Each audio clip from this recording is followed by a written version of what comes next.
Hello. Torpor, welcome in. Wow, the captions are having a real time of it today. I hope you're doing well today.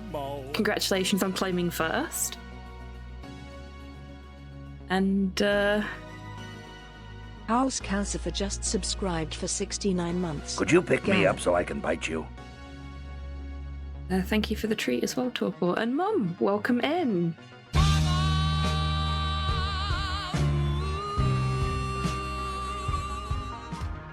I hope you're doing well today, and thank you for being subscribed for 69 months.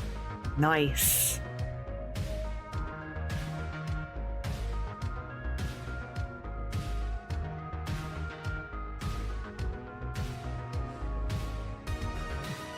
I suppose I should have thought about the fact that that number was bound to be coming up, and I should have done something special in HobbyTan for that one, but I know you did. I saw that you'd popped in and said hello, but because I was like doing all the tech and hosting and stuff, I couldn't really say hello to you. But I hope you had a good time while you were at the awards.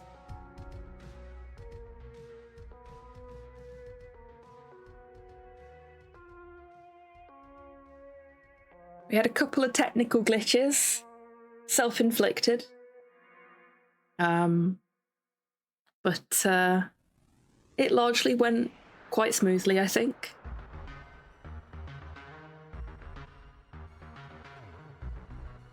There's the pre-rolls coming in.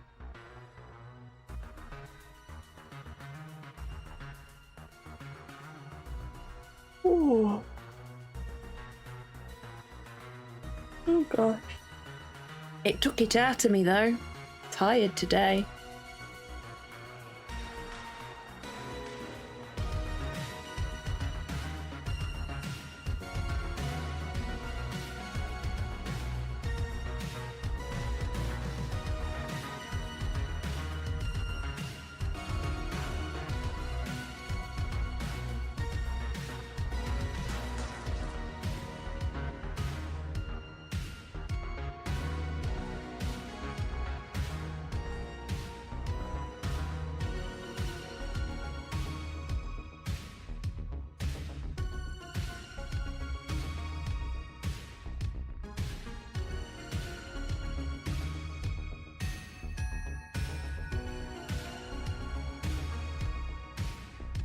I quite like doing award shows. I'm looking forward to the channel's award show for the year, which will be March as per last year's. But we've actually only got 6 days left for entrance for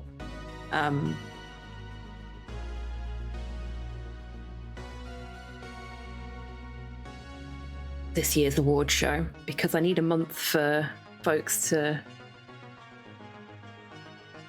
vote for the winners. And well, I need less than a month for the folks to vote for the winners, but I need a bit of time to get everything set up. A little bit more of a prolonged process setting things up for the Retro Raccoon Awards.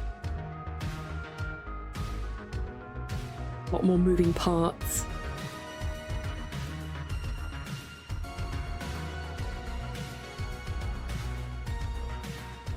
Didn't really have the capacity to do that for the clock tower this year, unfortunately. But probably for the best, seen as, you know, I fumbled the tech that we had last night.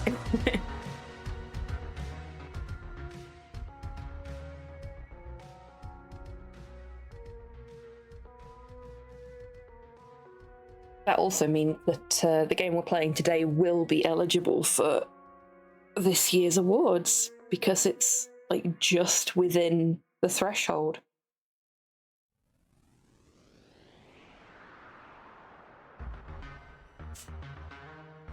Didn't steal the show though. No, I tried to keep any of the technical faux pas as like in the background as possible, so I just let the host get on with the hosting whilst I was correcting things.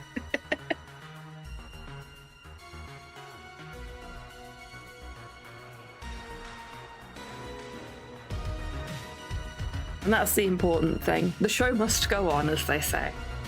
And on that note, the pre-rolls are done. So it's time to get foolish. So I know I said last week that because I was on a bit of a Poirot kick, we'd probably play a Poirot game this week. But as you might have seen in the Discord, I then remembered that I owned Foolish Mortals. Now, Foolish Mortals is a cozy horror point-and-click adventure game, which, considering how much of a fucking gut punch the last game we played was, I thought this might be a nice palate cleanser after that, because this has no content warnings at all.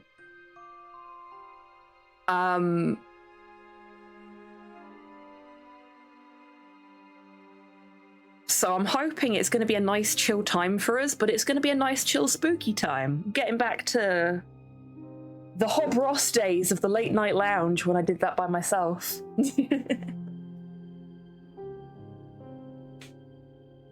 Hopefully.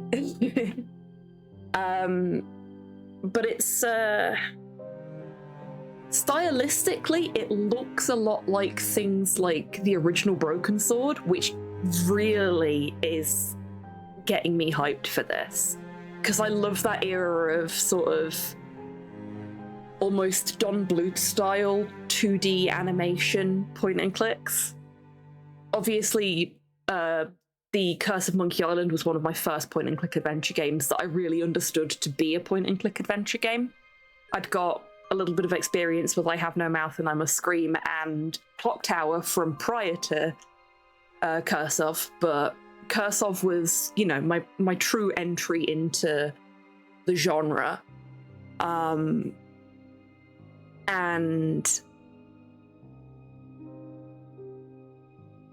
then things like the point and clicks made by Daedalic Entertainment, which are largely 2D,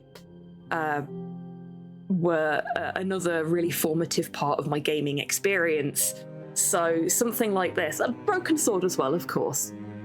Not that I'm dismissing Broken Sword because of some of the later entries in the series. But yeah, so this style of point and click is very much my vibe. I've got a lot of nostalgic attachment to it. And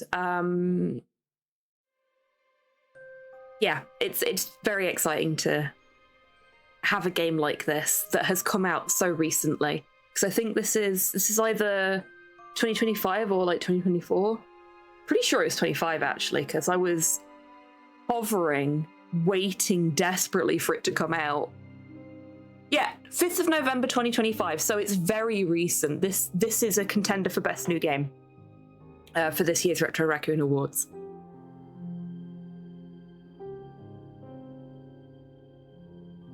So yeah, let's get into it, shall we?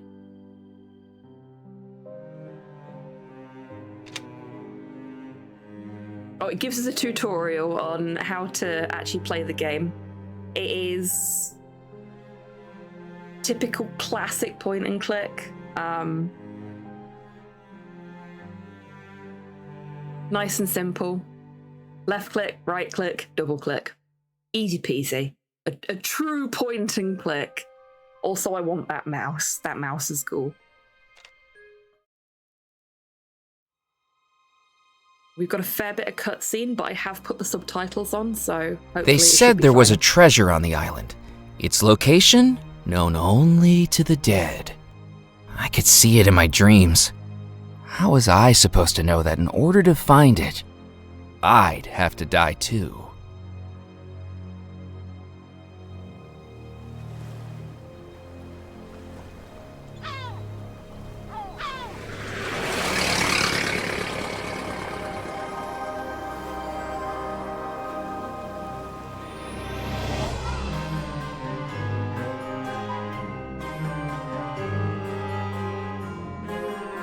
David Younger, not to be confused with David Older.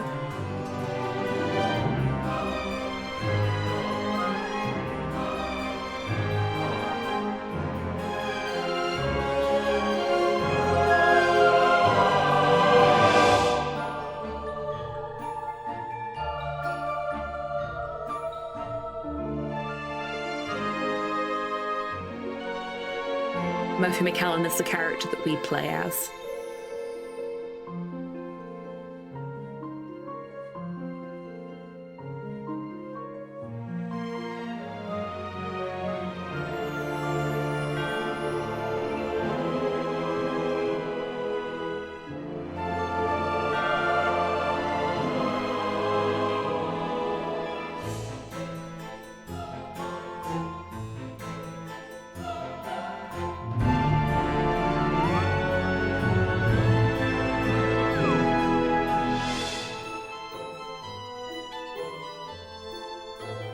Cool, thank you for letting me know, Torpor. This game lets me do windowed, so I'll just bring the game capture volume down. That should be better. I have set the music volume to be lower than everything else in the mix, specifically so that that wouldn't happen, but apparently for the credits it doesn't matter.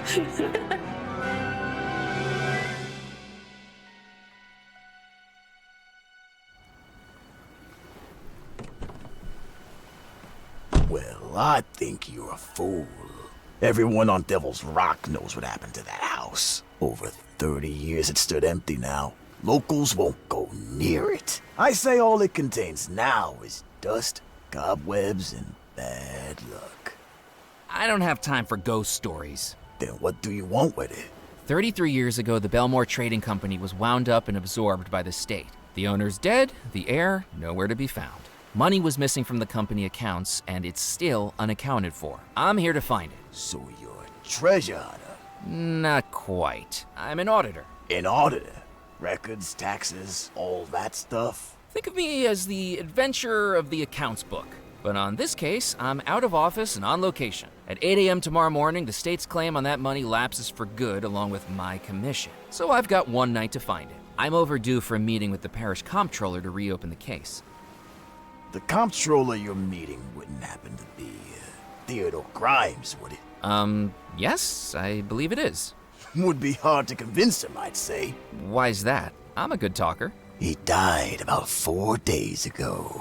Saw that coming. He's waiting to be buried in St. Juniper Cemetery, stiff as a board. Okay, that might be tricky.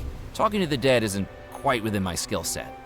Remember what I said about that house and bad luck? My bad luck started long before that house. It's a 3-day journey to get here, and it took me 7. And ever since my suitcase got dropped overboard on the steamer, all I have to my name is a pocket watch, a magazine, and $1. Less than $1, actually.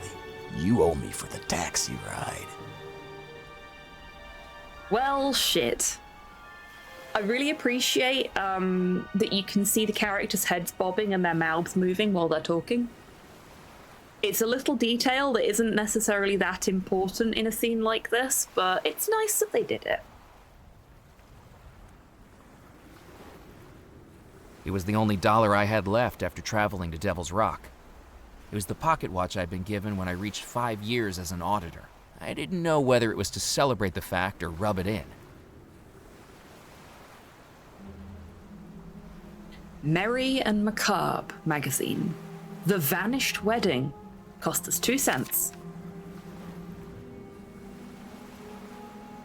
For richer, for poorer. A mysterious manor, a bewitching bride, and a treasure trove that remains undiscovered to this very day. Hide beneath a blanket as we recount the spooky story of the vanishing wedding of Belmore Manor. They say it happened on Halloween night, 1899, on the ominously named island of Devil's Rock. Hey, Minnie, welcome in. I hope you're doing well today. I saw that you'd followed me, and am I to assume that you are the same Mini Leviathan that I knew previously? Or are you a different Mini Leviathan, as you also have Ash in your name?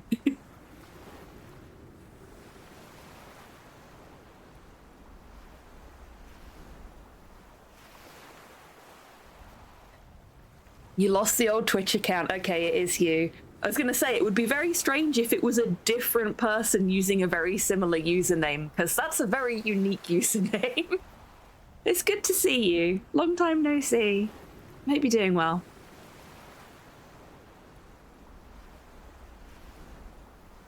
The creme de la creme of Louisianan society had been invited to the grand wedding of Abigail Belmore, younger sister of the Belmore brothers, wealthy owners of the Belmore Trading Company, which traded the waters of the Caribbean.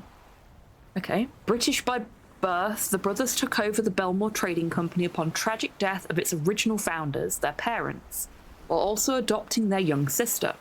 The wedding of Abigail Belmore was said to be a highlight of the year for Louisiana high society. It was already a wedding plagued by scandal and tragedy.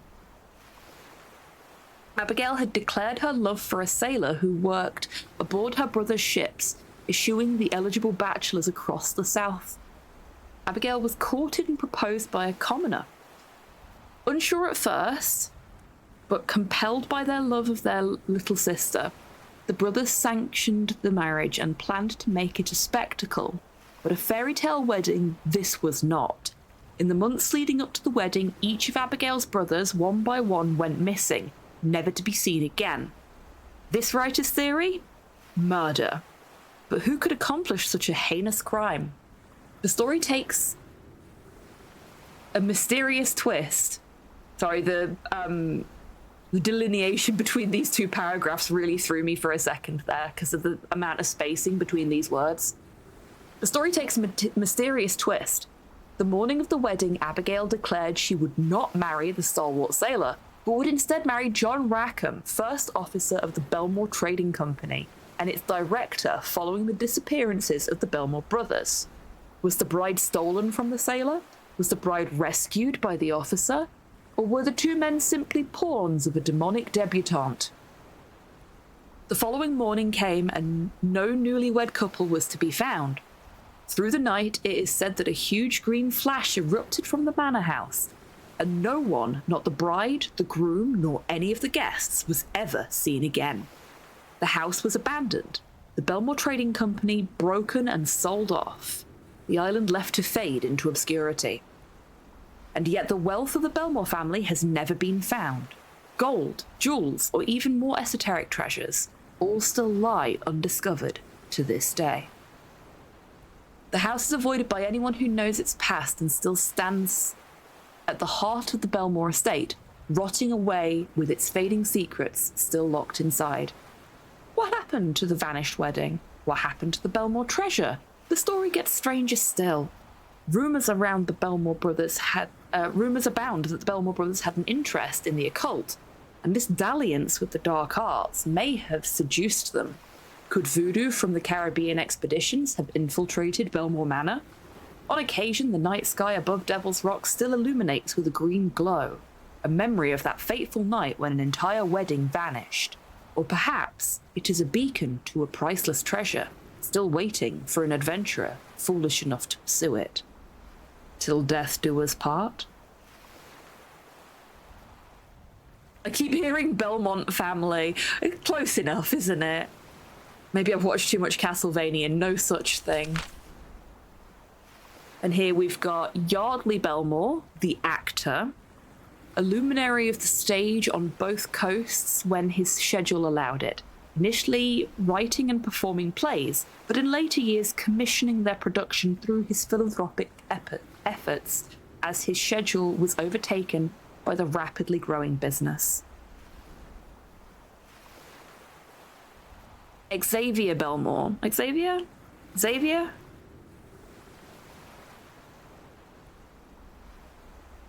The Explorer. A member of the Captain's Club, the Globetrotters Guild, Xavier was the heartbeat of the Belmore Trading Company ventures in the Caribbean, where the three brothers made lucrative trading contracts that spread to the United States and across the Atlantic. And Cecil, or Cecil, depending on where you're from, Belmore. These guys were British by birth, so it'd be Cecil.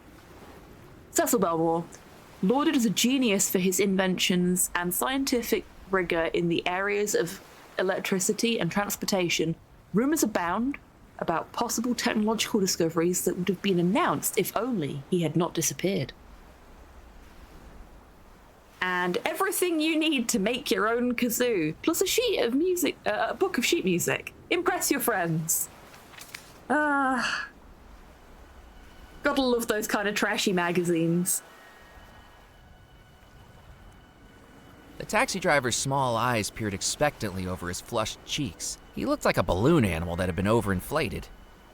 The taxi Rude. driver was the type to prefer payment over conversation. I'm already really feeling the Broken Sword vibes from this. It feels very Broken Swordy.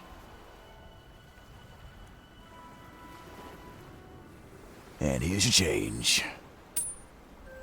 Didn't you say you'd take me into town? You can walk from here. No one with any sense will go further onto this island at night. And remember, the tide's coming in. Within the hour, you'll be cut off from the mainland until tomorrow. That suits me. I took the pocket watch out of my vest and clicked open the cover. I've got 13 hours to find $13 million. Unlucky for some, but if you're really dead set on it, here's a tip. Go find the Spirit Queen. The Spirit Queen? Who is that? I think you'll find you mean, what's that? Good luck, Is it a boat? Murphy McAllen. I'm guessing the Spirit Queen is either a boat or a pub. Most likely a pub, considering. Oh, that's nice. That's very pretty. Do like.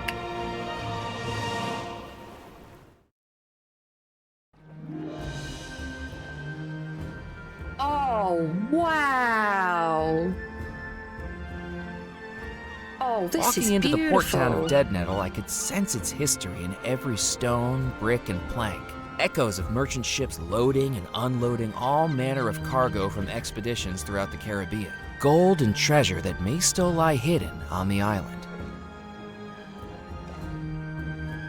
I am, like, seriously being smacked in the face with the nostalgia with this one already. This is...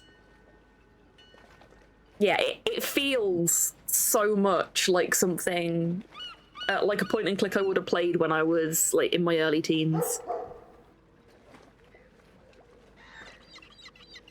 Is he related to Red of Tintin fame? Rackham? Possibly. Okay, we've got some loose change.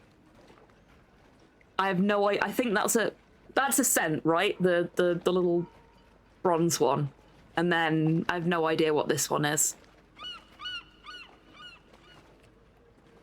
If anybody in chat has any ideas about the mysterious coin, do let me know.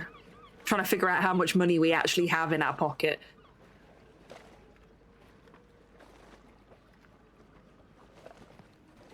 Okay, let's see what we've got. So, with this being a more traditionally styled point and click, we don't have a button for highlighting interactables.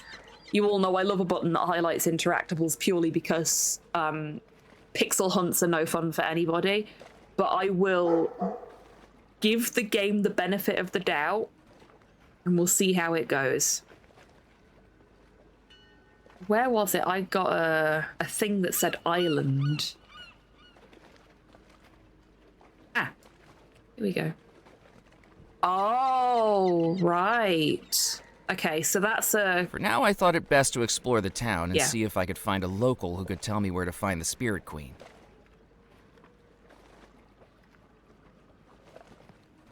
We've got what looks like it's going to be a Punch and Judy here. Quarter. Could be a nickel, but then it would be closer to the size of the penny. Okay, so a quarter's... That's 25 cents, right? So we've got 26 cents to our name. Great. It was the door to a jewelry store named Doubloon's Jewelry. Let's go in the jewelry store, why not? The door was locked with a sign in the window saying, "Closed for private appointment, reopening shortly." I could see two gentlemen mind them. inside the store. A spindly man with a wiry mustache had his face pressed against a display cabinet, while a diminutive older gentleman tried desperately to pull him away. I'd seen similar behavior in Laurel and Hardy pictures. I'm loving the level of description at play here as well. Like, we've got all this beautiful scenery, but there's still an element of theatre of the mind because we can't see what he's seeing. And it's doing a really good job of portraying through the writing what he's actually seeing so that we can be a part of it. I love that. So we've got a passageway here.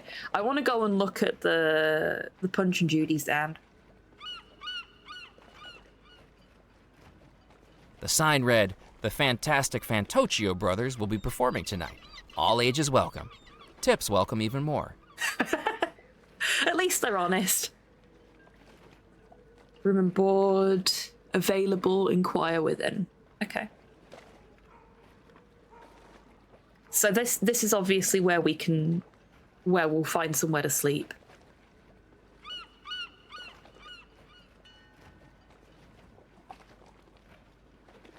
Ooh, where are we going to end up? Oh, no, it just brings us out over here. Okay. Bearded Slap me with a Cyborg paddle. cosplay It's a just whopper. subscribed for 66 months. Mystery of Primate Atoll. Well, Welcome blast in, my Cyborg. barnacles. That's the Could you third pick one me up tonight. so I can These bite you? fish sure must have been spooked by something. He's chatty. Welcome in, Cyborg. I hope you're doing well today, and thank you so much for being subscribed for 66 months. We've had a 66 and a 69 today. Lots of big numbers. We're on Devil's Rock, so it's not quite Primate Atoll, but I do really Primate Atoll, but I do really appreciate the pun there, Cyborg. I've got a I thought Little better of shipwreck? swimming out to the wreck.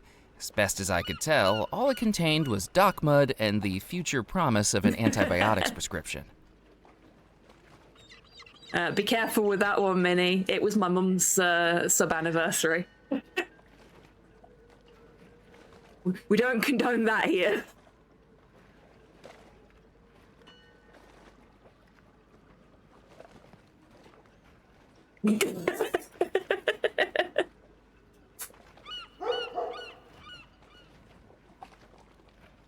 I hope Brody had a good birthday.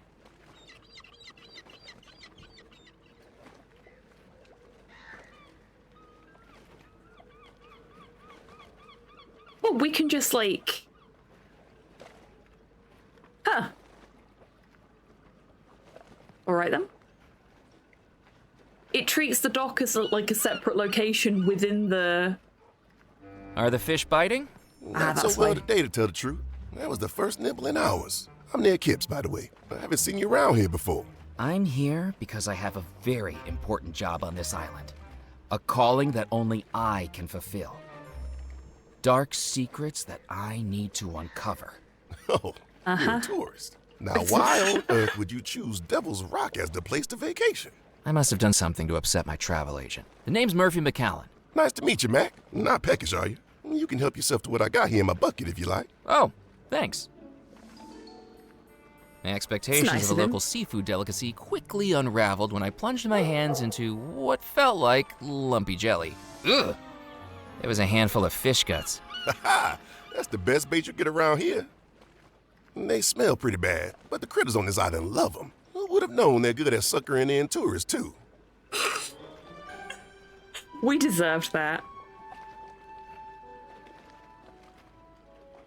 What's life like in Dead Nettle? Well, it's not the hustle and bustle it used to be, but it suits me just fine. The ships just don't come through Dead Nettle anymore. Not since the disappearance. He must have been talking about the Belmore wedding. The locals actually believed the story. Have you ever considered moving to the mainland? Nah, I wouldn't like it over there. Crazies, oddballs, crackpots. The mainland doesn't have any of them.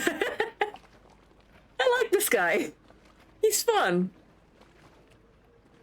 What's that you're reading? This is Herman Melville's Moby Dick. Are you enjoying it? I'm struggling my way through it, to be honest. I thought it was a how-to book. I much prefer the last book I read. It was much more action-packed. What book was that? The Encyclopedia of Fishing Lures, 3rd edition. Okay. I'm not going to sit here and yuck somebody else's yum.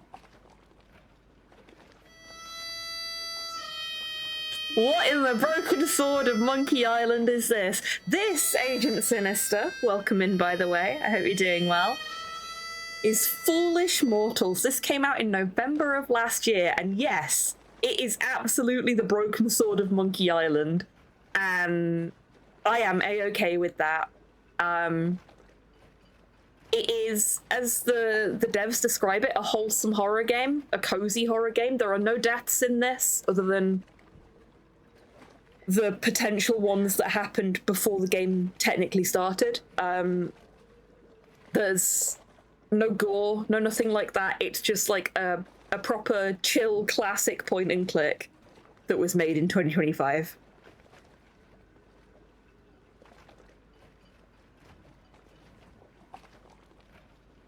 Have you heard of the Spirit Queen? Heard of her?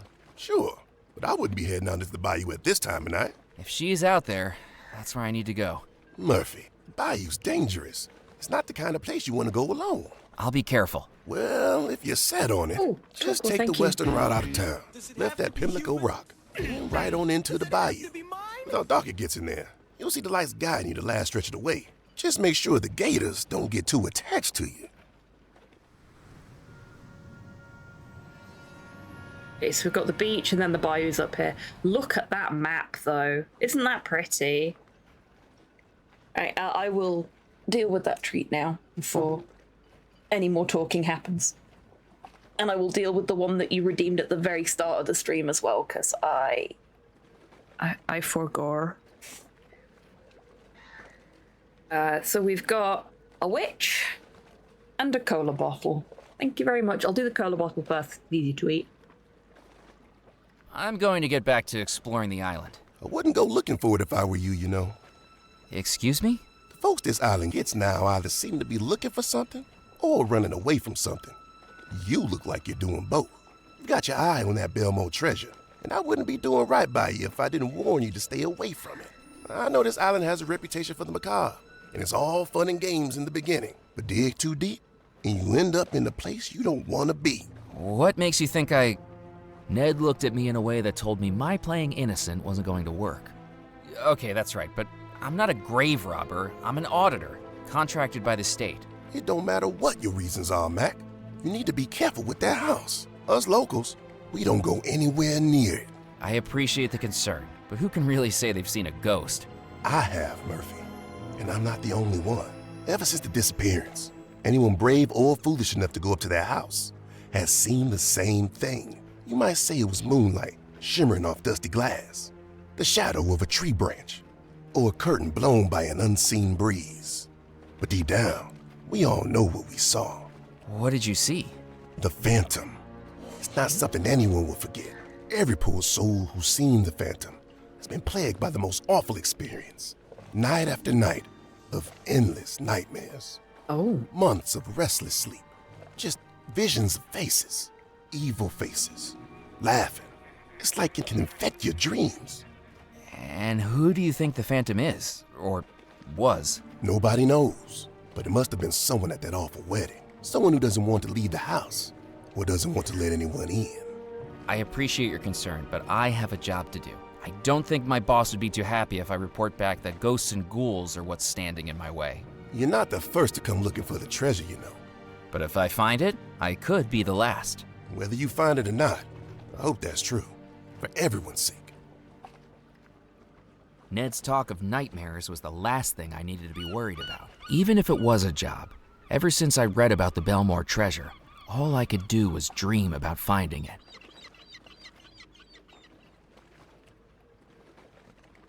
That takes us to the island. We've got a notice board. And this says Juniper Parish Gazette on the side, so, and Telegraph Office, I guess. I can't read the last word because there's a roof in the way. But yeah, comms office. Of all of the papers pinned to the board, one article stood out to me. It showed the beaming face of a rotund fisherman on the docks with a headline declaring he'd just broken the island's heaviest catch record. Nice. It was the door to a newspaper office. A note on the door said, "Out on a scoop. Back later." I wonder if we'll get to meet a plucky journalist later in the game.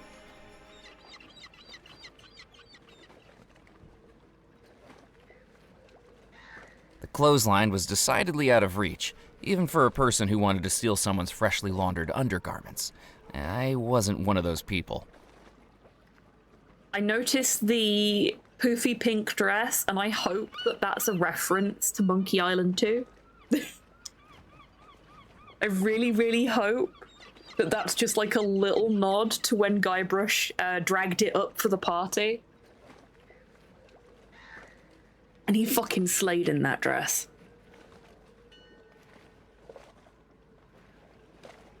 Oh, that's fantastic, Sinister. Well done. And no, Cyborg, I don't think the Phantom is funky, but I may be wrong. Oh, look at his little run animation when you fast move. And we've got seagulls flying over the map. Okay, let's take a moment to take in all the beautiful things about the map, shall we? It's really nice.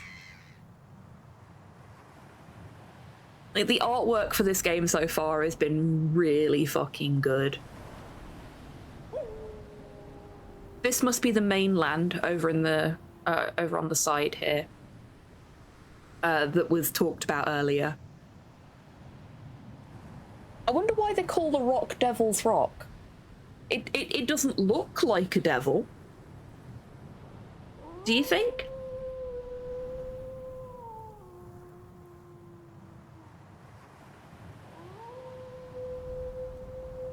Looks kind of like a ghost Pokemon. So we've got Dead Nettle, we've got Causeway Beach, which is where we started. And we've got these lovely little pencil sketches of the locations as well to remind us which location they are. Do like that. I'm guessing we'll get a new one when we get to the bayou.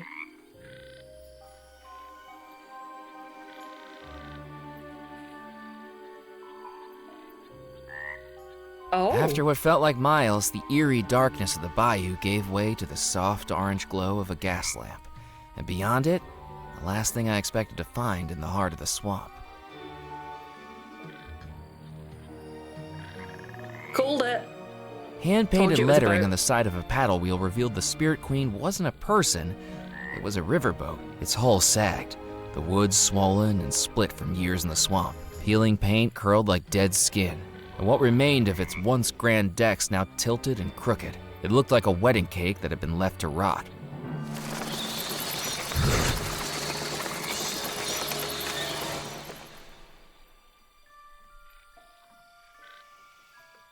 This is great. I'm having a really good time already. It's just so pretty. The Rescuers. It does feel very Rescuers, doesn't it? God, I've not watched that in so long. I might watch it after stream.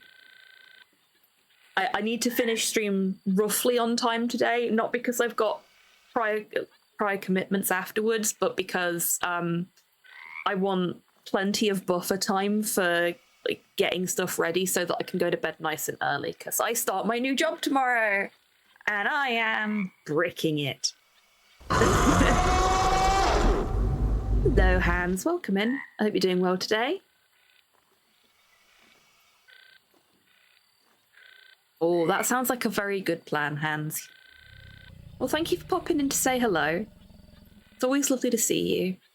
And I hope you have a lovely, restful time. Thank you, Hans.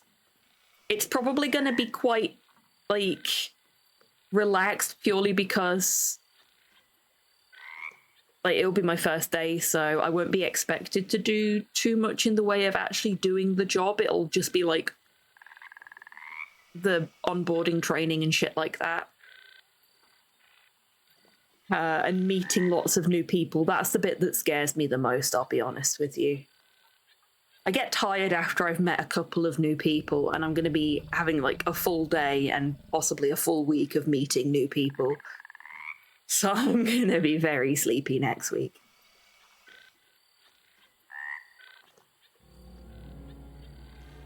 Got a shrunken head, which As I took the shrunken head from the sign, it almost seemed to grin at me. Creepy. Yep, we're just pocketing that shrunken head. Great. Love that for us. I considered climbing the water tower, but I couldn't imagine what I'd find at the top other than stagnant, moldy water. And there was plenty of that in the bayou already. Yeah, fair. Let's have a chat with the dog master. I jiggled the handle, but the door was locked. Oh, okay then.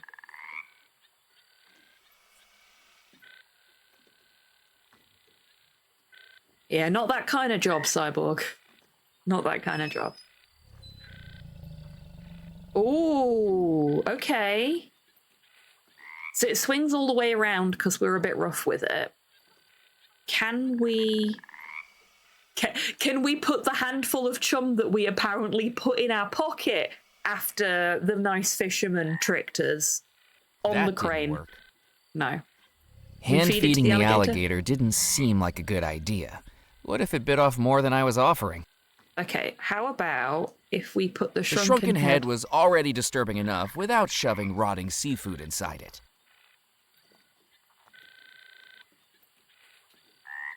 I'm very disappointed that the rest of the subtitles weren't part of the voiceover there. It said like some sort of rotting seafood piñata.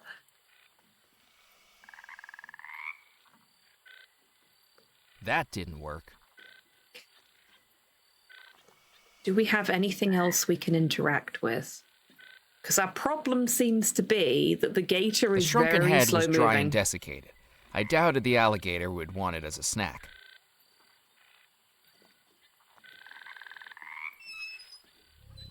Yeah, because he opens his mouth, but that's about as far as it goes. What was I getting an interact? Ah, here we go.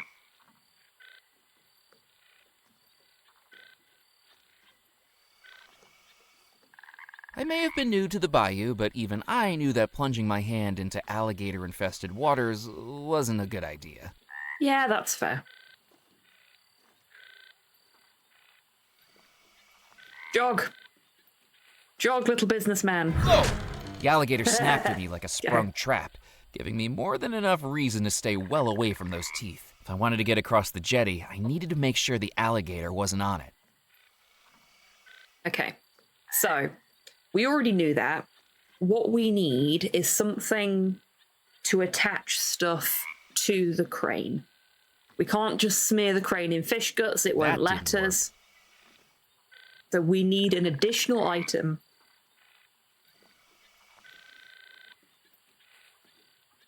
And feeding the alligator should be called playing Captain Hooky.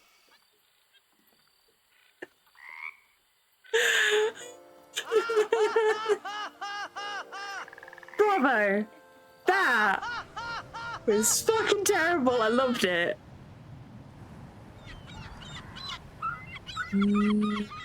Is there something on the beach? As I that we returned to can... the beach, I could see the causeway was now fully flooded over by the rising tide. I was trapped here until dawn.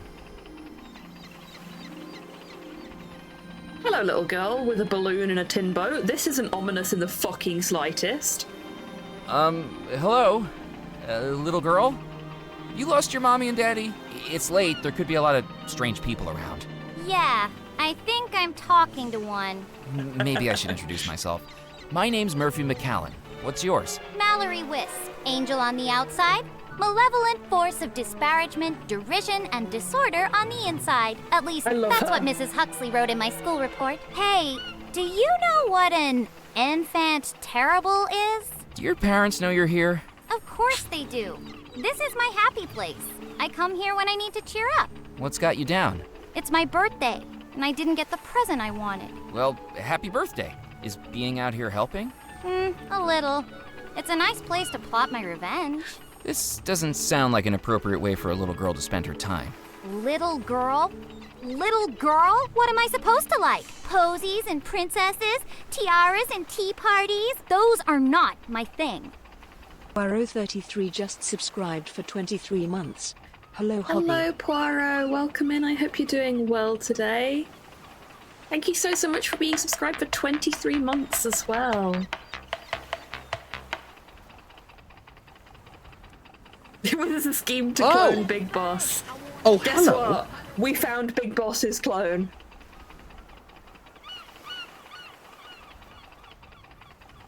What present did you want for your birthday? A doll? A doll? What's wrong with wanting a doll? Nothing. I just didn't expect it. It doesn't quite fit with your whole aura. I'm still a little girl. I don't have to defy all your stereotypes. Instead, I get this stupid tin boat. I know Sebastian's got something to do with it, too. He was all over the tin boat when I showed him my toy catalog from Mulligan's. Is he one of your friends? Not in a million years. You can see right through him.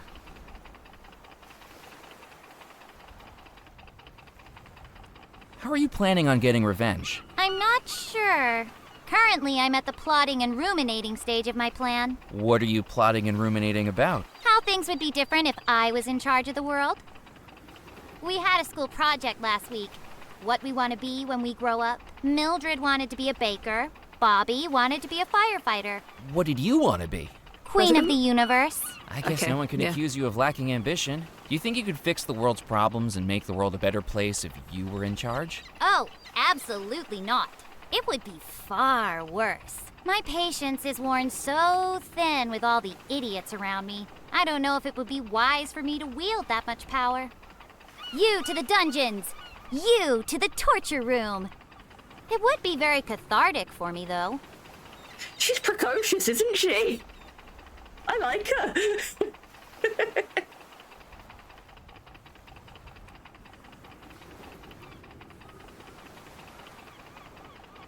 Have you heard of the Spirit Queen? Look, if Maury put you up to this, you can tell him that I have no intention of going anywhere near his big, boring boat again. And anyway, those skulls look better with a little lipstick on them. I even made some cowrie necklaces for them, but nope, if we have a skeletal uprising, they're just going to have to maraud without being dolled up. And they'll have to take it up with Maury. Who's Moray? Nope, not falling for it. I love her. I love her. Do you like living on Devil's Rock? This island is cut off from society, an isolated microcosm of the dark and macabre. If I'm honest, it fits me quite nicely. Lots of places to explore, too, when I'm not banned from them. Where are you banned from? Where am I not? The Captain's Club wouldn't let me in after I declared a mutiny. The lady at the newspaper office kicked me out when I tried selling stories about a zombie uprising. The witch doctor in the bayou threatened to hex me if I didn't stop sneaking on board and borrowing his toys. And the gravedigger banned me from the cemetery when I played a teensy little practical joke. What did you do? I convinced him the stiff he'd buried was still alive. People are so antisocial around here.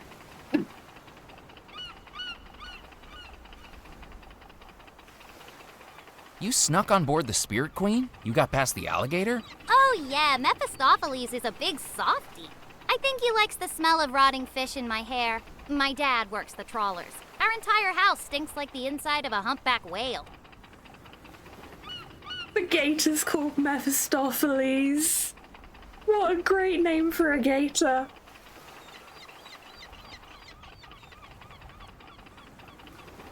Shouldn't you be heading home? I'm in trouble at home. Mrs. Huxley held me back for detention yesterday. Again. What did you do? I convinced 3/4 of the class to sign over their eternal souls to me in exchange for some jelly beans. Third graders are remarkably easy to manipulate with a bag of candy and a little peer pressure. Why did you do that? You've got to speculate to accumulate. Why did you want their souls? What use do you have for them? Just making sure I'm prepared. And that's just step one. I didn't dare ask what she was preparing for. I love this child so much.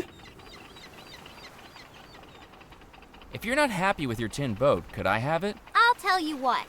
I'll trade you my boat for your soul. No. I'm just kidding. Your soul can't be worth diddly squat. But I would like a Oof. doll. I Okay. better get going. I think I wouldn't know walk what we're across the doing beach here. again if I were you. This beach is covered in quicksand. I can hop along the surface, but with your weight, you'll be sucked down like a noodle. Oh no. Really? This beach has quicksand? Nah, I'm just messing with you. Tourists. She's a little shit. I love her. Do you want a shrunken head? Does this count as a doll? How would you like to trade your tin boat for this? A doll? At least the head of one. Deal! Knew it. Oh, I'll hug him and kiss him and conquer the world with him. Hard to starboard, little boat. Prepare to weigh anchor. Oh! Hi, Soup. Oh, hello. Welcome in. I hope you're doing well today.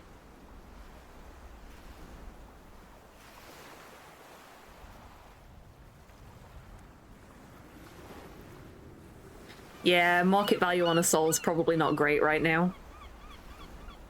And call him George. Like, the second she said she wanted a doll, I was thinking to myself, I'm so glad that I picked up that shrunken head, because that is bound to be the doll that we're supposed to be giving her.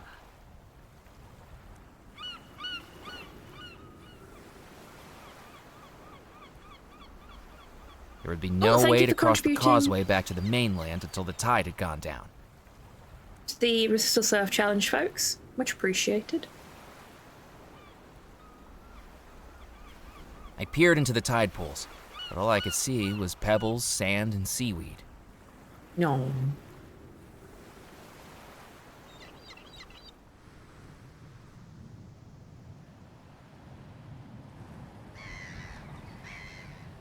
Okay, so perhaps now we have the little tin boat. Hey, look, a human!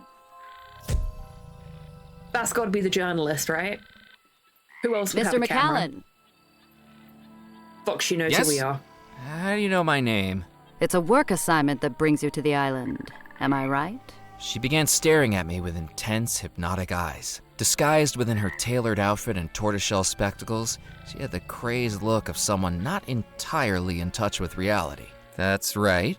An auditing job. Eyes that looked like she was reading my very thoughts.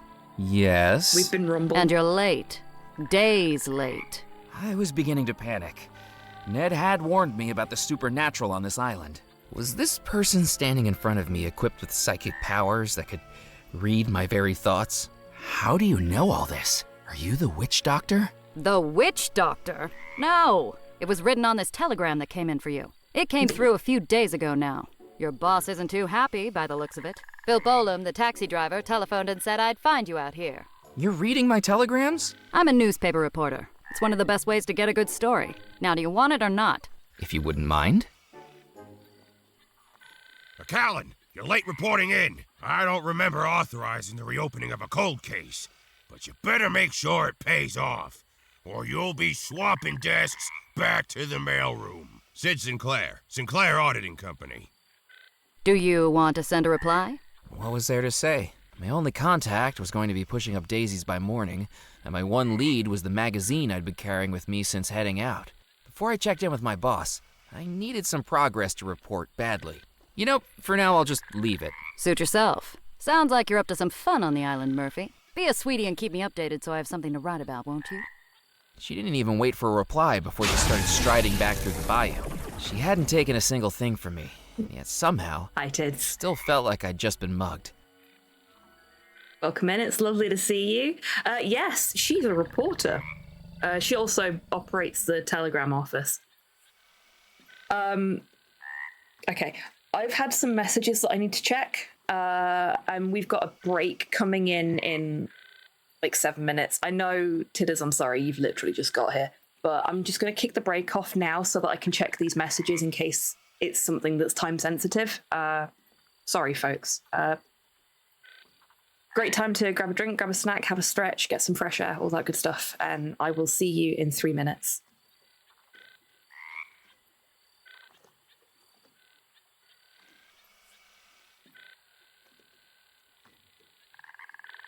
What are you doing? You being lewd again, Long? I am More like trying to more like- actually clean a single bit before I move on to somewhere else. I'm cleaning plenty, okay? How many dicks have you drawn in the fucking laundry? Not one dick. How many times have you written cum on it? Not once. I'm going down. 4, No. 5, 6, 7, Fucking ladder. and How do I 8 get the for ladder? the one that we No, cleaned fuck off you. already. You know what? You know what? Let's go for a pineapple pizza straight off the bat and see if it's that again. If it is, then holy shit, the RNG on this game is balked today. That would be really funny. Thank you, thank you. What the heck? That's never happened before.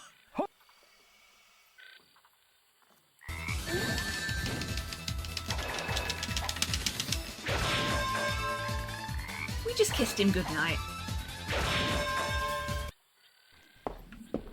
Yeah, that's the front door. You know what? I've had it with you lot. I'm fucking taking this with me. This is my record now. Fuck the lot of you. I'm out of here. Do your thing. Tim's? Tim's. The door. I have opened it for you. No, don't clamour at me. Go and get the egg. Tim's. Egg. Seek. Tim's, please, work with me here. Chat, don't fail me now.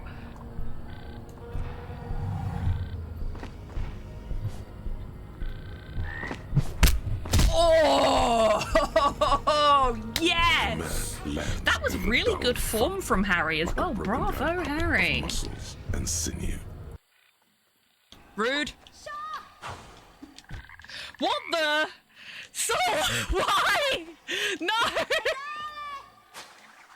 No!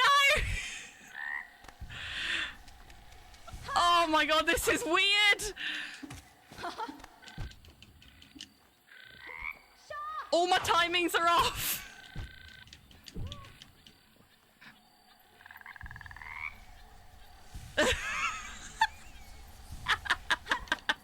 You fiend! You scoundrel! Oh, I think it's going back to normal. Is it? No. No, it's not. Something beginning with P and ending in Y.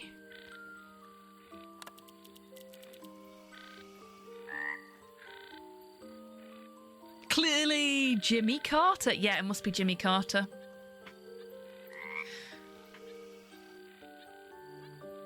To be fair, the hair's way too well kept to be... Welcome back from the break, everybody. I hope you're all feeling refreshed. That 3 minutes went really quickly. Okay, I'm just going to tell you all what's going on here because I'm rather excited and it is actually happening, so I can talk about it now. I mentioned last week that Slow and I were talking about adopting a dog from a rescue that gets homes for displaced dogs from Ukraine. Well, we are adopting two. We are adopting a bonded pair of dogs who were displaced from different shelters in Ukraine and bonded in transit to the UK. And they are now just like completely inseparable. And I had messages from the people that are fostering them at the moment and also from the adoption centre. So I was just like, oh shit, I best check those and make sure it's like nothing to do with us picking them up or anything like that. And no, it's just the adoption centre, what they do is they sort of connect you with people that have previously fostered the dogs so that you've got a support network if you need it. And they were just sort of setting that up. Yeah. It's exciting. Expensive. I had not realised how expensive it is now to adopt dogs. Because Porthos was, bless him, not that expensive when we adopted him.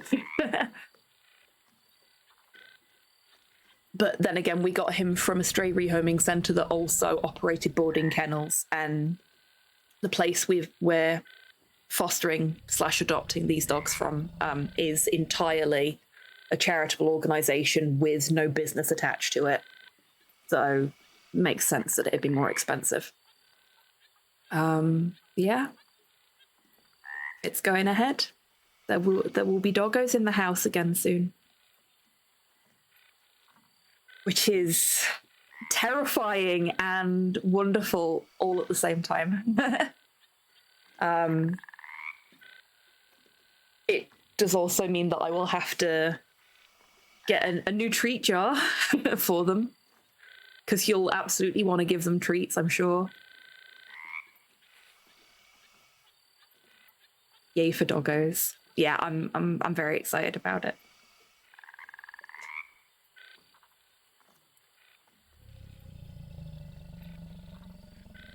I packed the fish guts into the tin boat. It was the smelliest little ship to sail the 7 seas.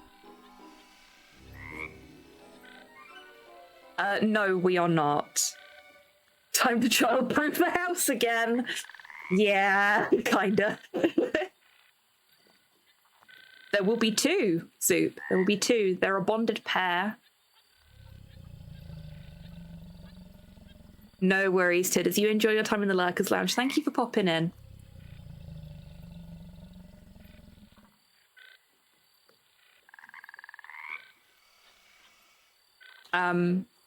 Yeah, so I just needed to check what those messages were, and now I know I can carry on with my day.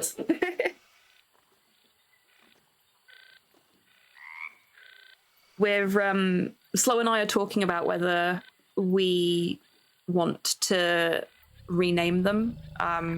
If we do, we're going to have to wait a couple of weeks, because basically it's a foster to adopt program, so we foster them for 2 weeks to see how we get on. And then if we find that, they're too much for us or anything like that, then they go back onto the site for adoption again. We're hoping that's not the case, because these poor buggers have been through a few homes already. Hey, Primbles. Think you were playing some armor last night. It sounded like you were having fun. Well, it sounded like Slow was having fun, and I heard your name mentioned.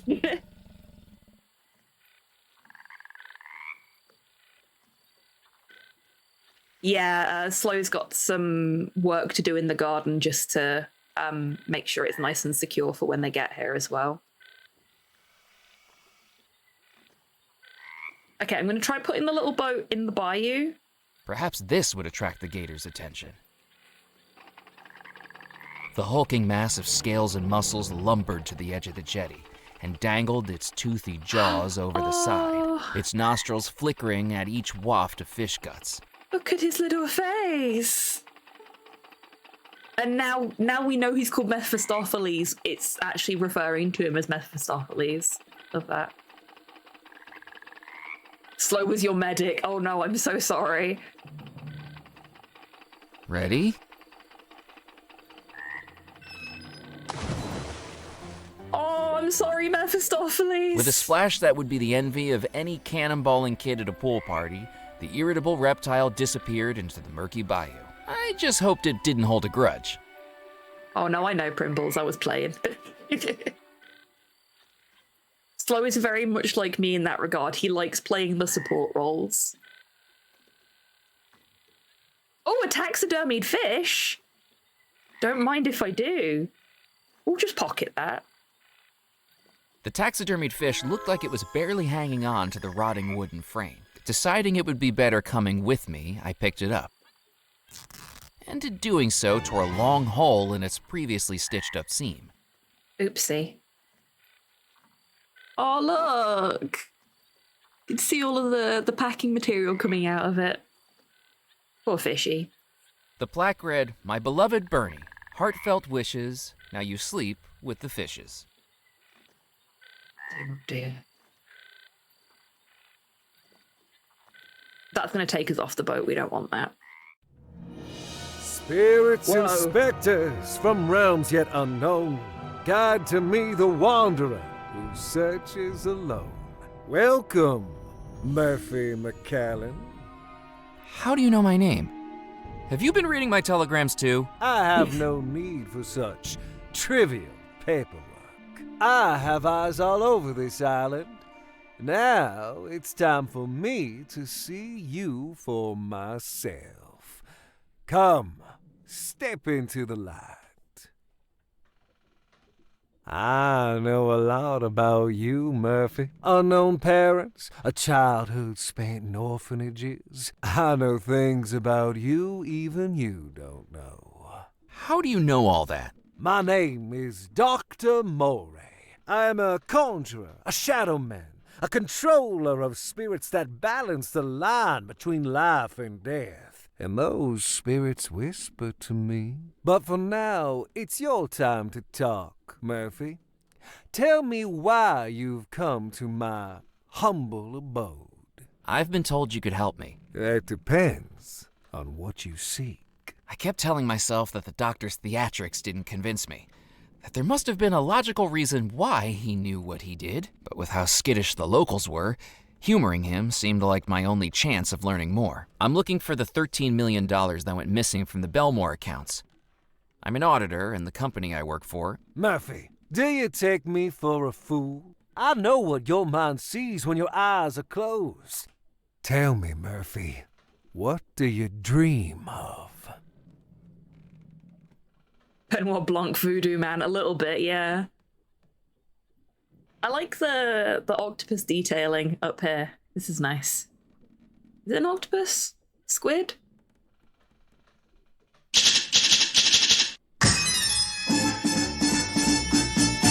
Hello, Rocket. Welcome in. I hope you're doing well today. This is Foolish Mortals, which is a point-and-click adventure game that came out in November of last year. And it feels like a point-and-click adventure game that came out in the early 2000s.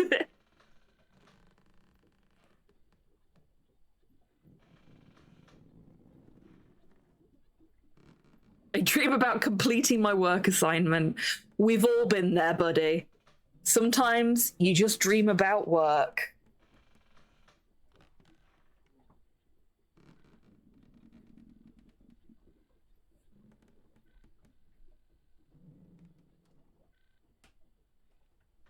I dream about finding the lost treasure of Belmore Manor. I see that spirit within you, hungering for more than an auditor's life. And I know you've dreamed about that treasure every night since you first read the story. Tell me I'm not right. It's like the treasure is calling out for me to find it. Many have sought the lost treasure of Belmore Manor. All have failed. Some, it is said, have perished in the process. Do you know what happened at Belmore Manor all those years ago? The ghost story? I've read it, but I don't know how much of it is really true. All of it. Dark magic runs throughout Belmore Manor. The house was built by the Belmore brothers, 3 merchants from England, who made their fortune trading across the Caribbean. Xavier Belmore, an explorer. Yardley Belmore, an actor. And Cecil Belmore, a scientist. Their parents dead for many years, they each loved and cared for their young sister, Abigail. Abigail met a young sailor who worked aboard her brother's ships, and in less than a year, he proposed. The engagement was a scandal. Despite having the pick of any eligible bachelor in high society, her hand and her share of the Belmore fortune was to go to a commoner. Because of their unconditional love for their young sister, the Belmore brothers sanctioned the union. But people began to wonder if Abigail was being locked into marriage, whether by blackmail or black magic. The 3 proud brothers planned a grand wedding, but in the months leading up to it, one by one, each of the brothers was lost, presumed dead. And yet the wedding was still to go ahead.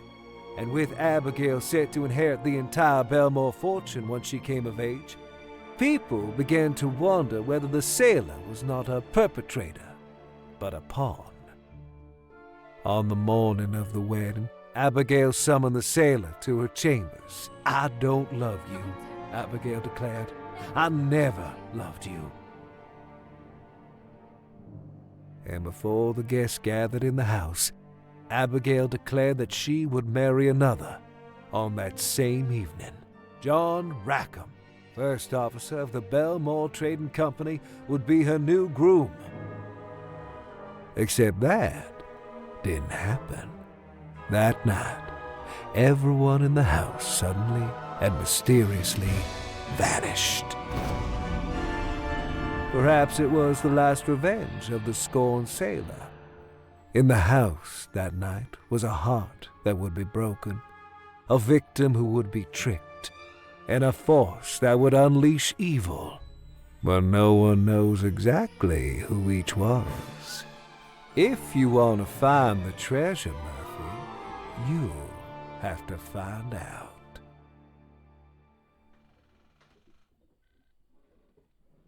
You're telling me that all of that actually happened? And so much more, Murphy. Mysteries you have yet to uncover. Dr. Morey's performance was gripping, but it seemed like something out of the vaudeville shows I'd snuck into as a teenager. Grifters peddling magic spells, fortune-telling, and miracle elixirs. At least that's what I tried to tell myself. And the treasure, is that real too? It is as real as you are, Murphy. And someone went to a lot of trouble hiding it. Can you help me find it? I can. If you can prove your dedication to the search, I will need you to retrieve something from inside the house. A small leather pouch called a gree-gree still lies inside Abigail Belmore's bedroom. We will need it if I'm to help you. This will get you inside.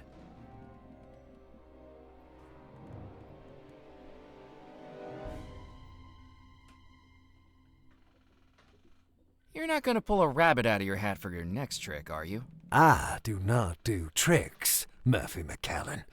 You'll soon learn this. The Belmore estate lies at the end of the northeastern peninsula of Devil's Rock. Find that gree-gree and bring it back to me.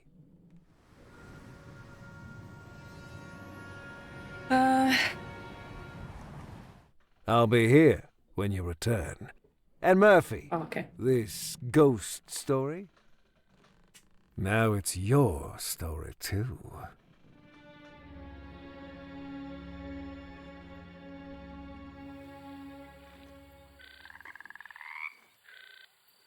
So we're looking for a charm for the Voodoo Blanc. Yep, pretty much.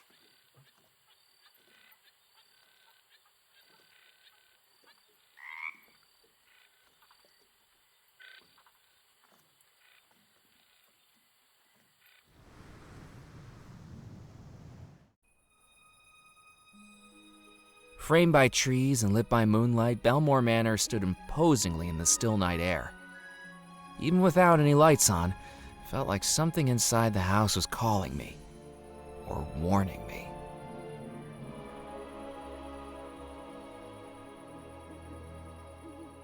Oh, God, that's a horrifying thought.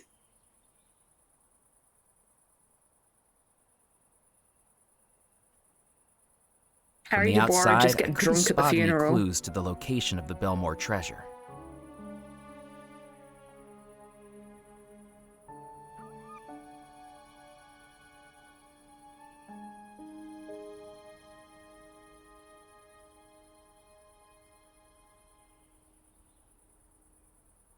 I considered wading into the pond, water up to my waist, squelching my way through the reeds and mud, past frogs, bugs, and water snakes.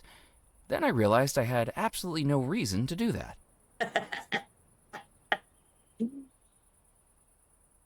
Anybody else ever get those thoughts?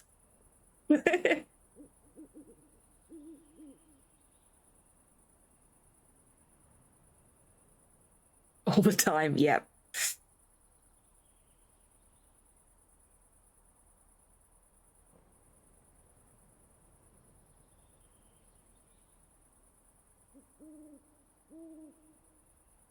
I needed the key to open it.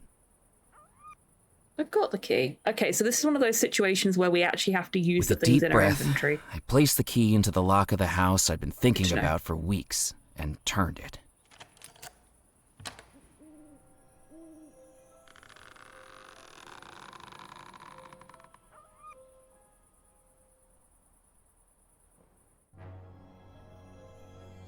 Hello? I don't know if I expected a reply, but with only an echo in response, it seemed like nobody was home. I hope that was just the wind. It wasn't time to leave.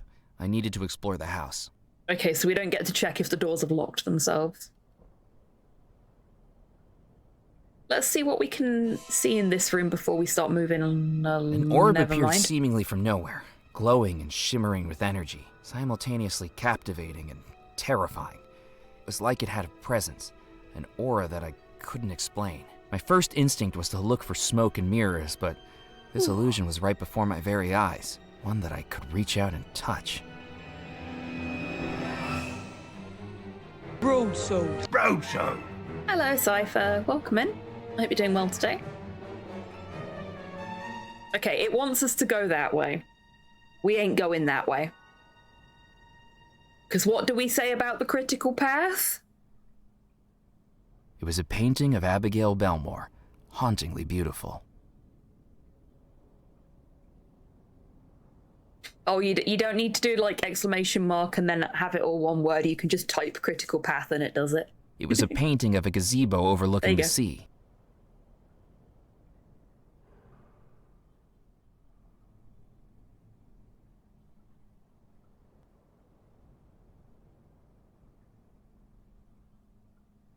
It was a family portrait of all 4 Belmore siblings. The 3 brothers stood around their seated younger sister. Without a flue, the fireplace seemed entirely decorative, and yet, standing in front of it, I could feel a breeze. Interesting. That's going to be relevant later, I think.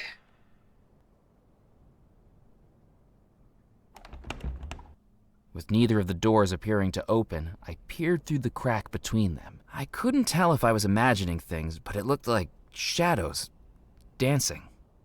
Uh-huh. Okay. It may be that the only way we can go is where the orb went. We'll see. The door didn't have a visible lock, but as much as I tried, it wouldn't open. That's what I'm thinking too, Minnie.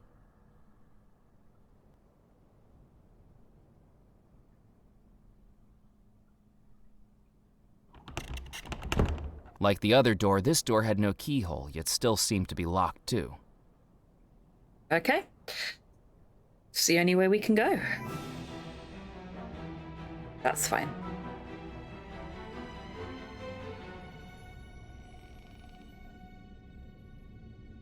I want to test a theory.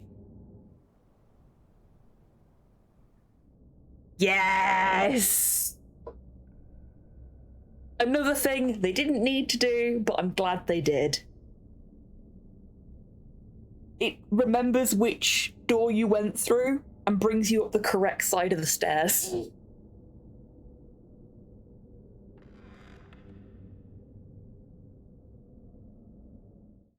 There's not a door blocking me from this one, so I can examine this side of the house without having to follow the orb now. Locked? Locked. I tried to open the trunk, but in the darkness I only managed to fumble unsuccessfully with the latch. Ooh, a giggle. The portrait exuded an unsettling aura. I didn't know who it was, but I didn't like the way he looked back at me.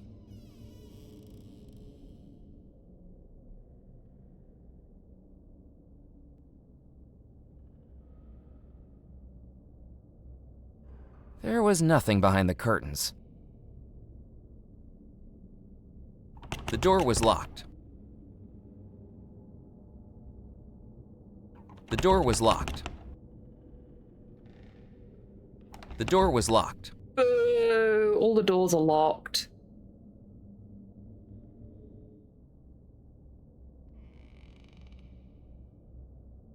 Fine, I'll follow the orb. Into the only unlocked room, I'm sure. Strange. I didn't remember seeing any lights on when I was outside the house. Dude, you've been here long enough that somebody could have turned a light on since you got here. I couldn't ring the bells from the hallway.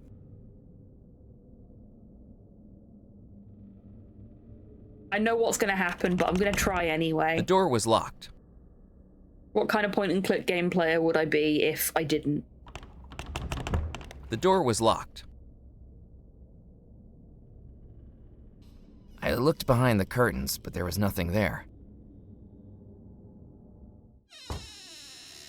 Walking into the room, I realized it must have been Abigail's bedroom.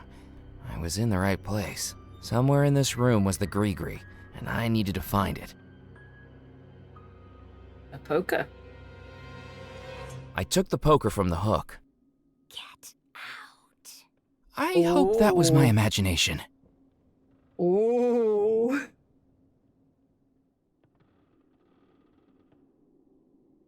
I bet you if we sit at the dresser, she'll be in the mirror. We're not going to do that just yet. There's something in the fireplace. I wedged the poker in the grate, and with all my might, pulled.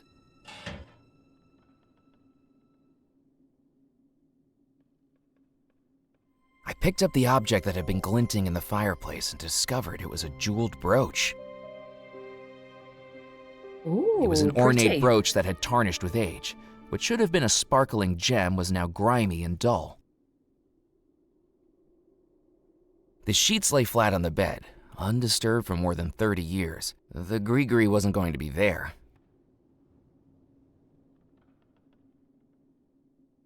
The phonograph didn't have a record to play. Oh.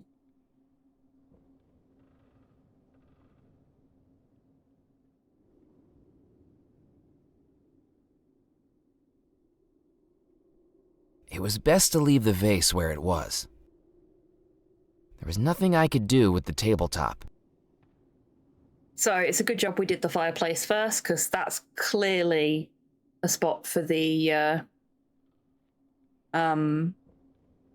brooch that we picked up. The music box was locked with no visible keyhole, but a distinctive indent on the front looked like it might be the mechanism to open it, if I had the right key. Ta-da! The brooch fitted snugly into the indentation in the music box. With a small click, the music box opened and revealed the contents it had held untouched for more than 30 years. The small leather bag was just as the witch doctor had described. It was hard to imagine what could be so important about it.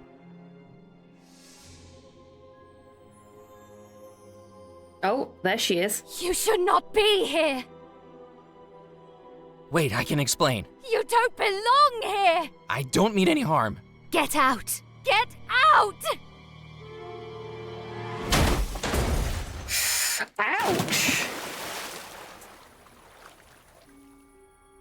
With good fortune, the pond had broken my fall. It was a strange juxtaposition, wiggling goldfish out of my underwear as I tried to process the fact that I'd just been the victim of an attempted murder by a ghost bride. The stories were true, so that meant the treasure might be real as well. And now I had the Gree-Gree. It was time to return to the Spirit Queen. No, I wanted to look at the bandstand. Murphy, No! did you find it? I saw her. I saw the bride. She tried to kill me. I told you it was She true. did, Cypher. Now, do you have the Gree-Gree? Yes, I found it. Good. Good. Now, do you believe what I've been telling you? I'm starting to. Why did she try to kill me? There are some spirits that, even in death, do not wish to give up what they amassed in life. The question is, are you strong enough to persuade them? I would be if they'd give me a chance to ask them. Precisely. That will be our next step. Okay. What we got? Oh. A manuscript for a voodoo spell? A spell to help me find the treasure? A spell to reveal those who know where it is. We have one of those things. There are many things on this island that have gone unseen. Stories that have been left unheard, at least by mortals. But I commune with realms beyond. Let me introduce you to a friend. Out of the shadows, the cursed and the damned, return now, my servants, to do my command.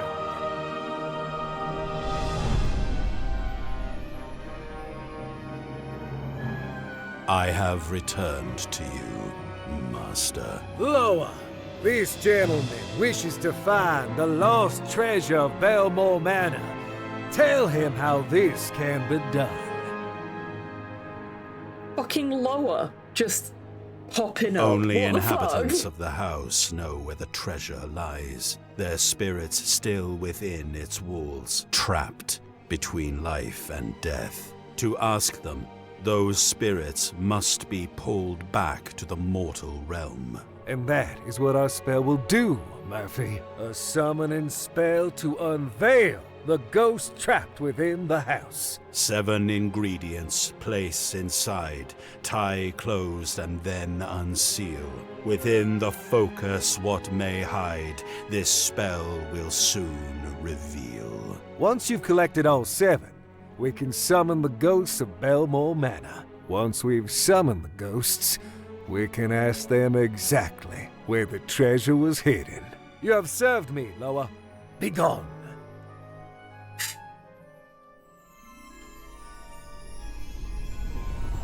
That, Murphy, is your goal.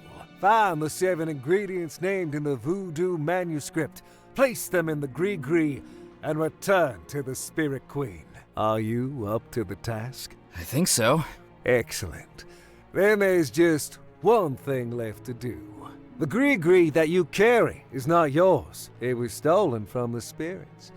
And an artifact of voodoo will only work for its rightful owner. To be used, it cannot be stolen. It can only be bought or traded or inherited. Fortunately for you, the spirits and I are willing to make a trade for something symbolic of your spirit. The spirit that yearns to escape its humdrum life. If you want the Gree-Gree to be rightfully yours, what do you have to offer in exchange for it? So that's really interesting that they've put that in there. So there's a whole thing about how, and you might have heard this if you know anyone or are yourself part of any of the sort of circles that play with tarot and things like that. But with tarot decks, there's this sort of, for want of a better description, old wives' tale that a tarot deck must always be given to you, otherwise it's bad luck. That is a misappropriation of exactly what our voodoo friend here was saying. So originally, what it was if it's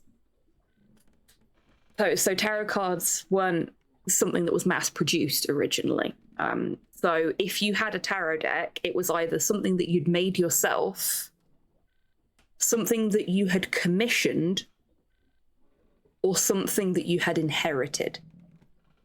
And as time has gone on, that has obviously been sort of whispered into the superstition that we have now. But it was actually just if you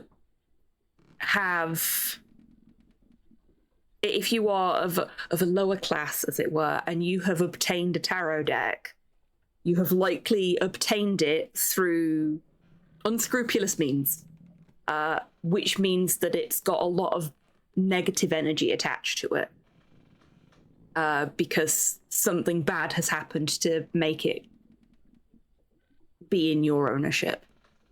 So him saying it won't work for you because you stole it is really, really nice. It's really good that they put that in there, and that they've made it clear that it's not about specifically like he needs to give it to him. It can be bought, it can be traded. So that's neat.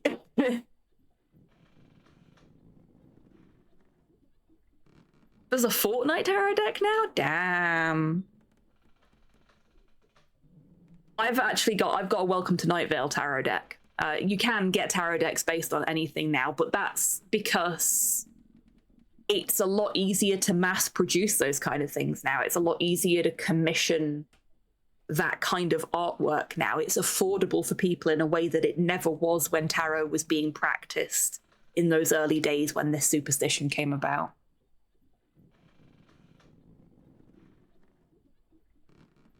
Oh, there isn't a Fortnite tarot deck. Okay, sorry, I misread that. Got the Mage the Awakening deck. There's a really beautiful one. I don't think I have a copy of it myself, but I got a copy for my mum that is Flower Tarot, which is really pretty. But yeah, you can, it's a lot easier to get those kind of things now, but as a result of years of miscommunicated superstition,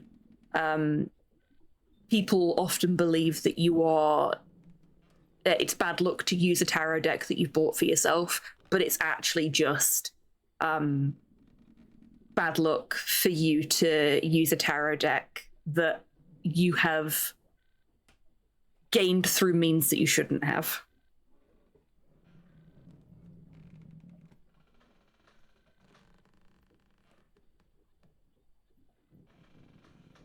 Okay, so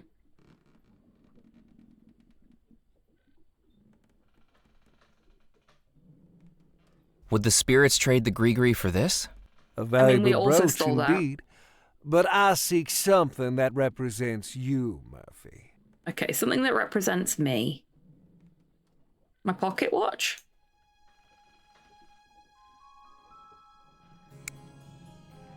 What about this? A pocket watch. A symbol of the life that doesn't satisfy you. A symbol of lost time. Dare you give it up? I think I can do without it. Then cast it into the spirit pool.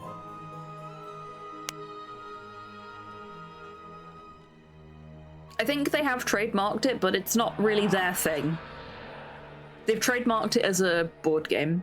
The spirits have deemed it a satisfactory trade. The Grigri and its powers are now rightfully yours to wield. You are ready now, Murphy. Head out to the island and retrieve the ingredients we need. Then I will show you the final step of the spell. How am I going to find what I need? Everything I've ever needed for my voodoo spells, I've found here. It's as though this island draws the supernatural to it. The bayou, the beach, the town, the manor. It does look like Ecto Cooler, yeah. Will help you in your search. Tell me, Murphy, have you visited the mill to the north, the fort to the south, the church at the island's heart? The island will lead you to that which you seek. I have no doubt about that. Oh yeah, tarot is very widely practiced in English-speaking countries, Poirot. Very, very widely practiced. Less widely practiced are things like angel cards, which are sort of an offshoot of tarot, for want of a better description.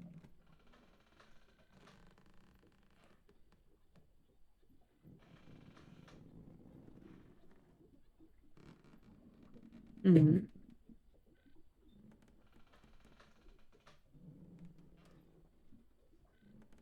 How are the ghosts trapped within Belmore Manor? The explosion is what sealed their fate. They exist now only as spirits, the form they should take in the spirit realm, and yet they remain here in the mortal realm. The ghosts are trapped in that house, unseen, unheard, and unable to interact with the world around them.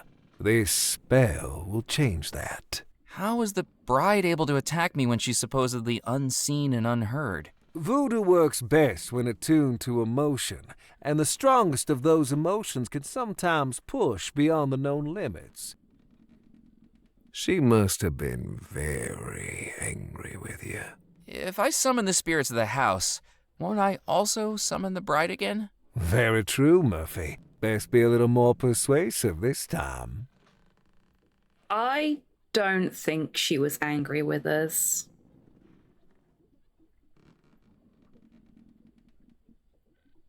Oh, seeing as there's a conversation about talking boards going on in chat, has anybody else noticed that the mouse pointer for this game is a planchette?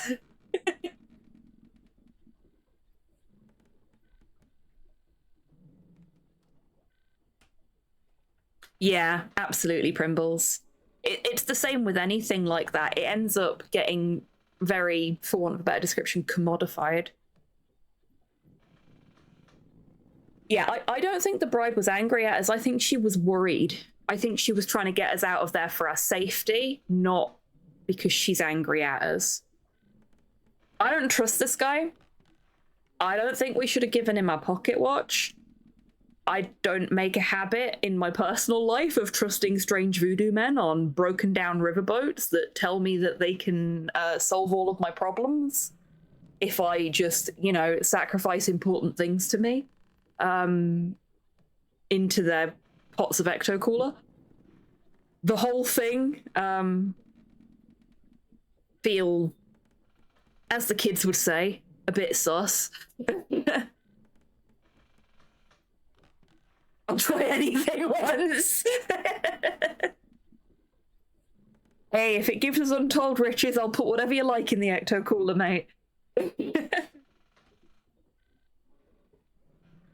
What was the explosion that caused everyone to disappear? It was a tearing in the very threshold between life and death, a chain reaction of spirit energy suddenly unleashed by the most violent of emotions. Just as the bride's anger allowed her to manifest in front of you this very evening, think of the rage that must have caused an entire household to explode and vanish. Like, of all the things to choose to try and trademark Torpor, that one seems like the stupid choice. Ols Calcifer gifted 10 subscriptions to the community. Thank you very much for the 10 sub gift bomb. Those have gone to Mini Ash Leviathan, Vicious Malfunk, Tomahawk, Torpor, Adamification, Small Wild Cryptid. Looks to me like a marginally Nerdmatron, volatile hostage situation, Max. Big Butch Goss Girl. Ooh, does this mean we get to Omereed, kick some puffy and white mad Aoids. scientist butt? Many Can't very think of a reason deserving not folks to. in there. Well, to all those folks that have been gifted Looks to me like a sub, marginally volatile hostage situation, Max. enjoy Ooh, your does this mean we months get to of kick some ad-free puffy viewing white mad and scientist butt? emotes. Can't think of a reason not to. Just call me Minnie or Ash for ease. Oh yeah, I was just reading off usernames there. Don't worry. I will continue to call you Minnie. Looks to me like a marginally volatile hostage situation, Max. Ooh, does this mean we get to kick some puffy white mad scientist butt? Can't think of a reason not to. Oh, really, Primbles? Okay.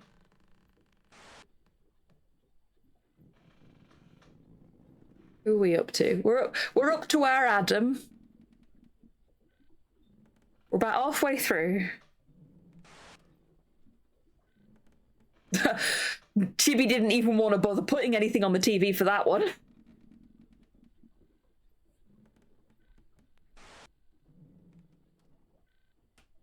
Yeah, Chibi's just broken now.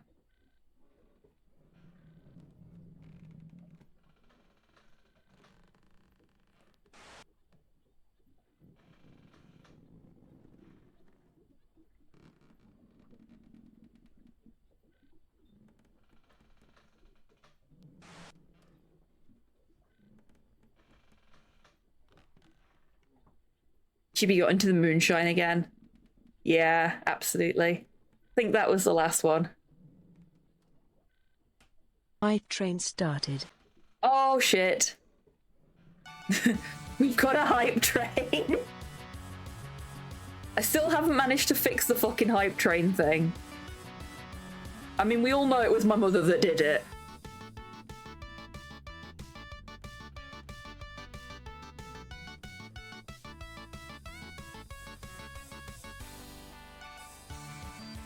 Oh dear. Who was the creature that you talked to? That is my Loa.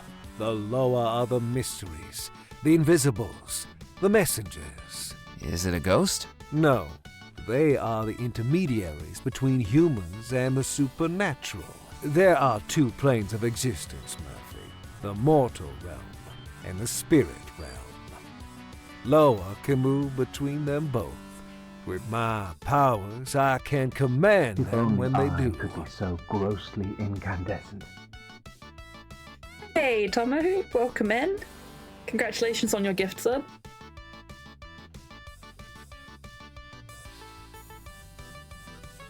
Hey, Podlord, welcome in. I hope you're doing well. Post-party fatigue. Oof. Yeah, no worries. You rest and relax. Thank you for popping in to say hello, though. Hello. How did you learn voodoo?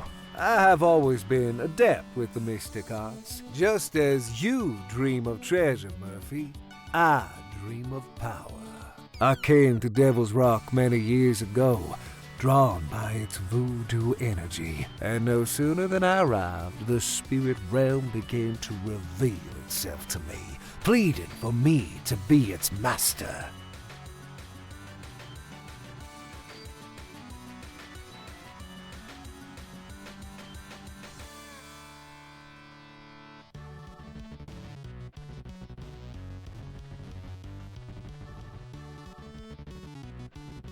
Oh, really, Cypher? A friend of mine had their first ever TPK in their RP the other day. They were DMing. Why is this island such a focus of voodoo energy? I suspect the answer to that question already lies in what you're seeking.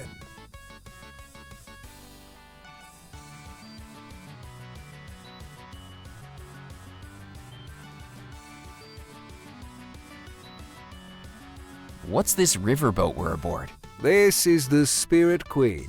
It used to be a pleasure boat, plying the rivers around the island. A den of drinking and gambling. That's how I came to own the boat. A lucky game of chance. But between you and me, Murphy, it's a lot easier to win when you have spirits to control the roll of the dice. It sounds like you cheated. Fate was always gonna bring this boat to me. I just hurried it along. Don't like that. That makes me nervous. Do you keep an alligator as a pet? That's right. My dear old Mephistopheles. Blind as a bat, but with the smell of a bloodhound. Good thing he's chained up safely in the boiler room. No, he isn't. He was out on the jetty when I was trying to get aboard. Where is he now? Swimming in the bayou. Oh dear, not again.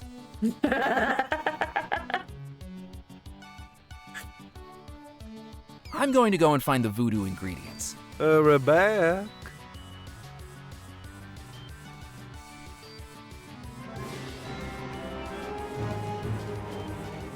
Okay, so we've finished the prologue, for want of a better description. Like, the having titled sections of the game is a very Monkey Island thing, so I'm glad they've got that in there as well. That, like, you can feel the inspiration oozing through this game. Hanging out with Brutus and Nero, indeed.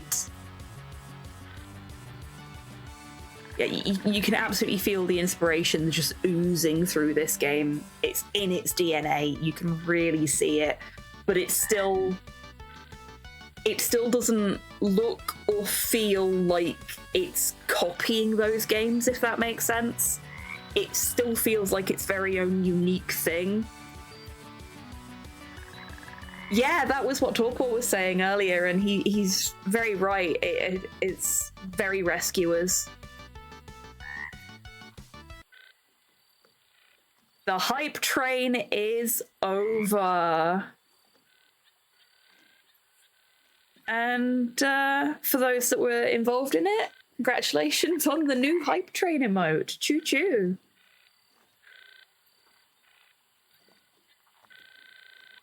I actually don't know if people get different things in their hype chests or if we all get the same emote.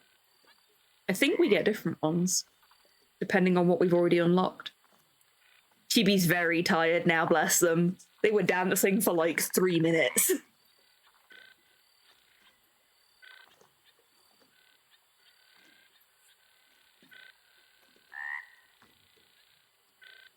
Ah, you are also a follower of Zach Hazard, I see, Cyborg. Flows big into Zach Hazard.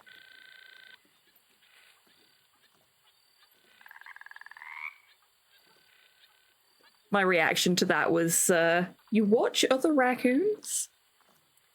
I couldn't do that. Okay, so we don't need to... Can we actually... Place the dime into the Grieger. Yeah. That would work. It's a as the silver dime! coin.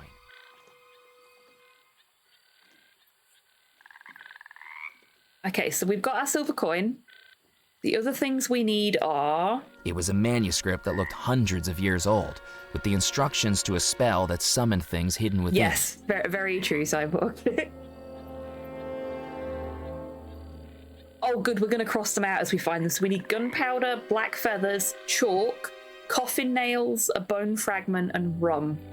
So the coffin nails and the bone fragment, I guess we get from the cemetery. We've got new locations to look for the other items, but I'm guessing the rum we'll probably be able to get in the town.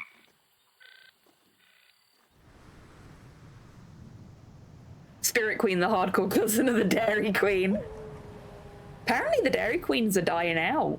Like, I don't know how many are left, but I saw an American YouTuber talking about the fact that there's not many Dairy Queens left anymore and that people don't know what Dairy Queen is.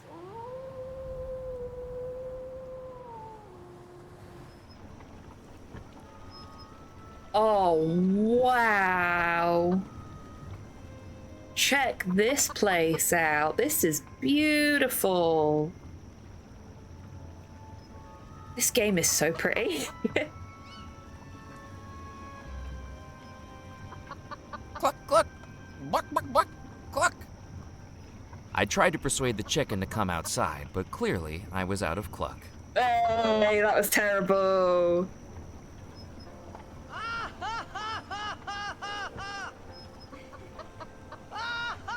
The wood was old and rotting. It wasn't going to be of any use. And who knew what critters might have made their homes inside the pile? Yeah, fair enough.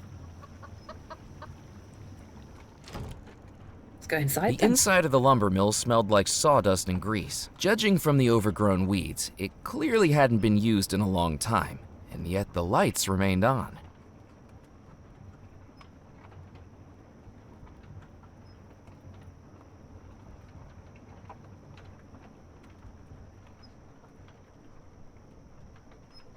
Okay, he's trying both of them. Cool. That saves me a The drop. hatches were locked. From their shape, I deduced they were for storing lumber, and I wasn't in need of any 2x4s. I am, though.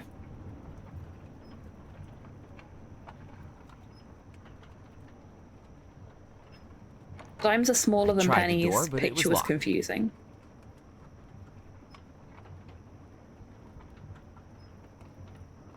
Well, this is set before 1964, so that makes sense. This 1930s, I think. Hang on. 1933, to be exact. This is set.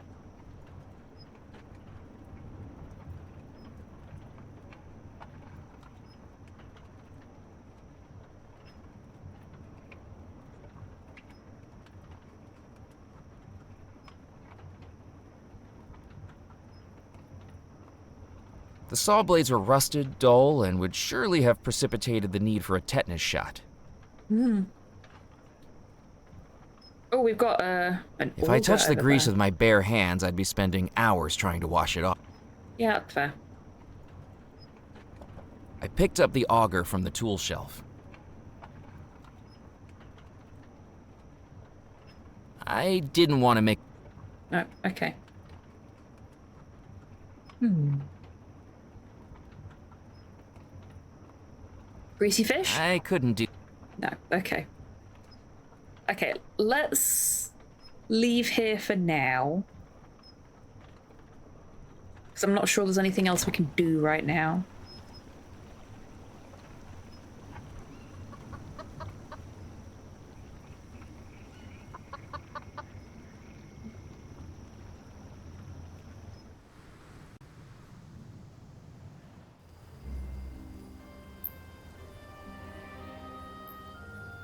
Can we go in the church? No. The church door was locked. Into the cemetery we go then.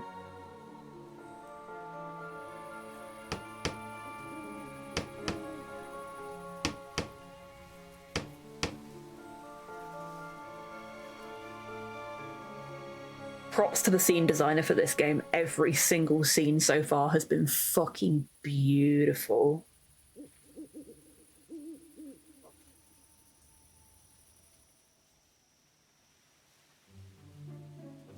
Yoink.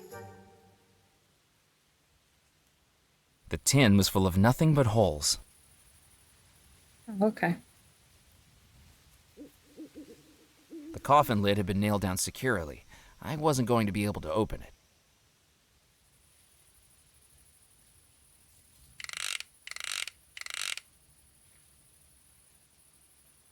Just nicking everything that's not nailed down, quite literally. Hello? Yeah! God darn it! Don't sneak up very on nice, people Cyborg. like that! Thank you You for the frighten the stretch. dying daylights out of me. He looked at me like he'd seen a ghost. Sorry, you seem a little jumpy. I thought you were that pesky little girl again. A little girl? That doesn't seem like a reason to be scared. She's a terror. One of these days, she's gonna give me a heart attack. Last week, she showed up with a doctor's note she'd forged, saying the man I'd buried that day was just a very deep sleeper. 7 hours I was out here digging him back up, at my age. And was he sleeping? Dead as a dodo. Just like that little girl will be if I get my hands on her. Who are you, anyway? My name's Murphy McCallan. I've just arrived on the island. Well, welcome, Mr. Murphy. I'm Edgar Kettle. Gravedigger, undertaker, coffin maker, and anything else that needs doing to keep this cemetery running. Hi, Cram. Welcome in. I hope you're doing well today. That was a terrible joke. So you I get maybe one of these. just subscribed for 62 months. Oh hey, I have one of these. Rambos! Thank you so much for being subscribed for 62 months. That's 3 subs today that have been in their 60s. 3 geriatric subs.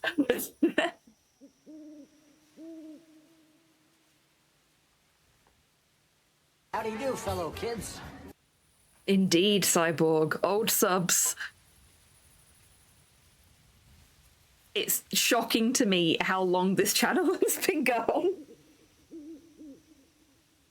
I'm looking for the treasure of Belmore Manor. Oh, a treasure hunter. Well, let me tell you something, young man. Don't even think about digging up my graveyard. There's no treasure buried here, and I'm already busy enough filling in the holes that are supposed to be here.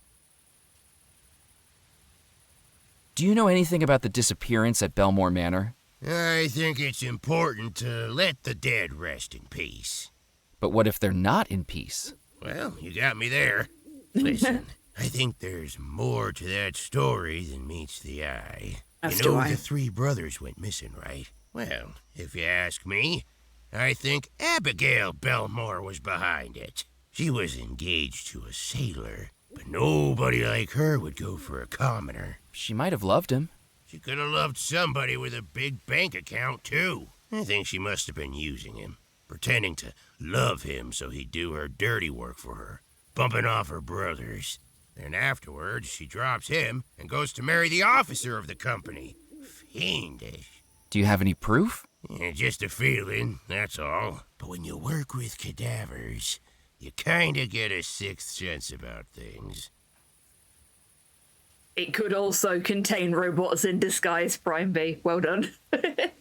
You'll never be rid of us. We'll be watching you forever and ever. Yep.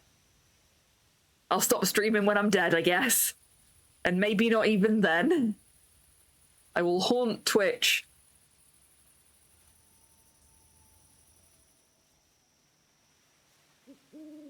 What do you think was behind the disappearance? Well, the sailor must have found out he was being manipulated, right? Done something to get his revenge. What do you think he did? Nobody knows. He could have been working his way through those bodies like a madman. All we know is that everyone in that house disappeared. Tell you the truth, hello. quite relieved they did. Why's that? Because if they hadn't disappeared, it would have been this old fool who had to bury him. Saved me a lot of work.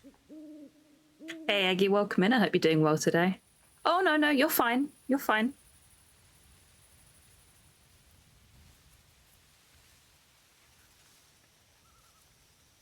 Was the little girl named Mallory Wisp by any chance? That's her.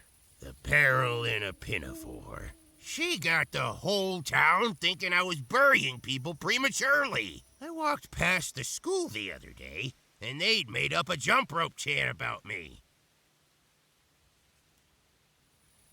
Oh, what was the chant the school children made up about you? Edgar, Edgar, crazy feller, just be careful he don't get you. How many bodies did he strive to bury while they're still alive? 1, 2, 3, 4. I wasn't looking for audience participation. Sorry, I got carried away. Just like you with the burying. Oh my god. That little girl is a menace. I love her.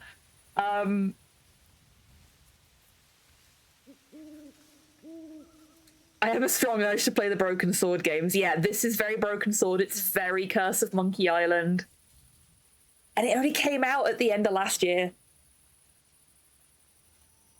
I'm loving this so much so far.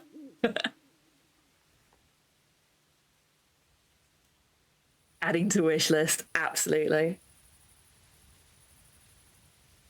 I can see where you're coming from, Poirot. I don't really get Rick vibes from him, but I can see why you would do.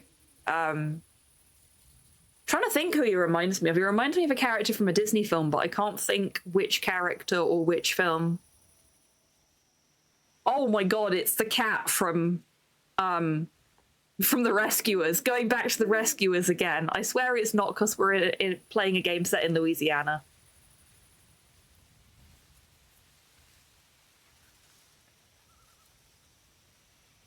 Nobody can Merlin but Merlin. Blow me to Bermuda. Sword in the Stone, a great fucking film.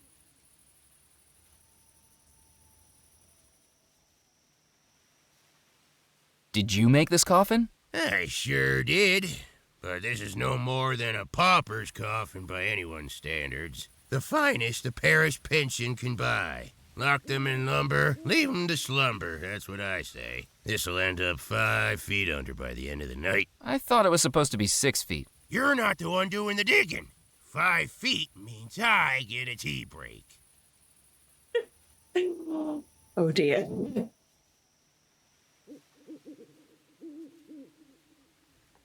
Have you ever accidentally buried someone who was still alive? Has someone been making accusations again? No, just making conversation. Well, not that I know of. When you think about it, how would I know? Shouts for help, desperate shaking of the coffin. Look, I haven't sealed anyone up who was chatting with me, let's put it that way. I usually check for signs of life, but everyone takes shortcuts sometimes, don't they? I deserve some rest in peace, too. Knock, knock. Who's there? Hopefully not the guy in the coffin. Not funny. I don't know, I thought it was pretty funny. Oh, yeah. He's just got the grumpy old man vibe, doesn't he? Yeah, it was good. I mean, I suppose I'm not the guy that's been accused by a schoolchild of burying people while they're still alive, so I would find it funny. Maybe not quite so funny if I was on the other side of it. Pun not intended. Have you got any spare coffin nails? No, I don't have any to spare. I've got a backlog of bodies begging for burial. But does the parish increase my funding? Nope. The roof's leaking, my table's broken. I've used floorboards to build some of the coffins. Take my advice. Don't go into this line of work. Undertaking is a dying business. Literally. Do you think I could fit inside the coffin? Probably not. The gentleman inside might make it a bit of a squeeze. You mean there's a dead guy inside there? There better be. I can't afford to be burying empty coffins. I best be running along. Don't drop dead. I don't want anything else on my to-do list. Fair. It's quite the undertaking. Hey.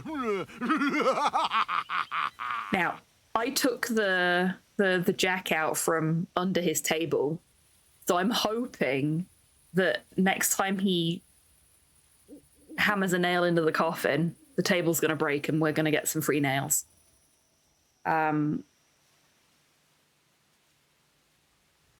So in case that is a thing that will happen after some time, I'm just going to take us to the menu. What about the guy in the coffin? Well, we also need bone fragments.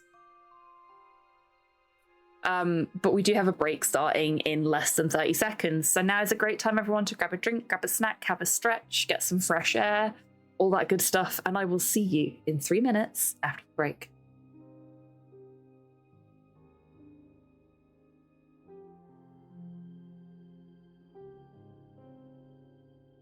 It's fine. Just pick the one you'd most want to boink.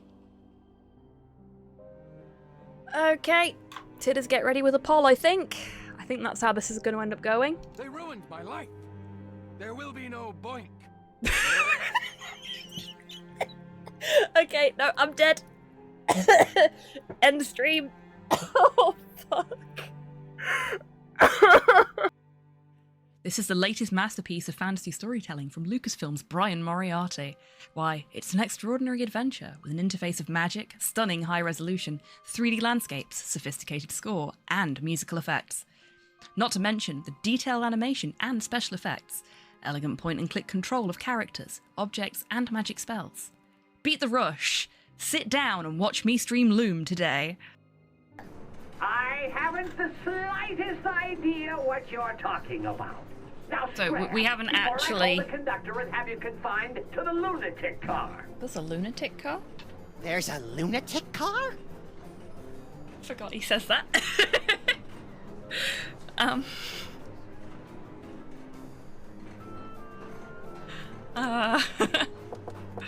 Who is it now? Feeling a little called out right now.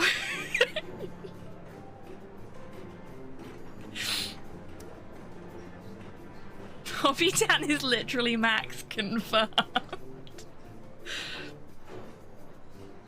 I mean... I can't really argue with that, can I?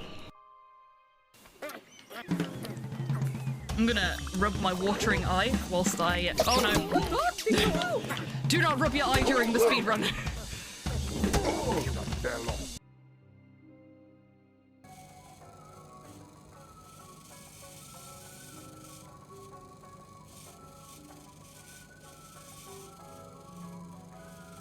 Oh my god.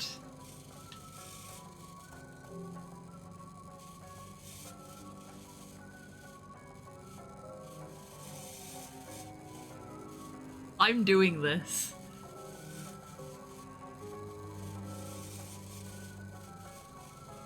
Yeah, work those legs.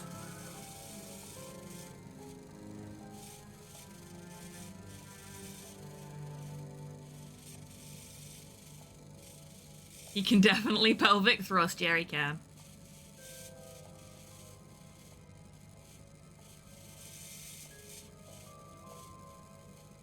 He's a popular guy then.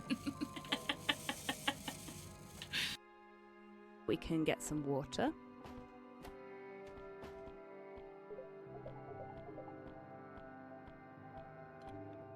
Fuck. I put the bear trap down and then stepped in it.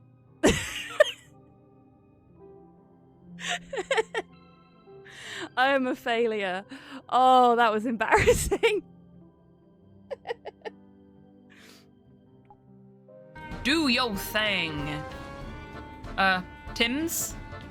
Tim's. The door! I have opened it for you. No, don't clamour at me. Go and get the egg. Tim's, egg, seek. Tim's, please, work with me here. This one on the other hand. A bit too handsy. Oh, oh jeez.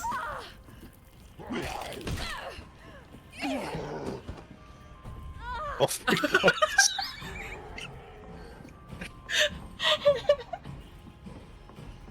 I do love when I stand up and he's just there, floating.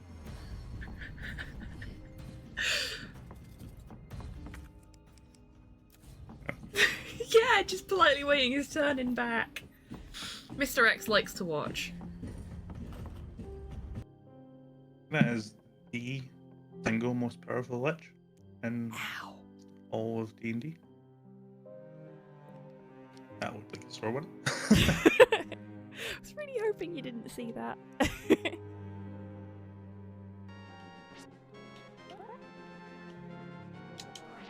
Welcome back from the break, everybody, and thank you for your patience. Hope you're all feeling refreshed. I'd not actually had lunch yet, so decided to grab a few bits that I can pick at while we play the game.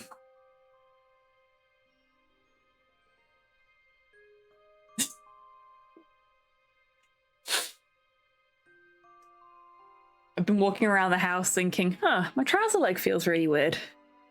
There was a sock stuck in my trouser leg that has just made itself known by creeping out onto my foot. You know, I'm not actually saved yet. I don't know when the autosave was, though. We'll just have a...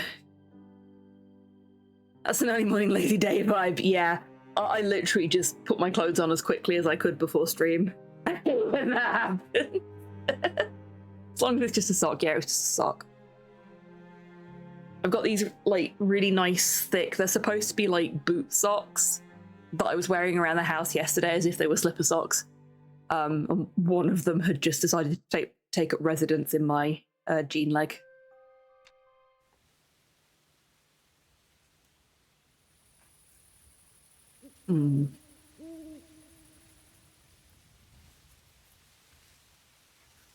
Let's see what else we've got in the graveyard.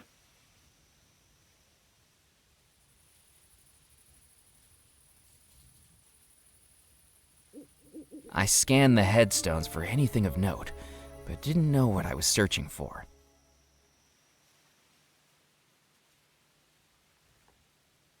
I couldn't see any way to open the crypt door. Not a doorknob, not a keyhole. Whoever sealed this up intended to seal it up for good.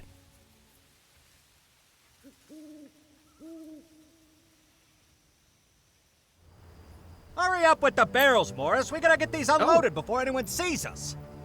Are you sure this is a good idea, Musket? I don't think we should be using a church as our hiding place. You're not being paid to think, Morris. You carry those barrels in here and let me worry about the theological implications. This place has been abandoned for decades. There's nobody around. Nobody living, maybe. What if there's ghosts, boss? Darn it, Morris. If brains was dynamite, you wouldn't have enough to blow your nose. Now get unloading. And keep an eye out for anyone snooping around. What if someone catches us? If anyone asks, Bit late we're for the that. new clergy. We tell them these barrels are full of communion wine. I thought we was rum runners, not wine runners, boss. I found our rum. Communion rum, then. Oh, gotcha. Remember, St. Juniper's Church is a place to get closer to God. And if anyone questions our alibi, we make sure that happens. The pair of rum runners looked like the human personifications of the dish and the spoon from Hey Diddle Diddle. The gangly spoon bossing around the rotund dish as it carried barrels effortlessly from the jalopy and into the church. As it turned out, nursery rhyme characters become a lot more intimidating once they have revolvers. This game is so excellently written. The barrels were far too heavy for me to lift, though that gorilla of a rum runner had been picking them up like they were cotton balls.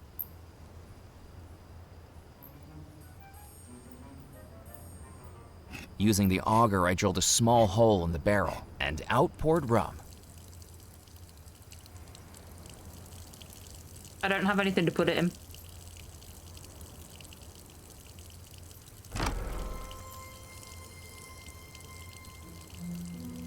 Musket, one of the barrels has sprung a leak. How many times are you gonna bother me? Put a cork in it, will ya?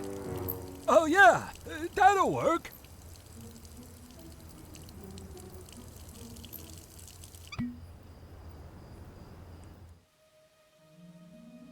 Excellent.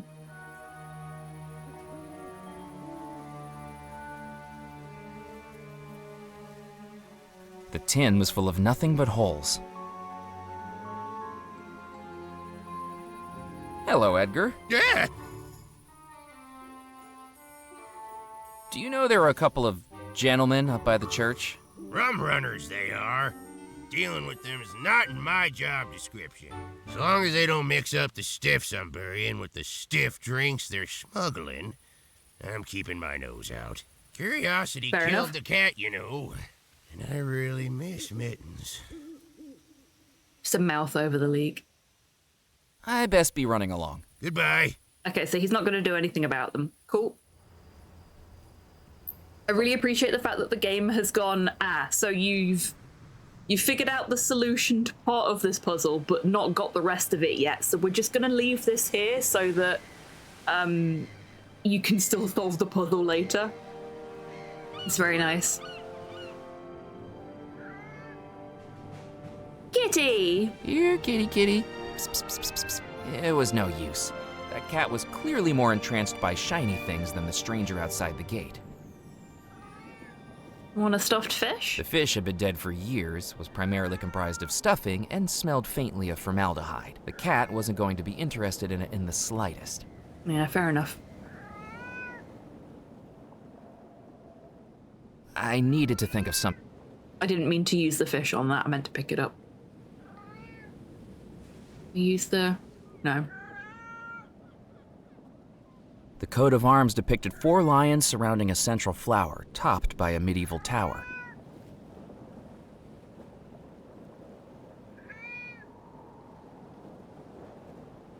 Okay, we can't do anything here right now.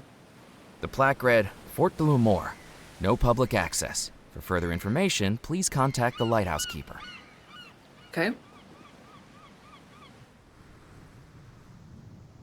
So, we need a cup.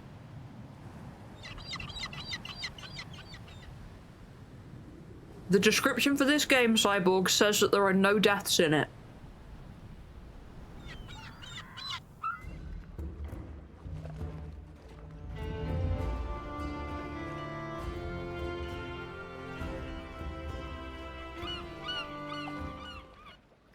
The stories about Belmore Manor are true. I saw the ghost bride inside the house. Blast it, Murphy. Don't say I didn't warn you. This island has had its fair share of the macabre. The best way to deal with it is to leave well enough alone. Why are you searching for that treasure anyway? Well, it's my job. The state's claim on that money runs out at 8 a.m., and I'm supposed to find it. You seem pretty passionate about something that's just for work. What are the odds you draw an assignment like that? Well, I might have made my own luck there. They wouldn't normally authorize an investigation so close to the statute of limitations running out, especially on a 30-year-old cold case. But thrust a stack of forms in front of the boss 5 minutes before clocking off on a Friday afternoon, and he doesn't care what he's signing. Let's just hope he wasn't signing your death warrant. Most of my investigations don't amount to more than counting paperclips in a municipal building or going cross-eyed over receipt rolls in a courthouse. When I found that old case folder tucked behind the filing cabinet, its only lead, a water-stained magazine, talking about a real-life haunted house, how could I pass it up?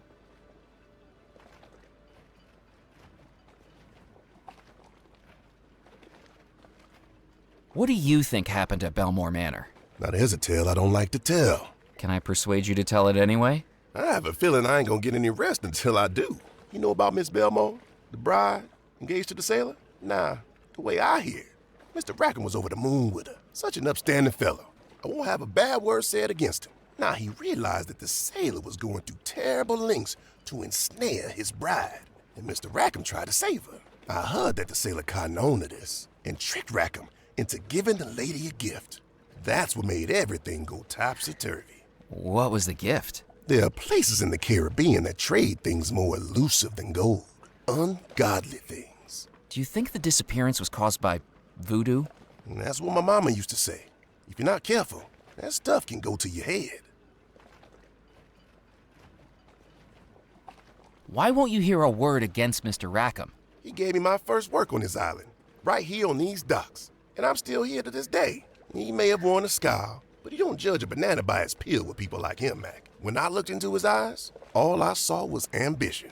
What work did you do? Loading and unloading the ships that came in. Of course, they just don't do that anymore. Dead Nettle's a forgotten town. Maybe that's for the best.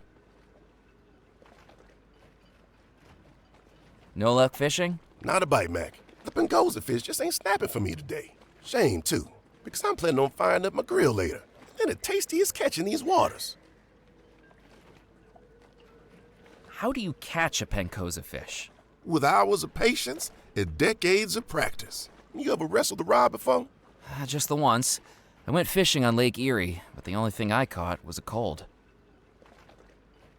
What do you do with the fish you catch? A couple I save for myself, and the rest I sell to the captain's club. They fancy them up with lemon lobsters, slawfish, something or other. But everyone knows the best way to cook them is to grill them. You didn't tell me the Spirit Queen was a riverboat. Oh, sure. That thing's been moored up in the bayou with her keel kissing the mud for years. Witch doctor lives aboard her now. Claims to sell all manner of hoodoo and voodoo. But to believe that, you need to be dumber than the bachelor in New Orleans, throwing beads at the Sisters of Mercy.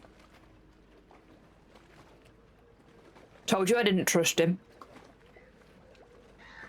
I spoke with Dr. Moray. He thinks we can make contact with the ghosts.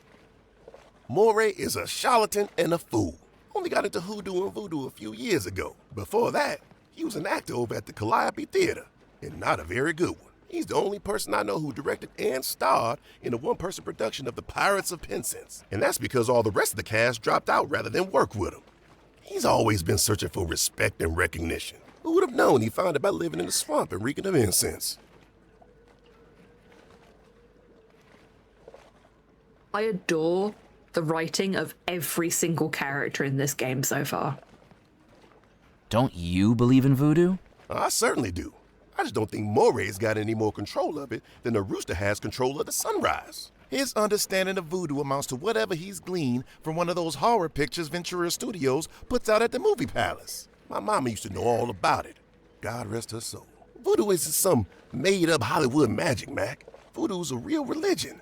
It's about community, about belonging, and about searching for something more than flesh and blood. It's not the snake oil he peddles.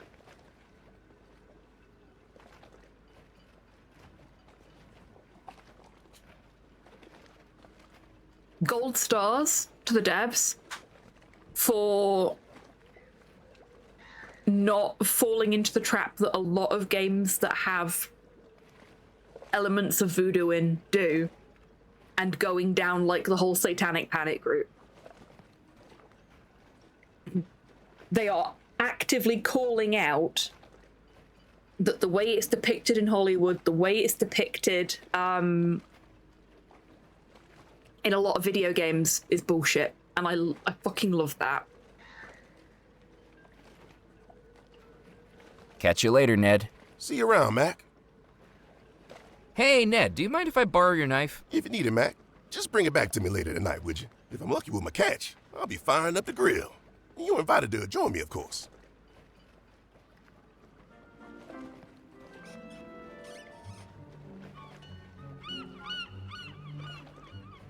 I think I just heard Slow go to the shops and I need something. So I'm just gonna send him a quick message and ask him to get it for me.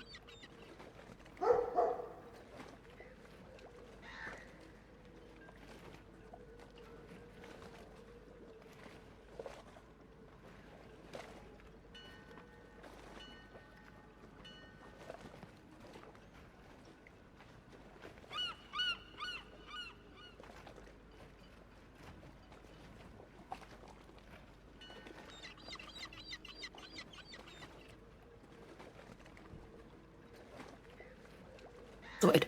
Ooh, what's in the fishing net? Anything of use to us?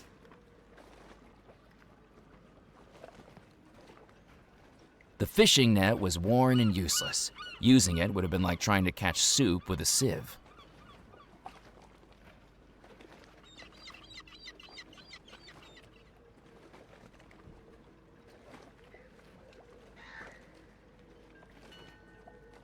The net was so worn that even if I had cut it down, I'd have no use for it. Okay. We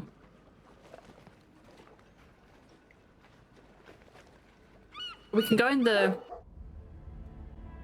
Murphy McCallan, so you're still here. What have you been up to? Anything newsworthy? That's none of your business. Don't think I've forgotten your trick with the telegram. Hey, it's nothing personal. Your business is my business, and my business is news. I'm Evelyn Stoker. editor of the Juniper Parish Gazette. No misdeed left unshared, no drama left unmonetized. Come on, work with me here, McCallan. I need something juicy. Committed any crimes? Uncovered any affairs? Any deep, personal secrets to reveal? The honest-to-God truth? No. I need a good story. I can't let something minor like the truth stand in the way of that.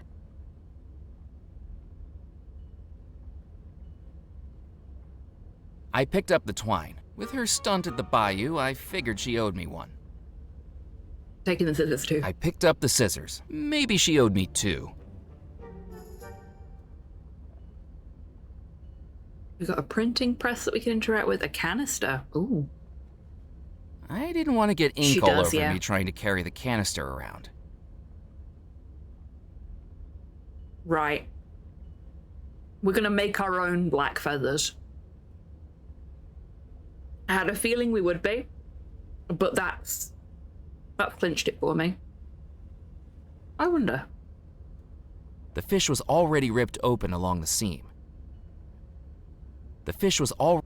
Okay, that's fine. I was hoping I could get the guts out of the fish and see if there was any feathers in there. Hey, you can't come back here. Sorry. Let's have a chat Yes? with her. Hi.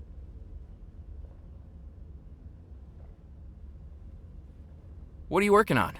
One of the most romantic articles this newspaper's ever seen. Francois Fogg, Dead Nettle's local pharmacist, is reuniting with his long-lost love after 14 years apart, thanks to this newspaper's personal ads column. What a lovely story. That's right. She mailed in a letter she wanted printed. Her former sweetheart saw it, and now they're on track to see each other again. Eventually. Eventually? Well, that's a bit of an administrative issue. In the letter we received, she told him to meet her in her Texas hometown of Magnolia. Due to a tiny typesetting error, he's now on a 6-week voyage to Mongolia. But doesn't it warm your heart how far people will go for love?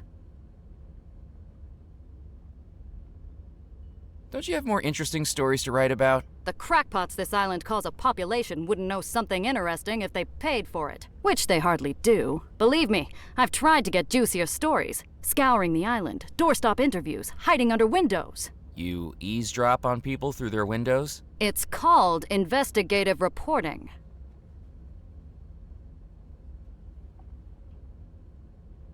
I'm doing some research on the treasure of Belmore Manor. Have you found it? Well, no, not yet. I've just started looking. Then don't waste my time. Come back when you've got the goods.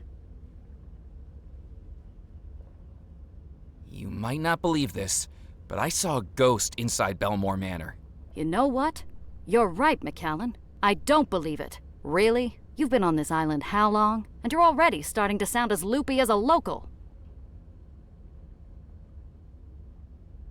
Have you ever written an article on the disappearance at Belmore Manor? What a waste of column inches. Leave it. That's my advice. There's no story in it. No story? Not one that anyone would believe. And I've got advertisers breathing down my neck. What do you think went on? Practically everyone on this island thinks there was some kind of sorcery involved. No one is looking at the reality. If I write up my research, no one on the island will believe me. If I write their wackadoodle theories, I'll be laughed out of the industry. You can tell me what you've uncovered about Belmore Manor. Trust me, at this point, few things would surprise me. I heard the Belmore Trading Company was losing revenue. Its profits eaten up by who knows what ventures those brothers had going on. I've seen the records. The company was privately owned, sure, but when you've got pressure building and the sharks are circling, you've got to shore up your defenses. I think that's why the Belmores persuaded Abigail to marry John Rackham. Marry someone she didn't love? But he didn't love her either. He was just after the company. So he hires the sailor to seduce her, convince her there's more to life than Devil's Rock. And as soon as she marries Rackham, they split, never to see each other again. He inherits the lot, and she disappears with her lover boy sailor to who knows where. But why do you think all the guests disappeared? They bumped them off to cover their tracks. Either one of them could have been sunning it up in Sarasota ever since. But imagine me writing that into a piece of serious journalism. It's an interesting take. Why isn't she the protagonist? Well, because she's not. She was already here. We're the outsider.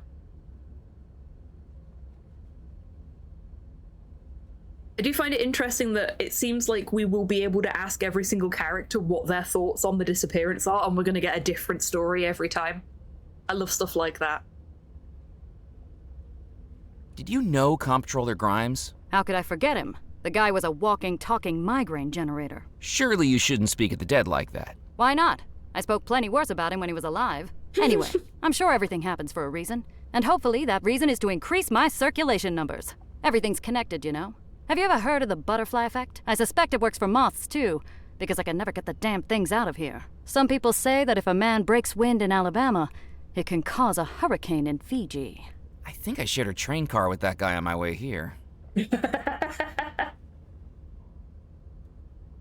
What's in those filing cabinets? Past issues of the paper, going all the way back to 1858. Of course, things were a lot more interesting when Dead Nettle was thriving. People, ships, and cargo coming and going. Lots to report on back then. More than the dregs I have to dress up now.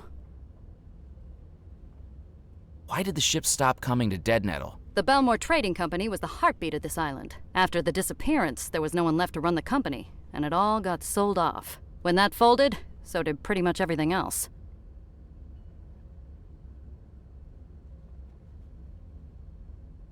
Do you have any back issues featuring the Belmore Manor wedding? We don't, I'm afraid. Most of the paper's directors were at the wedding, and disappeared along with everyone else. The newspaper had to close up shop for months while it was restaffed. This was back when the Gazette wasn't run by just one person. I think I better be going. Keep your eyes peeled for a story, McAllen. There are secrets on the island, and it's my job to run advertisements next to them.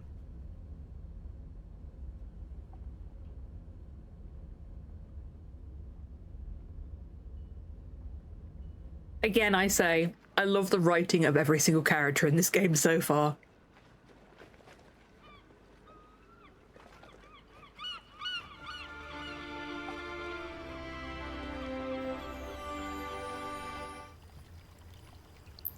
So many places that are open now that weren't earlier.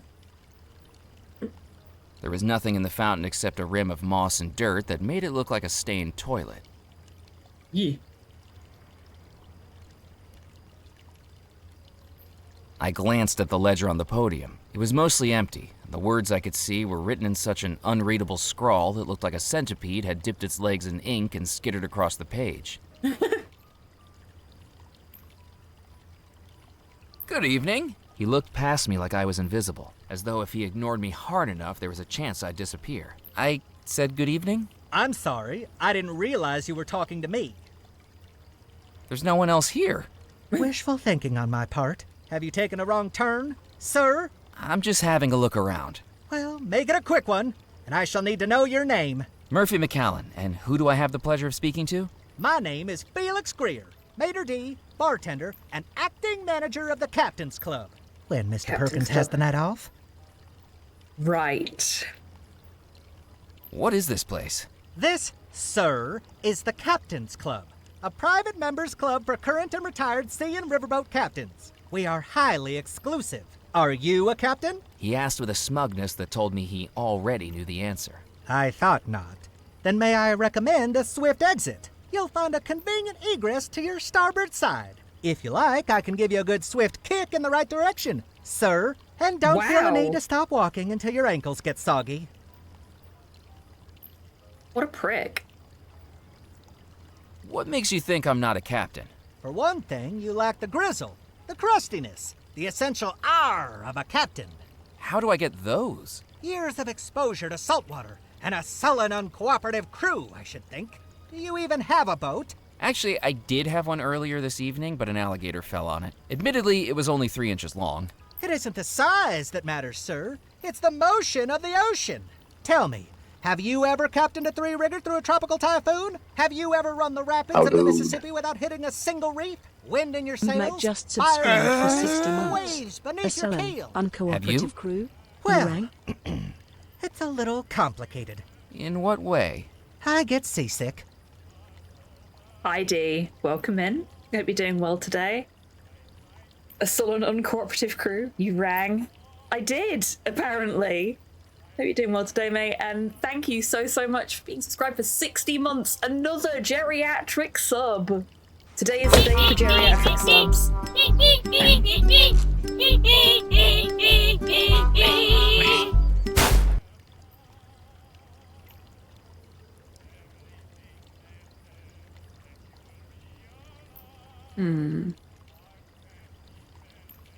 Ned told me he sells fish to you. What do you serve here? Captains. Right, yes. I mean by way of food. The Captain's Club serves a dazzling array of sea-sourced dishes, from our house special jambalaya to my personal favorite, Devil's Rock Pancoza, pan-seared with lobster slaw and citrus crawfish beer blanc. In all honesty, it's not very popular. Most of the clientele are absolutely sick of seafood by the time they get ashore. Just the sight of it makes them queasy. Oh, that sucks. What about drinks? Listen, if you're from the Prohibition Bureau, we've cleared all of that up with Officer Moe. Fines were paid, items changed hands, and now we're clear. I'm not from any Prohibition Bureau. Then forget I said anything.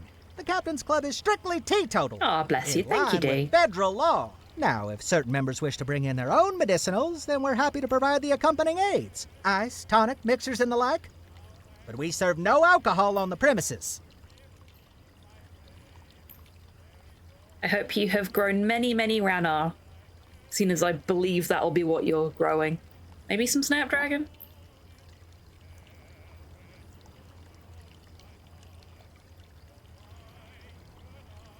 Oh! Yeah, welcome in. Oh, hello. Hope you're doing well today. No worries, Cypher, you enjoy your time in the Lurkers Lounge. Is there any way to prove I'm a captain? You might show me your captain's license. As I'm sure you know, the state of Louisiana requires all captains of both river and sea to carry one.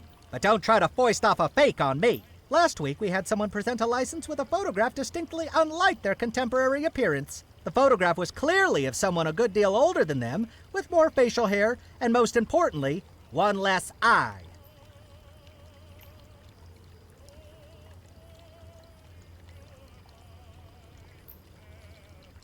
Is the club busy tonight? Well, we haven't opened yet, but if it's like last week, it'll be quite the lively soiree. I could barely keep up. The members here like to have a good time? That's right, sir. Both of them. This town sure isn't what it used to be. What's happened to Dead Nettle? Do you think you've wandered into the Tourist Information Center? I can assure you, you'll never meet a tourism official who dresses with this much panache. Stuart LePew, head of the Devil's Rock Historical Society, looks like a thrift store had a crisis of conscience and threw up on him. I was just hoping to talk to someone so obviously knowledgeable about the area. Well, yes, that is true. I am plagued with an encyclopedic knowledge of the locality. My concierge duties require it. I have a spiel.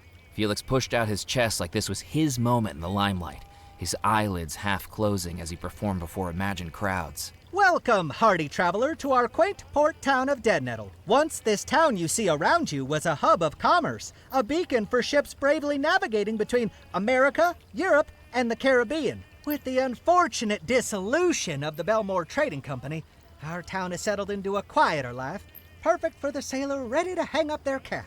We hope that you enjoy your time in our cozy town and perhaps explore some of the local sites here in Dead Nettle. Well... Excuse me? I was expecting applause. I'm looking for the lost treasure of Belmore Manor. Oh, goody! Another young adventurer seeking fame, fortune, or some combination of the two.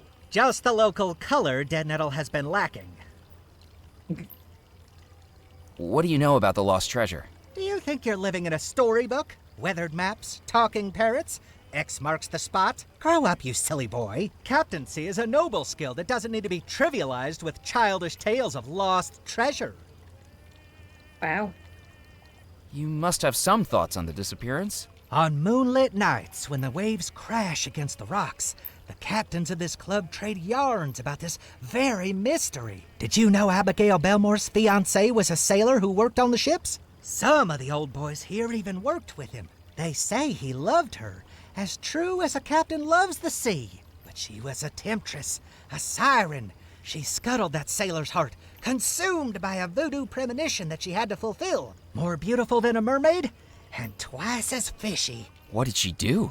After months of engagement, she broke it off and chose to marry an officer of the company instead, on their very wedding day. Why did she do that? The rumors I've heard are that they discovered something in the Caribbean. Something wicked. Something that consumed them and drove them to heinous acts. The Belmore brothers swore their crew to secrecy, and the men were loyal to their word. But the rot in the rope was that sister, Abigail. People say that whatever they discovered took hold of her. With the sailor's broken heart and the officer's resources, she was about to unleash something terrible. Until the disappearance halted her evil plans. Do you think that's true? Of course not. It's all nonsense. But the captains do love to outperform each other with such tales on a dull evening. So again, we're getting more conflicting versions of events for what possibly happened on that night. I'm loving this. It's going to be something really fucking mundane at the end of it, isn't it? I hope the recovery day goes well for you, Modhel, and that you get some rest. And yes, he's very definitely a preening peacock.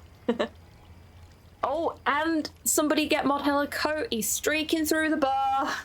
Thank you very much for the 3-stream streak. You know, I quite like being out at sea. Oh, really, sir?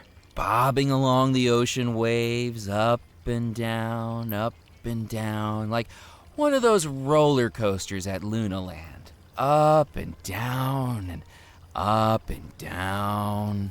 If sir would please be quiet. Else I expect there'll be a few waves of something coming out of my mouth any moment. I best be casting off. Don't feel the need to rush back, sir. Okay. Not a very nice guy. Oh boy.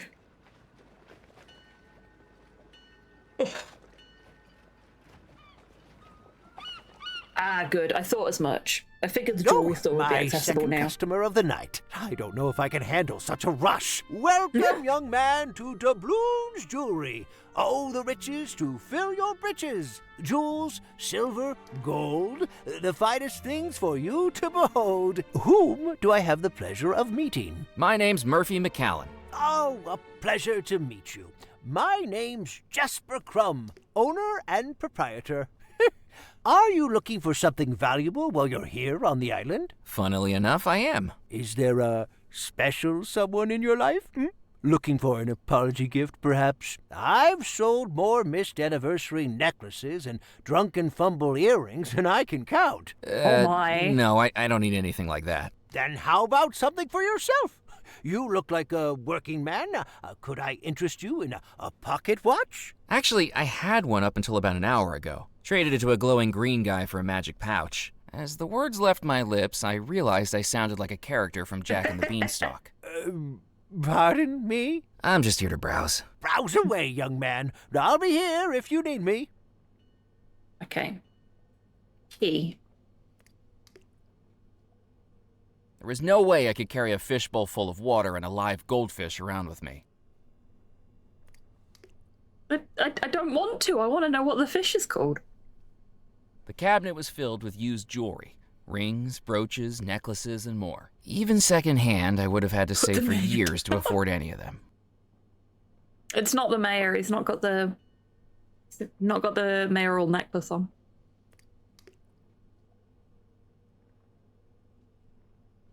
The cabinet was filled with precious jewels, geodes, and fossils next to a small sign that read, Treasures of the Earth.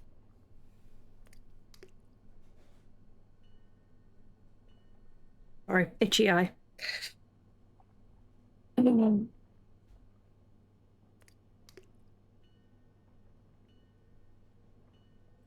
cabinet proudly displayed all manner of gold and silver creations, watches, necklaces, pendants, and more, all made in-house by the jeweler.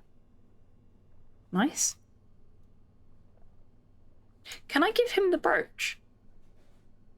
Excuse me, would you be able to polish a brooch for me? Let me take a look. Oh, well, 18-karat yellow gold, filigree wirework in a handcrafted floral motif, and round, brilliant cut ruby. If I'm not mistaken, made to fit a music box? That's right. How did you know that? I know my own handiwork anywhere. Now, how did you get a hold of it? Shit. Just a gift. What a generous gift indeed. Well, we do offer free polishings on all items purchased here, so I'd be very happy to shine her up for you. Please, bear with me for a moment.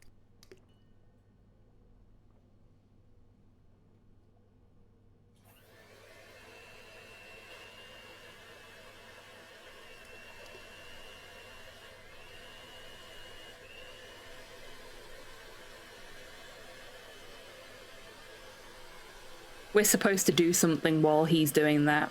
There is no reason to use the microscope without some... Are we trying to steal his money?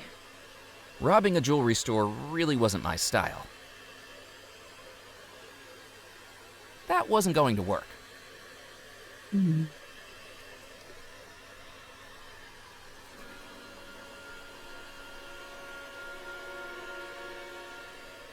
It was a manuscript. Oh. How do I get you out of there?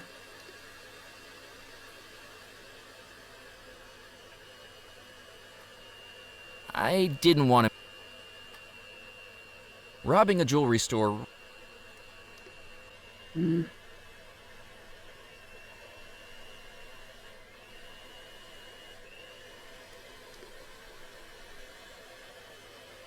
inspected the carving. Its woodworm-dotted surface and water-stained edges suggested it had once been much more than a decorative piece in a jewelry store. Can I do anything with the carving? That didn't work.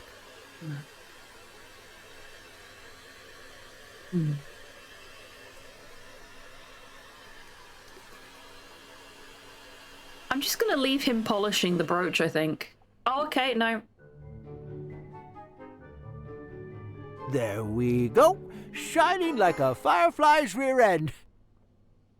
I'm afraid the clasp on the back has broken off. You weren't planning on wearing it soon, were you? I wasn't planning on wearing it at all. There's no shame in indulging yourself every once in a while. Lord knows I can appreciate the comfort and empowerment a pair of hosiery can bring. Anyway, we don't have any replacement clasps in stock, but I can put it in order. In the meantime, here's a button magnet that should hold it in place, as long as you're not too vigorous with it. Ooh. Thank you. Worth knowing. So we got a bonus item out of it. We've got a shiny brooch now. I do feel like we were supposed to do something whilst he was doing that, but I don't know if I actually have the things I need to do it. So we'll come back, knowing that we can get the brooch polished again if we need to. Go to the beach. Little girl's gone, but there's now a bottle. Perfect, just what we need. As I picked up the bottle, I anticipated what could be inside. A brine-stained treasure map, perhaps, or a scribbled plea from a castaway desperately awaiting rescue. Looking inside, I found it was empty. The only writing on it was the embossed glass letters of the Orangello Soda Company.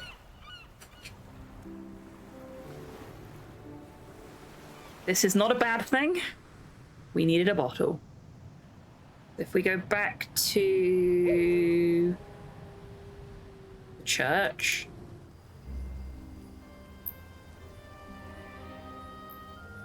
Wait for him to go inside, which we have to do anyway.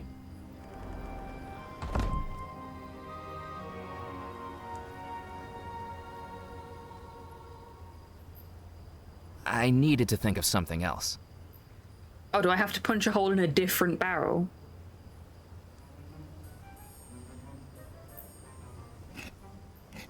Oh, just take the cork out.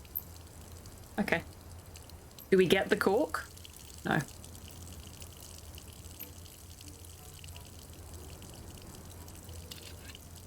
I filled the bottle with rum pouring from the barrel. Relief washed over me at the realization that I'd done it without getting caught by the two rum runners. Uh-oh. Hey, Musket! There's someone out here! Or so I thought. Hey, fella, what do you think you're doing snooping around here? This is our church, you know, and it's closed.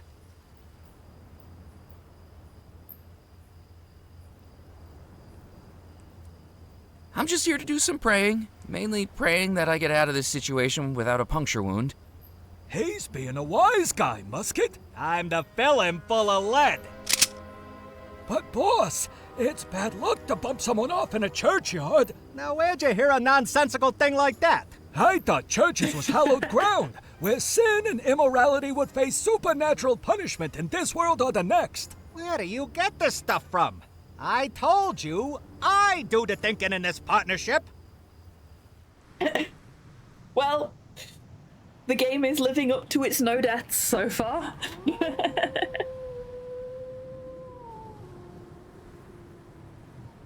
Okay, so we've got two things now. We need to go back to the church for the...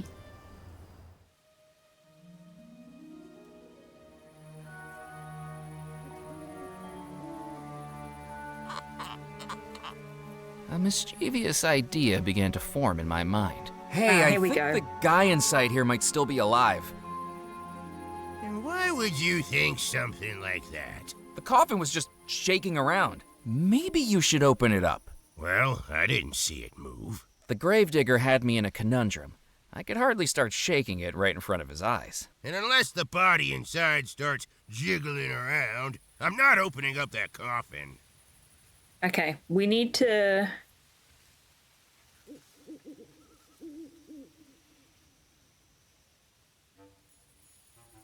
Yeah. I tied the twine to the uneven table and took up a hiding spot behind a nearby wall.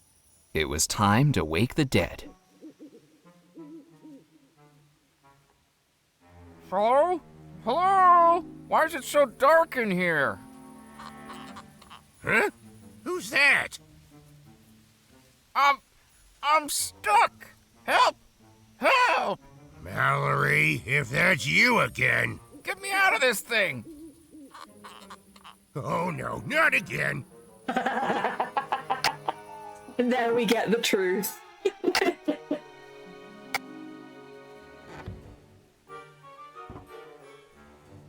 Mister, are you okay? I'm so sorry. I was told... Mister? Oh, God darn it! Next time I see that girl, I'm gonna have a peewee-sized coffin all ready for her. A few hours locked in one of those should adjust her sense of humor. Uh-oh.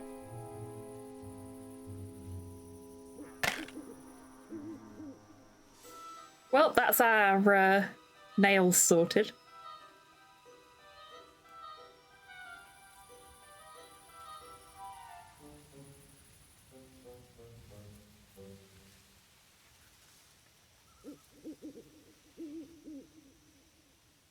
I picked up the handful of discarded coffin nails from the tin.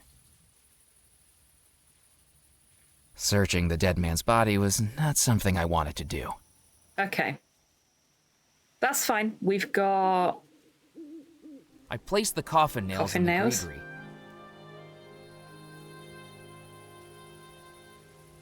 And rum. I poured the rum into the gree-gree.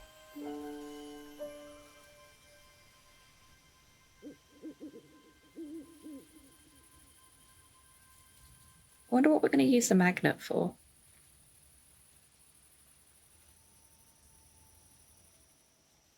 Oh no! We have just poured it literally into the gree-gree. The gree-gree's a little fucking bag. We have just emptied rum directly into a bag. We've not left it in the bottle and put it in the bag. We have poured it into the bag. What is wrong with us? That's good progress though. We got 3 of the items so far. 4 left. We know half of what we need for the black feathers. I know where the gunpowder is, but don't know how to get to it yet. Welcome back. Congratulations on storing your groceries away. There is more rum in that barrel. Yeah, I know, but...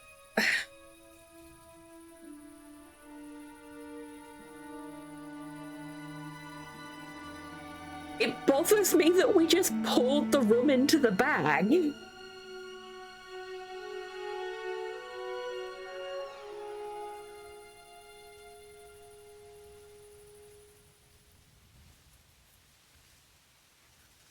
Okay, so I thought the bone fragment might be the fossil that's in the jewelry store. But there doesn't seem to be a way to obtain it, so I don't know.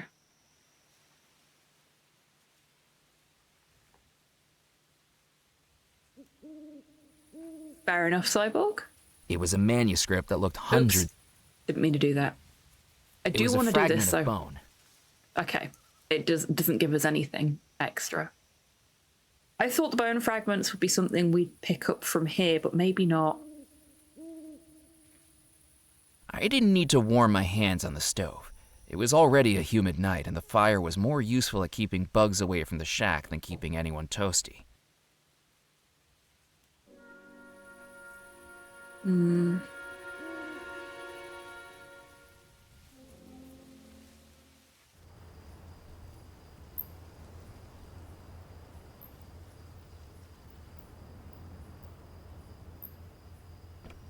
The jalopy door was locked. How ironic that the rum runners would take care not to be the target of criminality.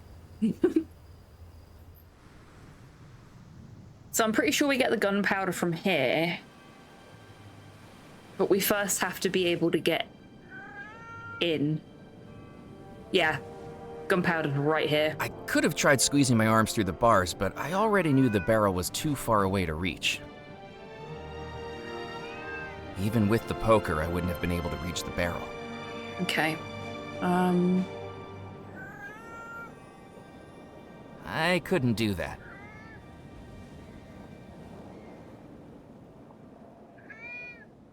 Nope.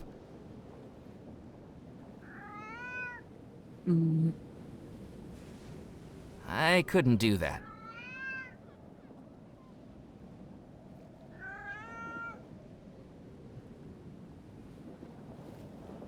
The auger would have been lucky to make a scratch on the bulky lock.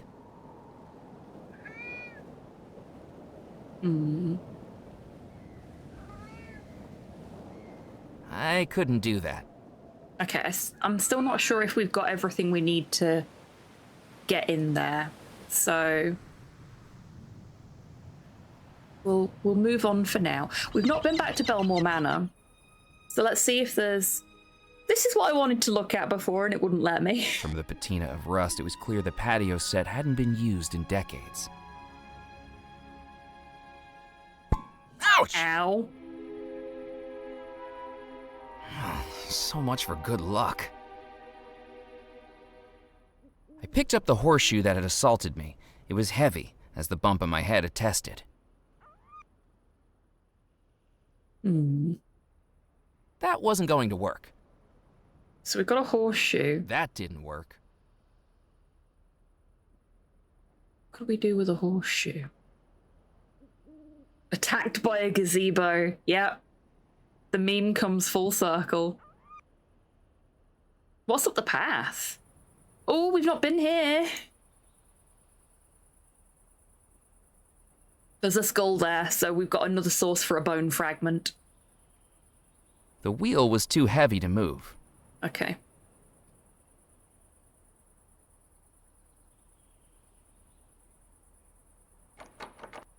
The knot was tied so tightly I couldn't loosen it.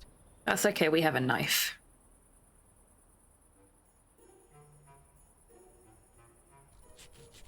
I was going to, Torpor. I was going to. You don't need to tell me what to do. We've got some molasses. The molasses was far too thick and gooey to get into the bottle. Could soak the fish in it. I needed to think of something else. Can we get through the door? We can get through the door now. It was just the barrel that was causing the problem. That should be our bone fragment. Hey. I reached up to the cow skull and dislocated its grisly jaw. I placed the jawbone into the gree-gree. Right. So that leaves us with chalk, gunpowder, and black feathers. Yeah? It was a manuscript that looked hundreds of years old.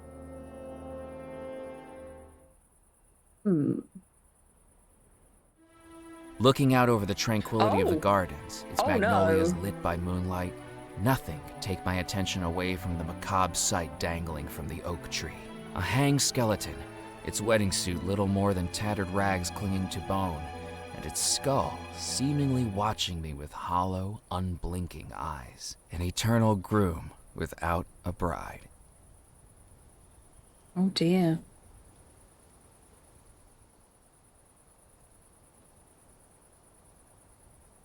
The skeleton hung high up in the tree, swaying with each slight breeze. Even from down on the ground, I felt disturbingly close to it.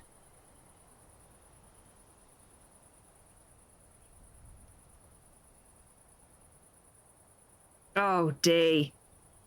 Well done. Cheery game for a Sunday. It's cheerier than last Sunday's game, Cypher. Serious?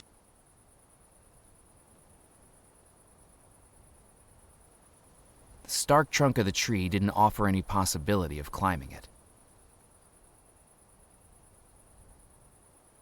Could I? I couldn't do that.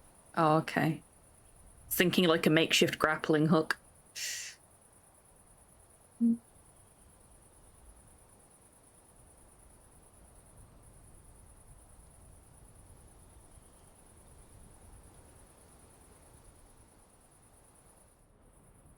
And that brings us back around here. Don't talk about last Sunday. Yes, we do, and we should. It was a very good game. It made us all feel a lot of I went things. to open the door into Belmore Manor, but the key was gone. I was sure I'd left it in the lock. Why did you leave it in the lock? What a stupid place to put it. Put it in your fucking pocket. You just leave it there for somebody else to take.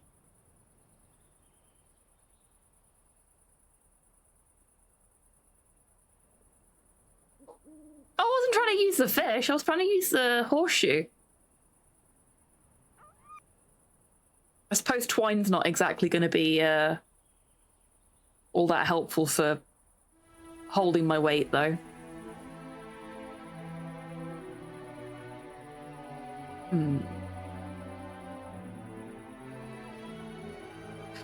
He hadn't just been yeeted out of the house. He left it in the lock when he went in the first time, and then he got yeeted out of the house unexpectedly. So he should have pocketed it after he'd opened the door the first time, instead of just leaving it there. Okay. Well, we got another thing for the Gree here. So, where haven't we obtained a Gree item from? Not had anything from the mill yet. Feathers! Feathers! Cluck, cluck! Buck, buck, buck! Cluck! I tried to persuade the chicken to come Mod Hell. outside, but clearly I was out of cluck. So we need to... Can I use the bellows to blow some The feathers blast out of air of the... may have dislodged some feathers, but there was no chance of them flying out the small Okay. opening. I needed to lure the chicken out. Okay, we do need to lure the chicken out. Can I lure the chicken out with a fish? No. A fish that isn't a fish anymore.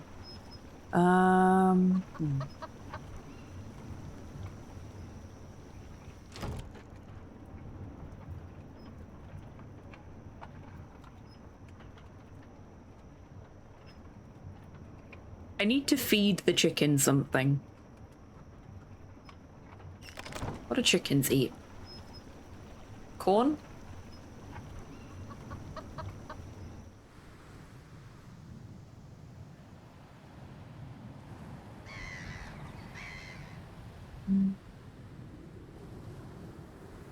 Bugs. Ooh. I know where we can get bugs. Anything to report? I'm keeping my eyes open. Okay, we can't actually interact with the bugs in here.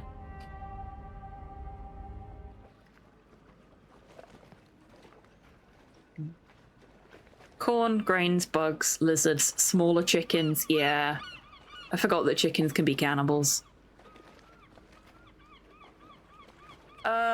With my single penny? Maybe. Anything to report? I'm keeping my eyes open. Yes? Hi. I've got a story for you. A big one. Doesn't seem there like are it. rum runners at the old church. Keep your voice down, Motormouth. Do you want us to end up in the obituaries? I thought you wanted a real scoop for the Gazette. I do, just not one that gets me on the wrong side of the mob in the process. Pigeon elected that's mayor, fair. cow does the high jump. Those are the types of stories that get eyes on the front pages. But I thought journalists had a duty towards truth, justice, and society. Where'd you get that poppycock idea? My duty is towards the circulation numbers. And while I'd love a shocker of a story, I'd rather not become the story, if you catch my drift. Okay, we're just in time. It's break time, folks, so grab a drink, grab a snack, have a stretch. I will see you in 3 minutes after the break.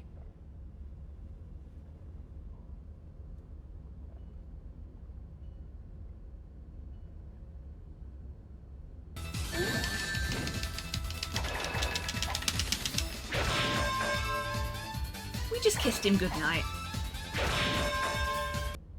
Yes, lick the boot. Lick the boot. Lick it harder. We can get some water.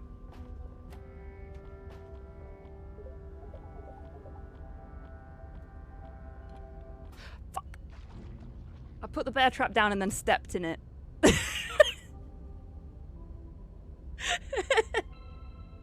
I am a failure. Oh, that was embarrassing.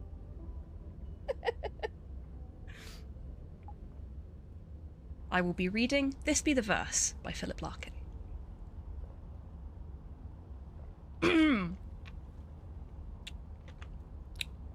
They fuck you up, your mum and dad. They do not mean to, but they do. They fill you with the faults they had and add some extra just for you.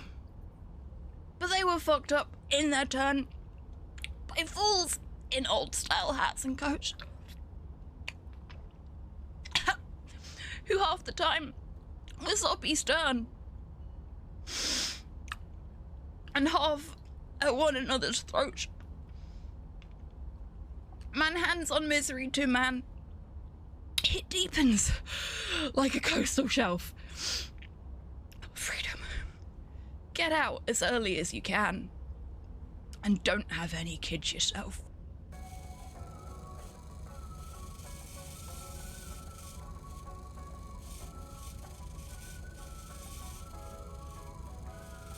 Oh my god.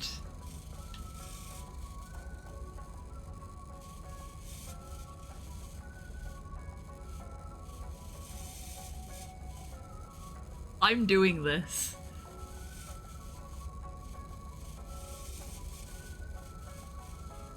Yeah, work those legs.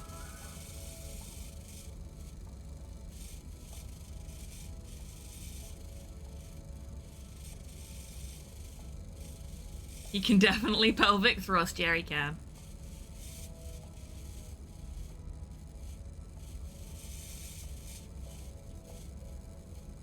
He's a popular guy then. We'll just have a quick jog over here.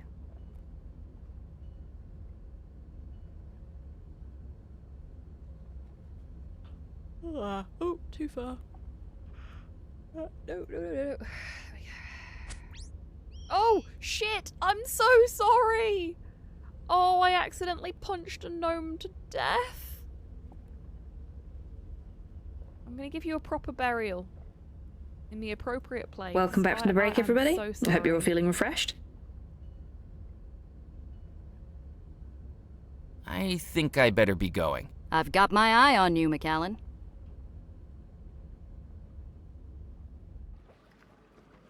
Thank you, Cyborg.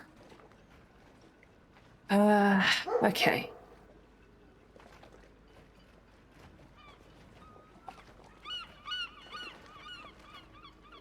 I swear we've seen insects that we could interact with somewhere.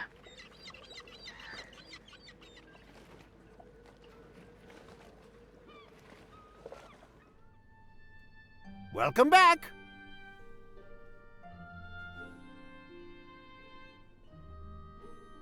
There was no way I could carry a fishbowl full of water and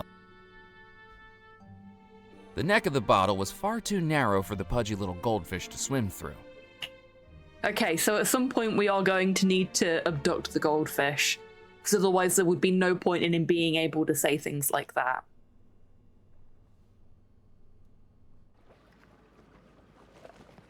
Hmm.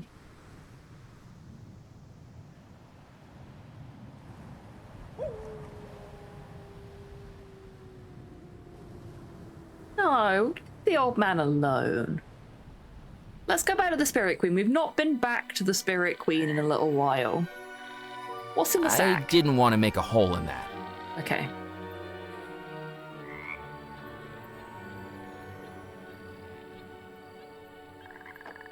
I jiggled the handle, but the door was locked.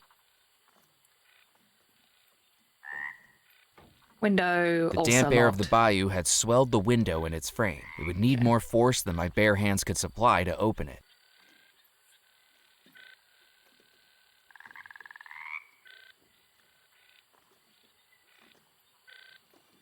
Here we go. With a bit of elbow grease, I levered up the window frame.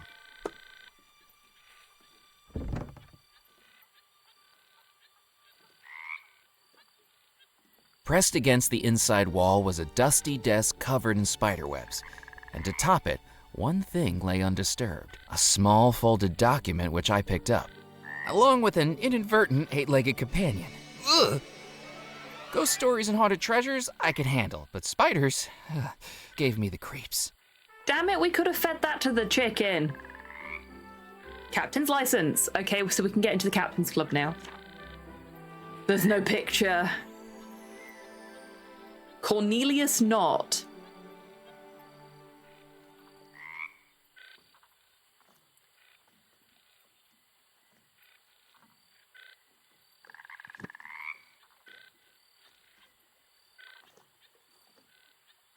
I like spiders too. A lot of people don't though, and I understand that.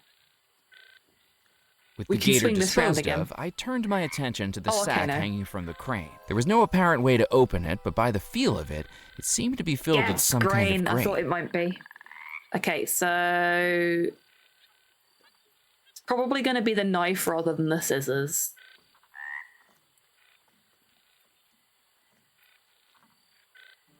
Make your mind up, love. I cut into the sack with the knife, revealing it to be full of corn. Corn, perfect. I took the corn from the sack. Right, we've got our chicken feed. Where was the chicken? At the mill. Use corn on chicken coop. The logic so far has been very, very solid, and I'm very happy about that. I scattered the corn on the path. Mere seconds later, it attracted the attention of the curious chicken.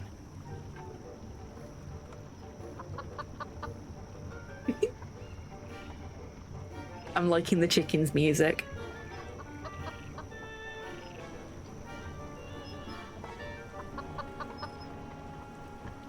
Sorry, chicken. If the chicken didn't want me to touch it, perhaps a blast of air could do the trick.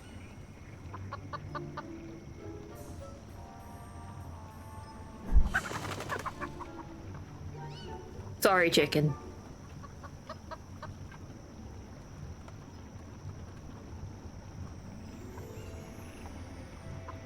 And now back to dead nettle to dip them in ink.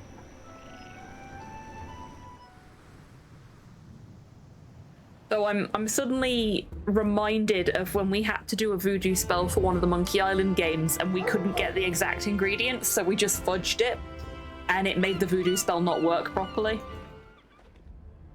Anything to report? I'm keeping my eyes open. I wonder if this will be the same. Delicately, I dipped the feathers into the canister of ink. When they emerged, they were dyed jet black. I placed the feathers into the gree-gree. There we go. So now we've just got the chalk and the gunpowder to get. Chalk, I bet. Yeah, no, chalk's in the captain's club. Because Do you see what I see hidden behind the mast? That is a poster for billiards.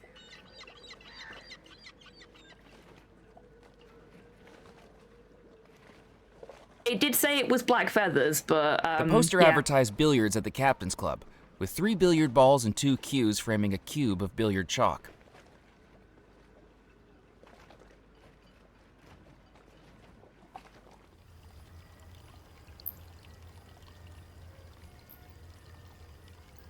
Okay, so we don't have a photograph in...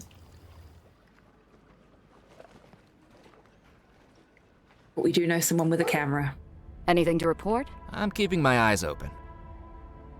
There was no way I was going to get past the newspaper editor to get it. Besides, I didn't know how to operate it. Can we ask her to do it for us? Yes? Hi. Would you take my photograph? Do you know how much the chemicals cost to develop those photographs? I'm on a limited budget here, McAllen. Unless you've done something notable, you're not getting into print. Right. I think I better be going. I've got my eye on you, McAllen. We need to do something interesting so that she'll take our photograph. Oh my god.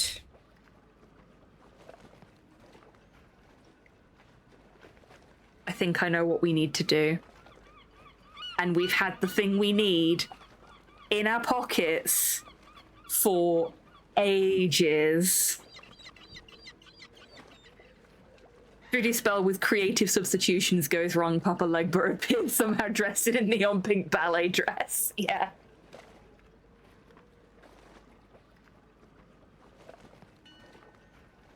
And immediately goes, no again.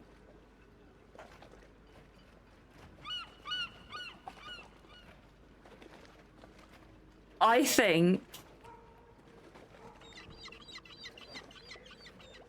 think we need to have the largest catch. 'Cause look at the notice board. We looked at this earlier. All of the papers pinned to the board, one article stood out to me. It showed the beaming face of a rotund fisherman on the docks with a headline declaring he'd just broken the island's heaviest catch record. So we need to put the horseshoe with the in ripped the fish. seam as an opening, I placed the horseshoe inside the taxidermy fish. Now it was heavy. Holy shit, you sound exactly like the person who did the hosting for the Clockies last night. It's spooky how spot on it is. Yeah, it's weird that, isn't it? I sound an awful lot like Garlips when I try hard enough. Hello, Mr. Matt. Welcome in. I hope you're doing well today. It was so lovely to see you at the Clockies last night, as you put it. Also, thank you so much for hyping the audience up whilst we were on the starting soon screen. Like, I was seeing you getting everyone hyped up, and I know it really helped set the tone for the entire show. So thank you. Hello, Pom. I think there are plenty of foolish mortals hanging out here today. I hope you're doing well.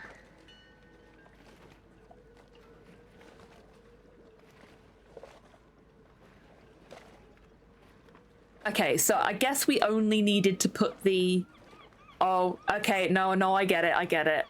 We only needed to put the horseshoe in the fish, but what we're gonna do is then use the magnet to make it look like it's heavier than it is.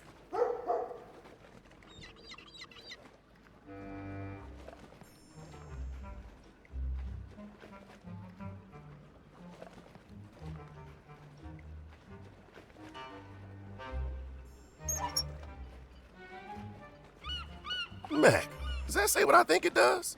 Oh, maybe we don't need the magnet. You've been holding back on me. That breaks Squibb's record. Squibb? Jebediah Squibb. The Cajun Good catcher, name. he calls himself. Last week at the Dead of the Docks, Squibb caught the heaviest pincosa on record. Got his photograph on the front page of the newspaper and everything. McAllen!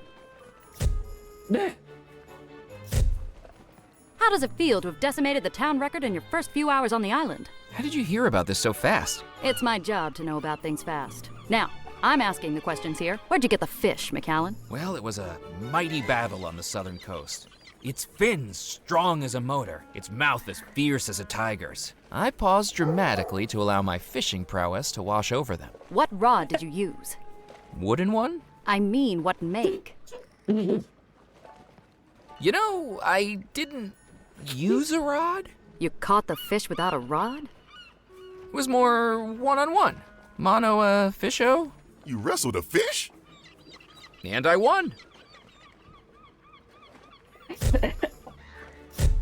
Damn it, game! Well, I really as much as needed it a pains me to drink. say it, you're the cover story in the next edition of the Juniper Parish Gazette. And this is why I'm not getting a Pulitzer.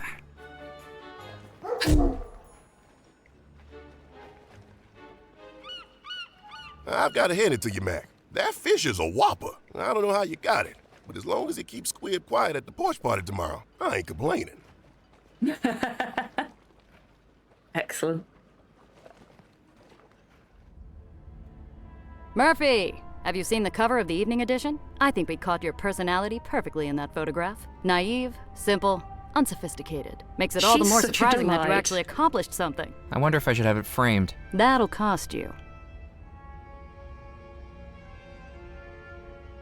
Hey, those cost money, you know. But it has my photograph on it. The Do Not Serve board down at Spinelli's bar has my photograph on it. But that doesn't mean I can just pick it up and walk out with it, does it? Can I give you a penny I'd like to buy a for newspaper. Finally, I get something out of you loitering in here. That'll be 1 cent, please. It's literally my last penny. I have no more money now. I picked up the Some newspaper. junk. The fewer people that saw it, the better. That face.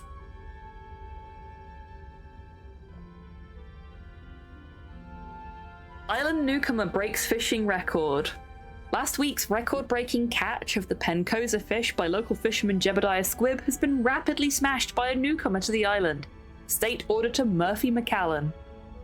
Squibb had managed to catch the heaviest Pencosa fish since records began nearly 8 decades ago, but it proved no match to the vagrant newcomer.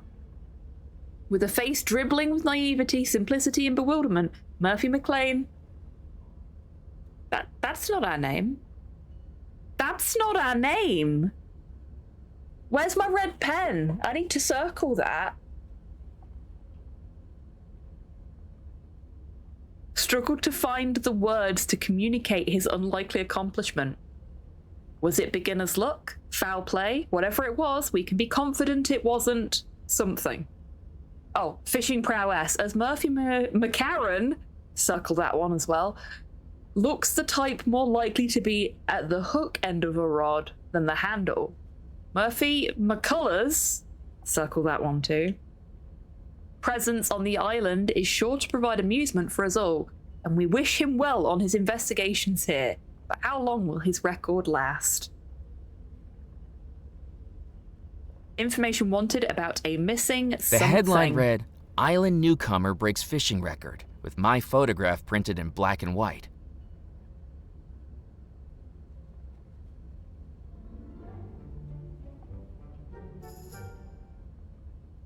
Now I'm immediately going to take a pair of scissors I to cut it. my photograph out of the newspaper.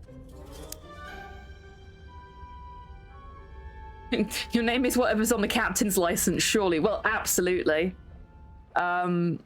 We need to stick that into our very definitely legitimate and official captain's license. And to do that, we need something sticky. You know what's sticky?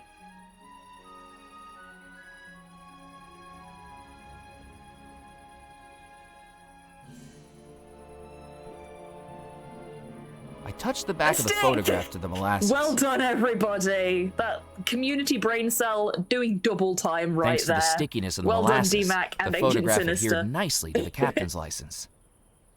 There we go. That looks real, right? Perfectly legit.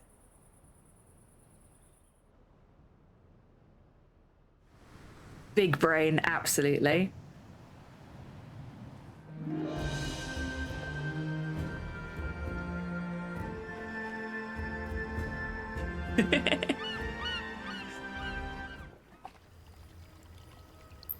You there, pompous asshole. Behold my license. My credentials.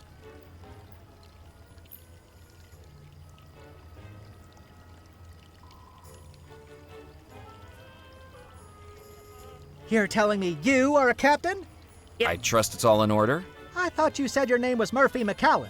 That's right. Then why does this say Captain Knott? It's a pseudonym for marketing purposes. You've got to stand out nowadays. A cool name's a good way to do that. You didn't think Captain Hook was called Hook before the hand incident, did you? What would the odds of that have been?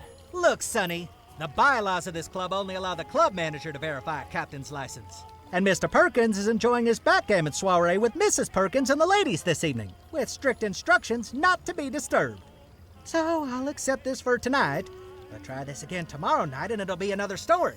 Now, with that said, a warm and hearty welcome to the Captain's Club. We sincerely hope you make use of and enjoy our facilities, and do please let me know if I can be of any assistance at all. We don't open for another hour, but if you'd like, you can head up now to acquaint yourself.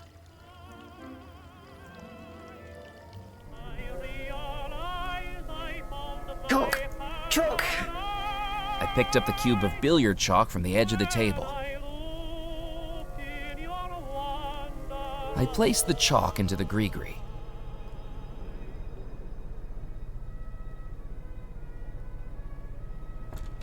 The cabinet was locked.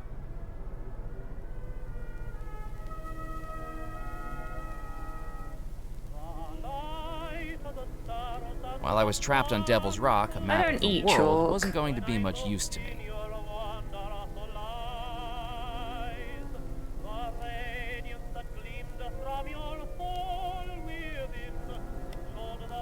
The switch seemed to control the ceiling fans. Sure, that'll be useful later.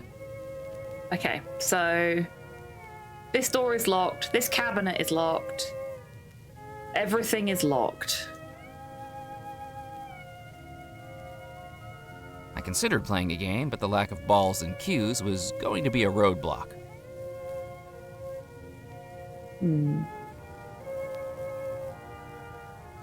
That didn't work.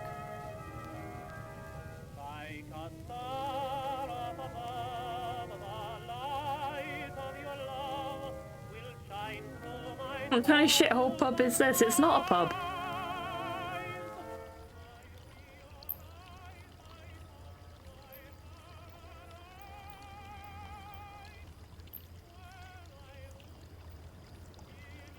I waited for the doors of the elevator to open, but nothing happened. If you wish to use the elevator, I'm afraid to tell you it's broken. You'll have to endure the stairs. Fair enough. I had nothing else to say to Felix, and I doubted he had anything to say to me. Okay, well, we got the chalk. Anywhere could be a pub if you drink aggressively enough. Oh, so your place is a pub as well then, dear? Not even a darts board. Yeah, that is disappointing. Do love a game of darts.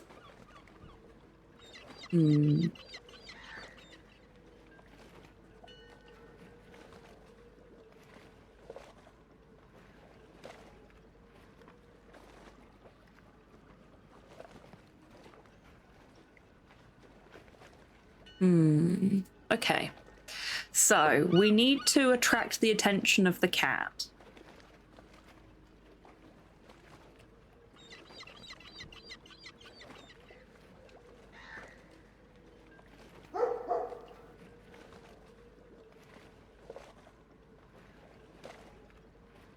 I didn't need to cut that.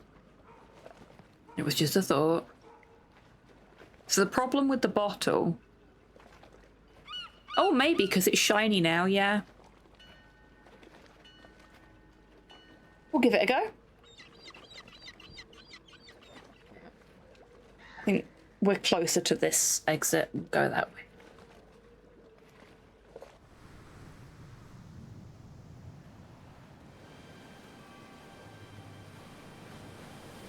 I didn't need to wear the brooch, and obviously its red stone wouldn't suit my jade complexion. That didn't We put it on the end of the stick? Nope. Okay. Put it in the bottle? Nope. I'm thinking we need a way of, like, actually being able to manipulate it. But maybe we don't. With the newly polished brooch gleaming, I angled it towards the lantern, catching the light and reflecting a red beam on the wall. Bye, cat. I didn't want to make a hole in that. Nope. Oh, wait, I there's just needed to powder on think the of floor. something else. There's powder on the floor. That didn't work. Put the bottle down. There we go. I took a handful of the spilled gunpowder. There we go. That I placed is the last gunpowder thing. into the gree-gree. I'd done it. All 7 ingredients for the summoning spell. Now I needed to head back to the Spirit Queen. Off we go then.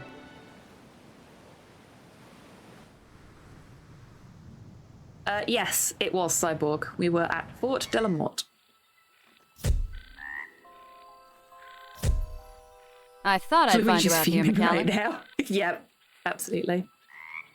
What does she want? Evelyn, lovely to see you out in the bayou again. This will be the last time, McCallum, I'm not your secretary. I don't know what you're up to out here, but I'll figure it out soon enough. But for now, let's hurry it up. These shoes are alligator skin, and I don't want the local fauna recognizing an old friend. Another telegram came through for you, marked urgent. Kip said you might be out here. My boss again? Got it in one. McAllen, report back immediately. Received word Grimes is deceased. Lack of resources has made this a waste of time. And I've cottoned onto your little stunt with the Friday signatures. When you get back here, sorting mail is gonna be the least of your worries. Sid Sinclair Auditing Company. I couldn't believe what I was hearing. On a night when I'd just seen a ghost, this telegram was almost more unbelievable. There was more to the Belmore story than I could have ever imagined. Now I was being pulled away to a job I didn't want to work, a life I didn't want to live. Maybe it was time to do something a little foolish. Do I still have that prepaid reply? Sure do. What do you want it to say? You can stick your mail sorting up your ass?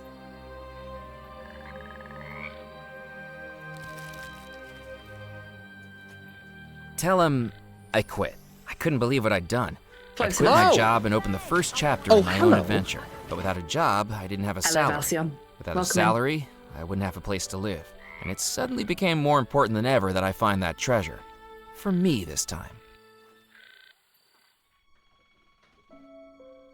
Murphy, have you found all 7 ingredients? I have. Wonderful! Now it is time for the final step. Out of the darkness, the sadness, the fear, I command you, my servant, now to appear.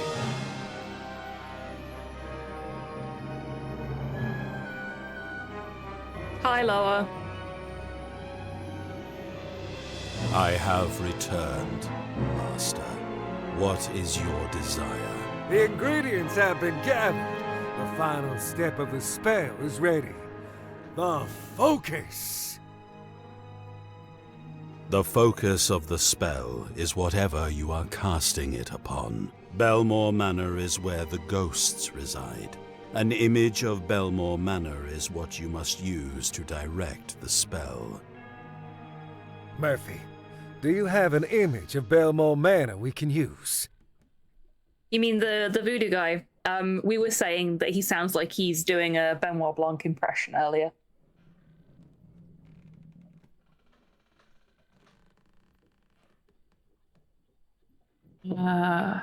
Yes.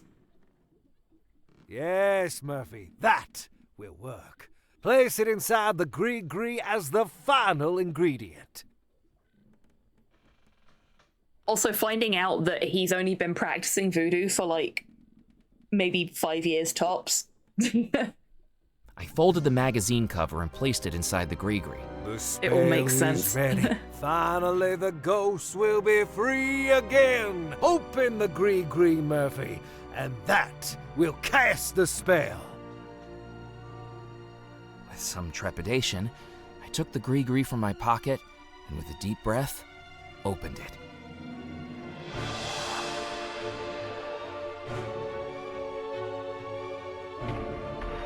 Oh no!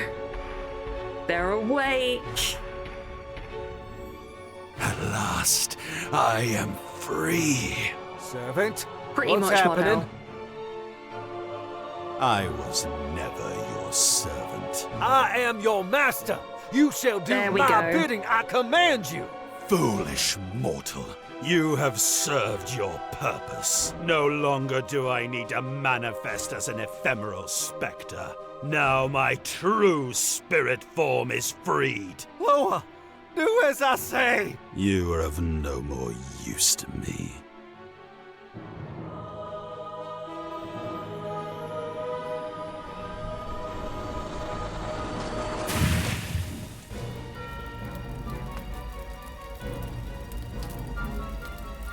I wasn't sure what I'd just seen, but the voodoo fire raging all around me was all too real. I needed to get out, and fast. Well, fuck. Gazing into the spirit pool, I thought I could see formless faces gazing back at me.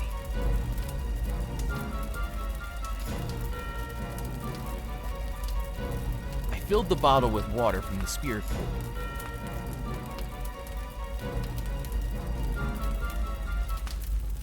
Stands to reason that spirit water would quench spirit flames.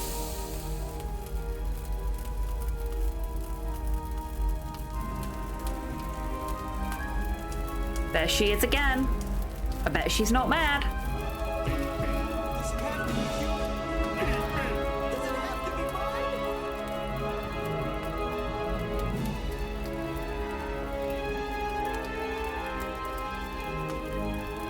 Oh. Well, shit.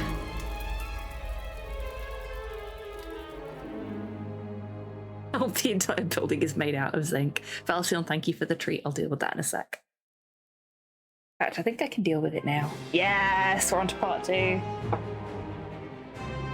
So I have my theories on where the plot for this is going. I'm not gonna say anything, because I don't want to. As I opened my eyes, I realized I had no idea where I was. Hello? Yeah, I think Hello? I know what the twist is going to be. This wasn't good. Thank you for the melon slice. I checked my hands and still seemed to be flesh and blood. What's happening? Where am I?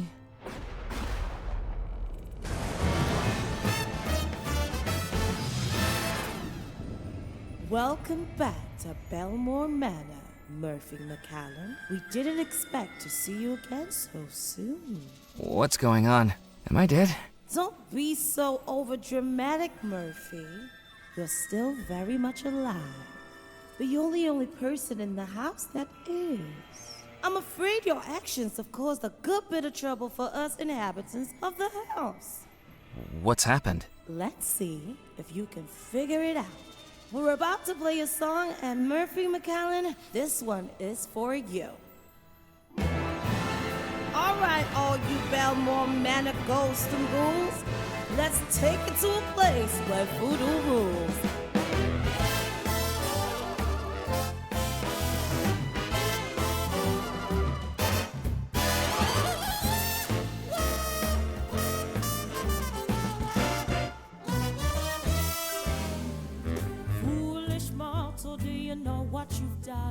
A house of spirits, but we know of one with evil intentions and now no preventions to harm their evil scheme. You're now implicated in this complicated supernatural dream. You cast the spell, now the deed is done. Evil's free, the plan has just begun. Without your detection, we'll have no protection from the Machiavellian game. You set them loose, so you have to deduce who is ill and who is to blame. And self-detested, we'll ask you questions 3. Draw on clues to solve the mystery. The lover, the poor, the devil, oh God. Questions surrounded in doubt. The officer, bride, the sailor, or guide, Murphy. Can you figure it out? Can you figure it out? The broken heart stolen by Tell us now who is the lover. Oh my god, I have to choose. Okay.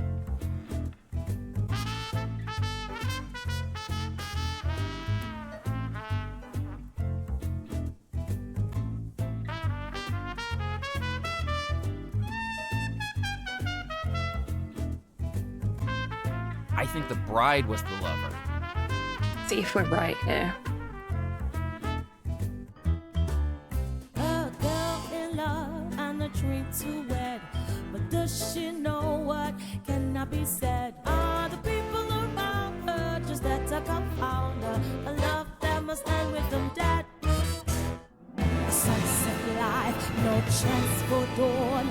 Tell us now who is the pawn. I think the sailor's the pawn. So we saw somebody hanging outside of the house in their wedding clothes. I think that was the sailor. I think the sailor was the pawn.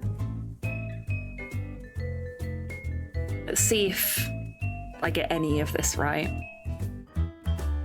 A sailor forced into a wicked deal, a bride to woo, a heart to steal, a sinister threat if he ever should get found out that his love isn't real. Wicked spirited, evil rebel, tell us now who is the devil. I think the officer was the devil.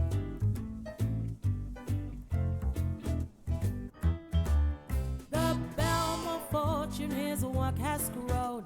He wants that work all to be his own. If the bride was away, then the fortune will stay. Choose the riches to be his alone. Murphy tried, but Oh, it wasn't right. Okay. The story might give you a fright.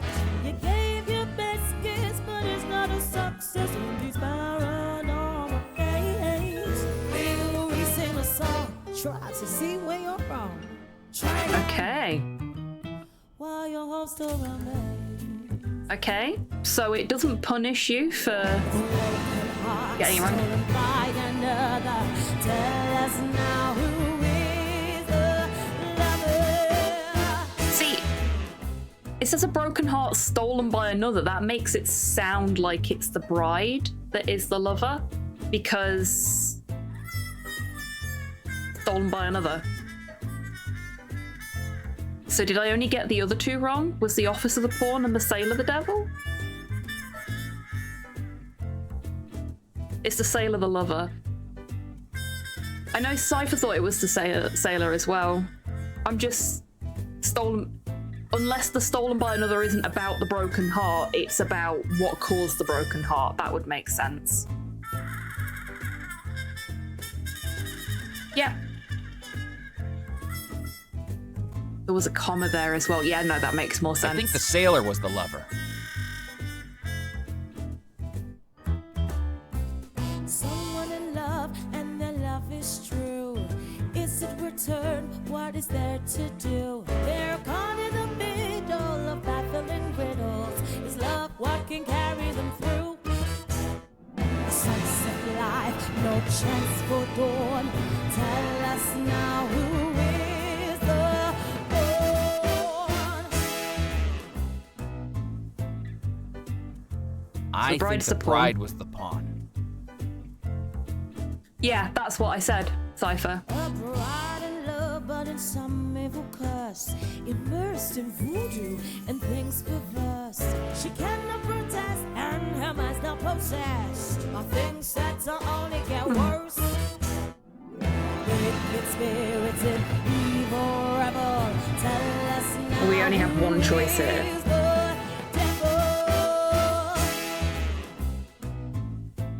I think the officer was the devil. This is the point when we find out we're wrong still. Figure who's now in control. Black magic powers got things he stole. The maybe is set back, but he's gonna get back, and we'll worry that cause that is gold. Yeah, it does, Eggy. You're right.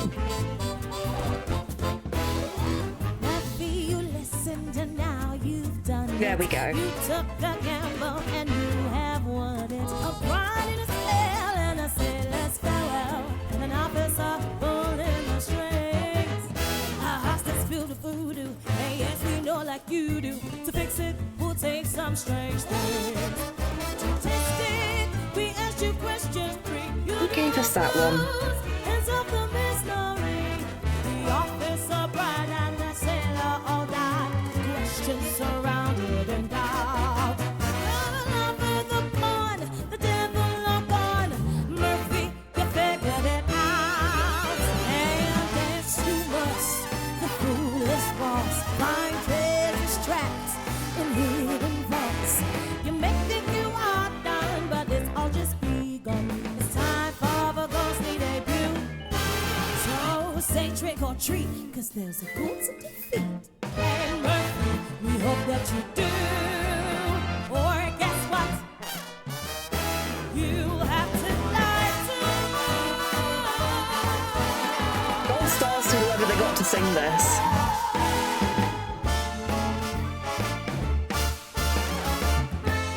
Because they did a really good job. And I like the fact that they have alternate versions of the song depending on which things you pick. Beautiful. Yeah, that was really, really good. That was really fun. I was back in Belmore Manor, and although it was better than being dead, I didn't know what was awaiting me. That is the most unique puzzle I've seen in a point and click in a very long time. Like, I know Monkey Island, I think it was 2, had the... Yeah, it was Monkey Island 2.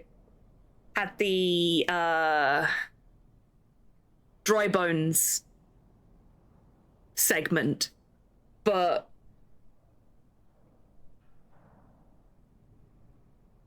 this is something else.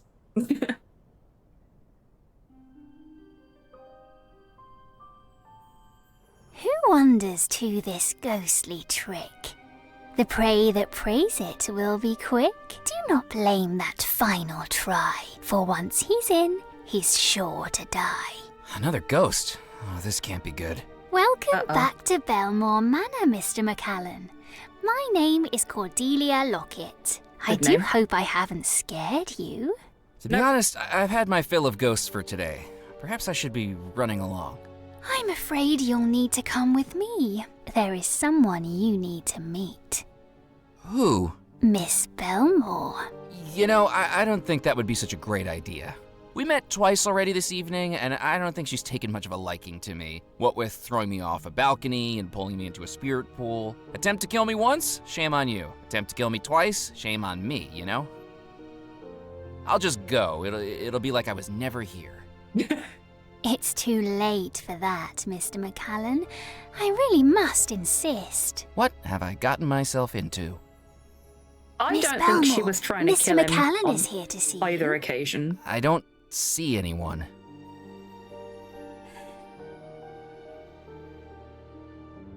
Oh, there she is. I'm terribly sorry, Miss Belmore. I wasn't trying to steal from you. I didn't know anybody was still here. And then I've gotten deeper into things than I expected, and... Miss Belmore? Why isn't she saying anything? Why is she crying? This is all terribly exciting, isn't it? I'm afraid there's much more to this than you realize, Mr. McCallan. Can she even hear me? I don't think so, but keep trying to talk to her anyway. What happened to her? I can tell you all that I know, if you're brave enough to hear it. I hope I am. Okay. I was there on that night, all those years ago. And it wasn't Miss Belmore who was to blame. The morning of the wedding, Mr. Rackham left a gift on Miss Belmore's dresser. A small leather pouch with strange beads and strange markings. I shouldn't have been looking, but I saw her open it.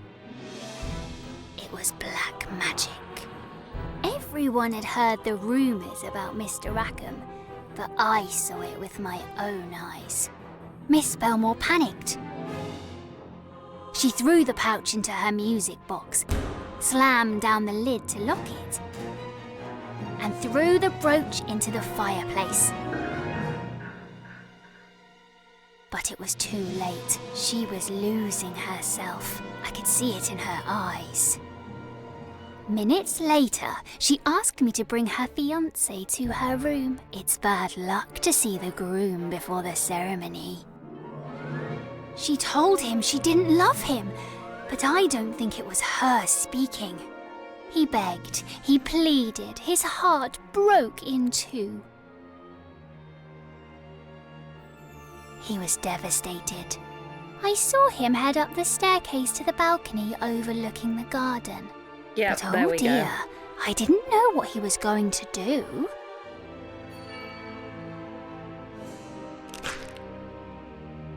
That evening, her wedding to that evil Mr. Rackham began, but it didn't go the way he had planned. Just before Miss Belmore's lips formed the words, "I do," I could see the forces battling inside her. The real love within her resisting the forged compulsion of Mr. Rackham's curse, staring into eyes that were not those of her true love. And that battle of good and evil exploded. Just like that, everyone in the house was gone, trapping us as ghosts to remain here forever. Oopsie. For more than 30 years she's been like this, her mind trapped in an eternal battle between the true love in her heart and the evil magic trying to control her. More than 30 years of never-ending heartbreak. And while Miss Belmore is trapped in torment, do you realise what you've done? You've summoned all the ghosts in the house, including Mr. Rackham, that manipulator, that occultist, that devil, the cause of Miss Belmore's suffering. He's once again free to pursue his evil deeds, because you released him.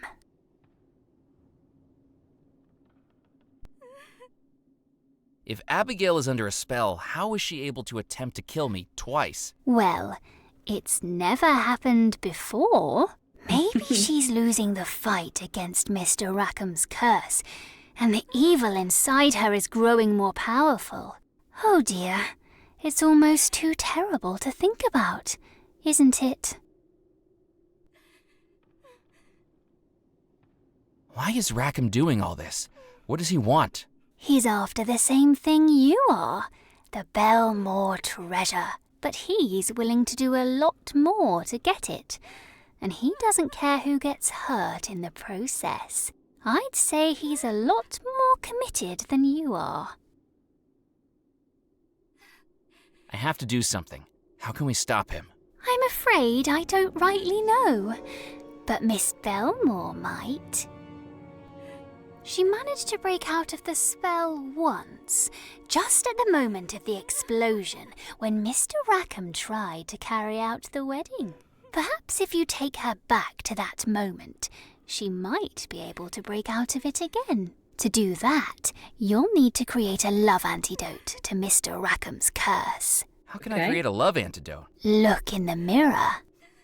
In this reflection, she's as happy as she was on the morning of her wedding. And look, there in front of her, 4 wedding mementos and the echoed music of the wedding march. Each one a touchstone of that final happy time. If you could gather those 5 things, perhaps we might bring her back to the moment she escaped the spell, even if just for a moment. There's something else you should know. Mrs. Craddock, the housekeeper, has announced that all wedding preparations are to resume upon the orders of Mr. Rackham. He plans to repeat the wedding tonight. You don't have long. But what if I break her out of the spell and she is evil now? I think You'll just have to take that risk. Maybe I should go. Try to find someone who knows more about this. Oh, I thought it was a don't you handkerchief. know? You're just as trapped within this house as any of us ghosts. Try the windows, try the doors. We all have 1,000 times, but it's no use. If you want This to one's broken. escape, she's your only hope. That can't be true. I haven't died. I can't be trapped here forever like you. In moonlight's glow, a spectral cell, and whispers of an eerie spell. No one hears his silent shout, for once he's in, he can't get out. Dude, why No didn't amount you of just force try or the technique broken or window desperate next to longing you? would open the door. Cordelia was right. I was trapped. And as I looked around at the house that held me, I felt both dead and alive at the same time. Both awake and in a dream, or a nightmare.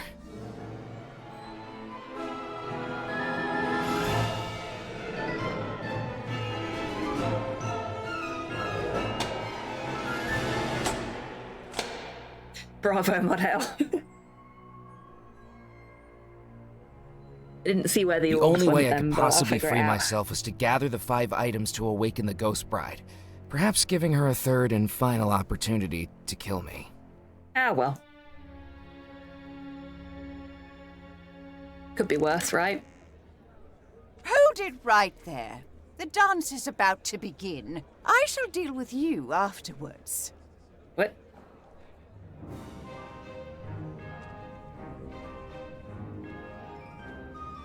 Oh! Juliet Promenade Carousel. Juliet. Inez? Progress Carousel. So it just goes down them all one at a time. Okay. The skill, the movement, the passion. It certainly gets the blood pumping. Now then, do you have an invitation? An invitation? To the waltz. This celebration is only for wedding guests. We have all manner of help running around the house who certainly aren't invited to the festivities. Imagine the smell. If you want to come in, you'll need to retrieve it. Rules are rules, and it's my job to enforce them. I am Mrs. Elaine Craddock, housekeeper of Belmore Manor. Who are you, anyway? Murphy McCallan. I'm just a visitor. Evidently. Well, she's a peach. Or something that sounds similar. You, boy! Are you one of the staff? Is the wedding ready to begin? Ready to begin? Goodness gracious, but I haven't found my Bible. Sorry, I'm just a guest too. I don't think the wedding's happening until later tonight. Or not at all, if everything went to plan. Just enough time for another drink, then.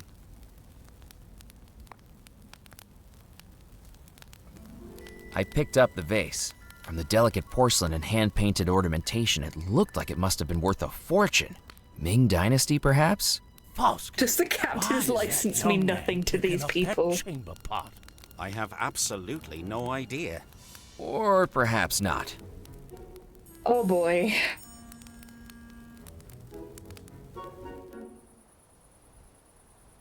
I needed to be outside if I wanted to reach the tree. I wanted to look at the burb, actually, but okay. I couldn't reach the skeleton from inside the house. I wonder if we're allowed to be on that balcony.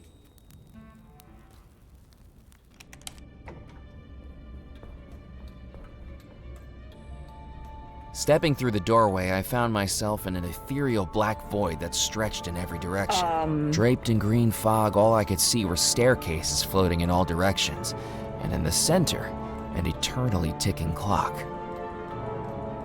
The Goblin King called. He wants his building designer back.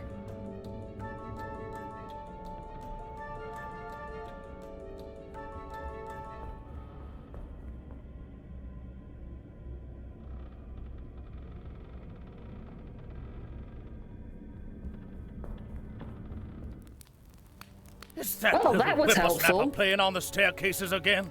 No, it's not him this time. But how that wayward whelp's mother allows him to run riot through that cursed room baffles me. When it comes to Sebastian Puck, I think King Herod might have had a point. Oh, bloody hell. That is an insult to my honor. I didn't know you had any honor left to insult. Boys, you don't want to be fighting over little old me. Tallulah, this man is nothing but a scoundrel. Then you, brother, are a no-good fraud. This is getting out of hand. Now there's two of them. You have a debutante, a twin, and oh, would you look at that? Another twin.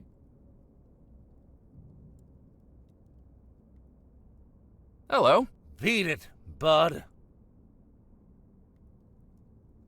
Hi there. Keep walking. I don't have time to waste on you. Good evening, miss. Oh, another fine young gentleman. My name's Murphy McCallan. Pleased to meet you all. Back off, Peanut. Yeah, keep walking. We were talking to the lady first. Now, boys, we must be welcoming to our new friend. My name is Tallulah LaRue. I expect you've heard of me. My daddy owns the LaRue Oil Exchange. We're the richest family this side of the Mississippi. I'm not sure you are anymore. Don't be getting any ideas.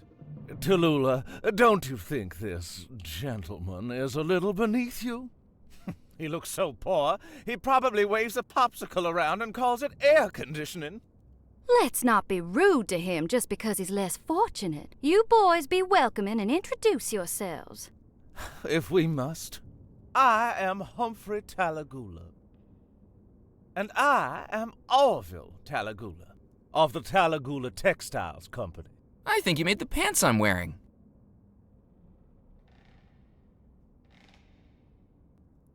What's that in your hand, Miss LaRue? This is my invitation to the wedding. It allows me to bring one guest with me, but I seem to have made a teensy tiny mistake. I've invited both boys all the way out here to Devil's Rock when I can only take one of them into the wedding. Now both of these fine fellows are here and want to attend with me, and I just don't know who I should pick. You mean you two don't have an invitation? We may not know the Belmores, but we do know this southern magnolia before us. We were brought to Devil's Rock by passion. I was brought to Devil's Rock by taxi.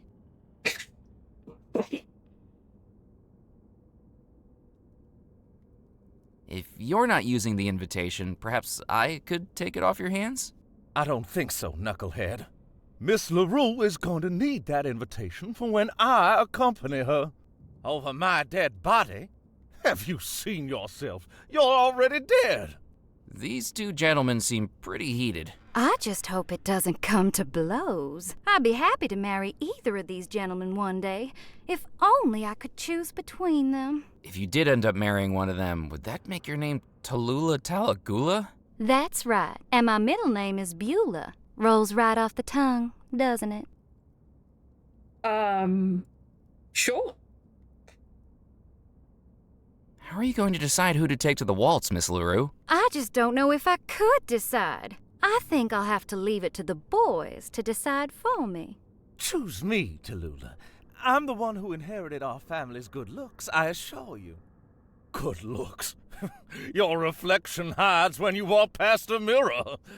I have the southern elegance she desires. Guys, you're twins. You have all the elegance of a drunken pelican. I believe You are the lady would be physically better suited identical. for a man of my sophistication. Sophistication? You have all the sophistication of a rodeo clown. It's my bravery that she needs. Bravery? You'd run away from a June bug. If you think yourself so brave, then we must put it to the test. Brother, I challenge you to a duel. Not if I challenge you first. Gee, I wouldn't want a duel to take place because of little old me. I don't but believe if her. that's how things have to be, let's get the guns on the table, boys. McCall, Yeah, there we go. You shall be the adjudicator. I shall? I'm glad you've agreed. What exactly does that entail? In order for the duel to be fair, an independent third party must load the pistols and declare the victor. But I've never loaded a pistol before. Don't worry, McCallan. A donkey with a lobotomy could do it. You have at least half a chance. Okay, loading the pistol. Powder, shot, ramrod, aim, fire.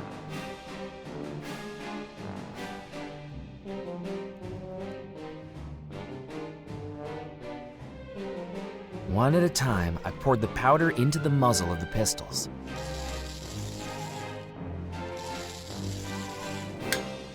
I then dropped the shot into each muzzle. Finally, I patted the contents down with the ramrod. No pussyfooting around here, boys. I want to see some action. If you miss, you're not the man for me.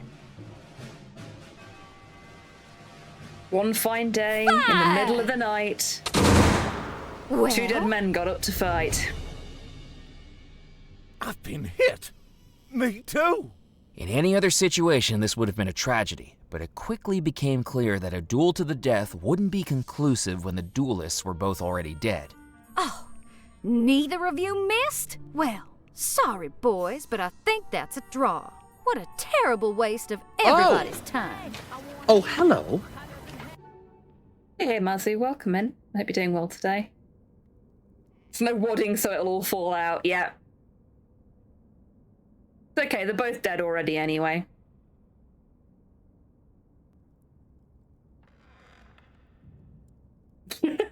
Wow, that's quite a thing for it to make you think of, Mazzy. Miss LaRue, would you mind if I borrowed your parasol? Don't be silly, Murphy. It's a beautiful evening outside. You have no use for it. But I'm sure I can be of help to you if the weather turns sour. Okay, so she won't let us take our parasol. We can't have our invitation because they both shot each other. So we need to...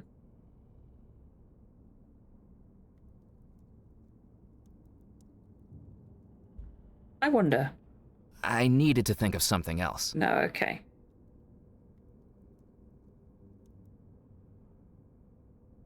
Ah. Okay. That didn't work. It was a seductive carving of a lamia, half woman, half snake, holding a shield. Oh. He likes the Sneeple. No, it loaded both of them automatically when I loaded one, so... It was we a need them devilish both carving to of a miss. satyr, half man, half goat, holding a shield.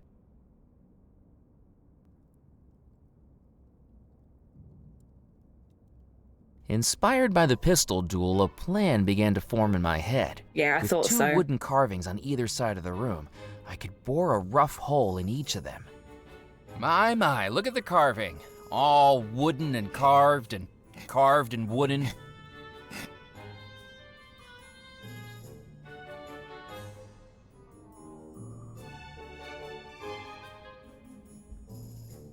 Yes, these certainly are some of the most carved pieces of wood I've ever had the privilege of seeing.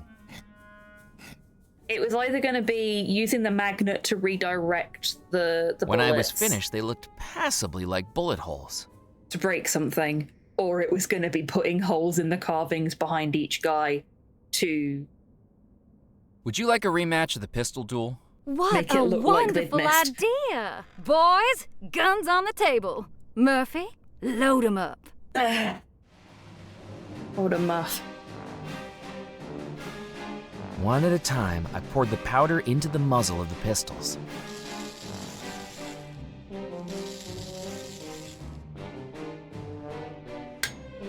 I then dropped the shot into each muzzle.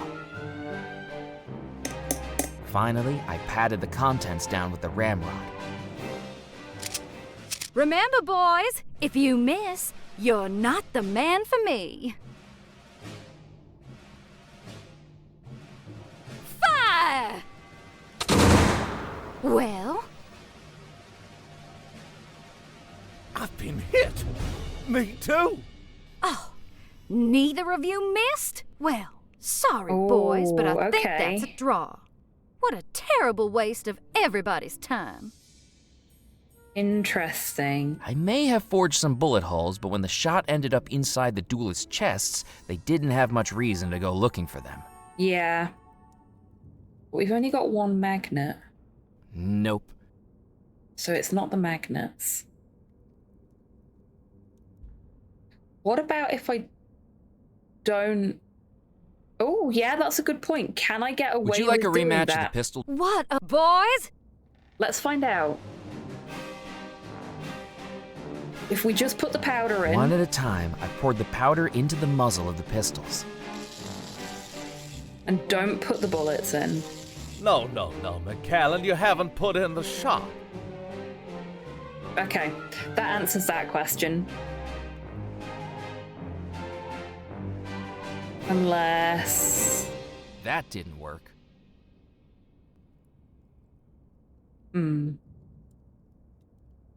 No, McCallan, you haven't put in the shot. Okay. The button magnet was exactly the right size for the barrel of each pistol. I knew it was going to be but something it to would do have with the become magnet. a bullet itself if I'd loaded it inside. Without the twins catching on, I ran the button magnet across the mound of bullets and saw they began to wobble. The shot must have been an alloy of lead and something ferrous. Yeah, there we go. So put the button Stealthily, I took the button on the magnet ramrod. from my pocket and affixed it to the end of the ramrod. With its There we small go. size, it could barely be spotted. I then dropped the shot into each muzzle. Then we Finally, ramrod. I patted the contents down with the ramrod. When the ramrod emerged, the magnet I'd attached brought the shot with it. With the prestidigitation of a go. magician, I dropped it discreetly back into the shot tub. To anyone else, the pistols appeared to be properly loaded. Sorted. Remember, boys, if you miss, you're not the man for me. Fire! I'm not hit. Well, neither am I. You both missed. Are you sure the pistol's fired? Look, there's a bullet hole in the carving. And in the carving over there. So what does that mean? Who lost? Looks like you both did. Then who's going to accompany Miss LaRue? I think the lady's words were, if you miss, you're not the man for me. But we both missed. He's right. If you're both losers, I can't take either of you to the wedding. I'm not dating a man that can't shoot straight. Tallulah, we can talk about this. Give us another chance. I'm sorry. My mind is made up. Here, Murphy. You can have this. I won't be needing it anymore. Gee, thanks. Oh, very sparkly. The Belmore family cordially invite you and one guest to attend the union of Miss Abigail Belmore and her betrothed, to take place on the evening of All Hallows Eve 1899, at this stately Belmore Manor on Devil Rock, Louisiana. Please bring this invitation with you for a spirited evening of dancing and merriment in celebration of the eternal soulmates. Yours sincerely, the Belmore family. Can't go up there. We'll go this way. We've got our invitation, so we can get into the main hall for the cake now, but we may as well Walking into the explore a bit cellar, more. I was hit by the pungent smell of rotting wood and mildew. 3 decades without upkeep hadn't been kind to this section of the house, and it was now knee-deep in floodwater. Yeah. The wine racks were largely bare. What few bottles remained were cracked and empty. Dang it. Knowing the type of animals that lived in the murky water on this island, there was no way I was stepping into the floodwater. Fair enough. That was going to be the perfect container to scoop the water out, but I would have been here for days. I needed a way to automate it. Interesting. Okay. I wasn't actually thinking about doing it. I just wanted to see what would happen if I flipped the tried switch, to put the but pot nothing in there. happened. It seemed the barrel lift lacked power.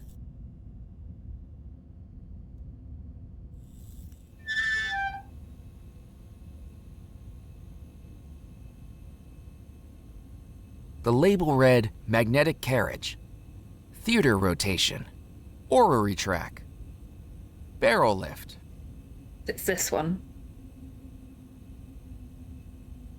The wire had corroded into the fuse box. I couldn't budge it with my hands. I took the handful of candles from on top of the fuse box.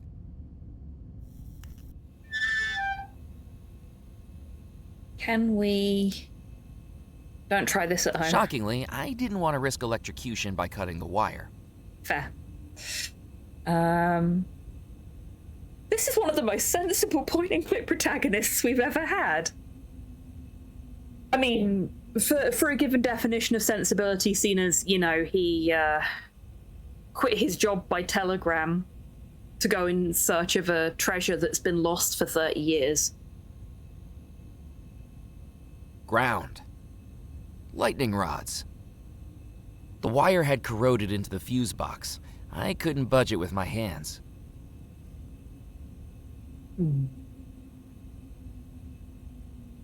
I don't think we have anything to deal with this right now.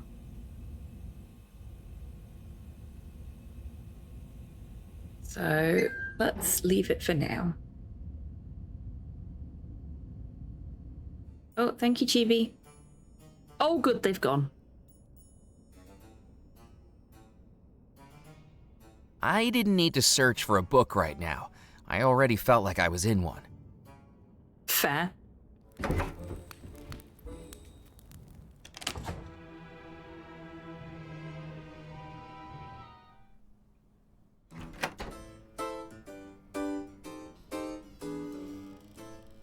Without knowing what it was, I didn't want to break it. I wondered if the pianist knew more about it. Good evening. My name is Murphy McCallan. Pleased to make your acquaintance. Ezra Hughes is the name. Pianist for hire is the game. Got any events coming up that you can use a pianist at? I do weddings, christenings, bar mitzvahs, funerals. You're still hustling for work? Isn't being a ghost an impediment? Hey, when you're self-employed, you've got to keep that next paycheck coming in. But you're trapped in the house. Well, I admit I'm not normally based here, but Belmore Manor makes a lovely venue. It was very, very close to the...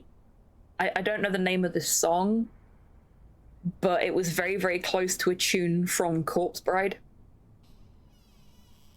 Like Bone Jangle's song or whatever. Where he sings the plot of the film.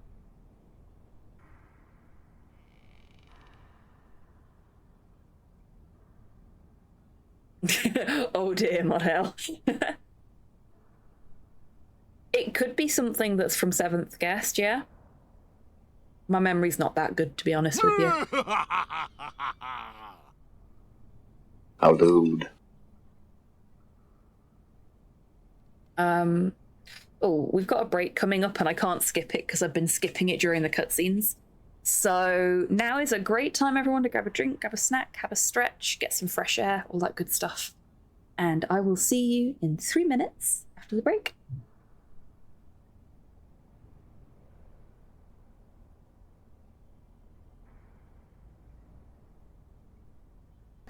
I haven't the slightest idea what you're talking about. Now, So we haven't actually... the conductor and have you confined to the lunatic car. There's a lunatic car? There's a lunatic car? Forgot he says that.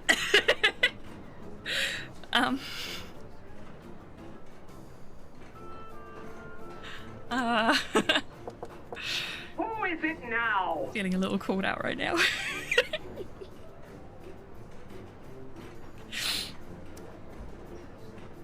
HobbyTan is literally Max confirmed. I mean... I can't really argue with that, can I? Oh, what's that? He's only a little excited, can you tell?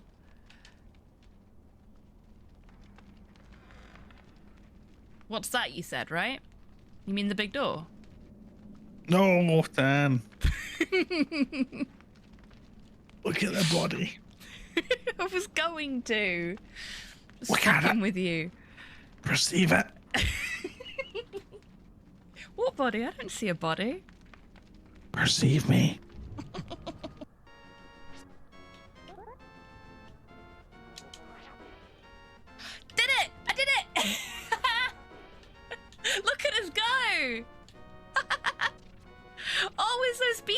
well. Nyom.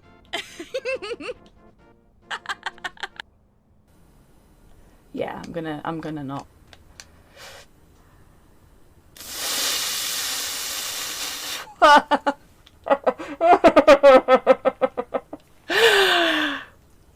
I'll take it. I'm gonna give him a little bit of yellow and see if it helps. Is this supposed to start working now or later? Okay, yellow did not help. Red? I killed him!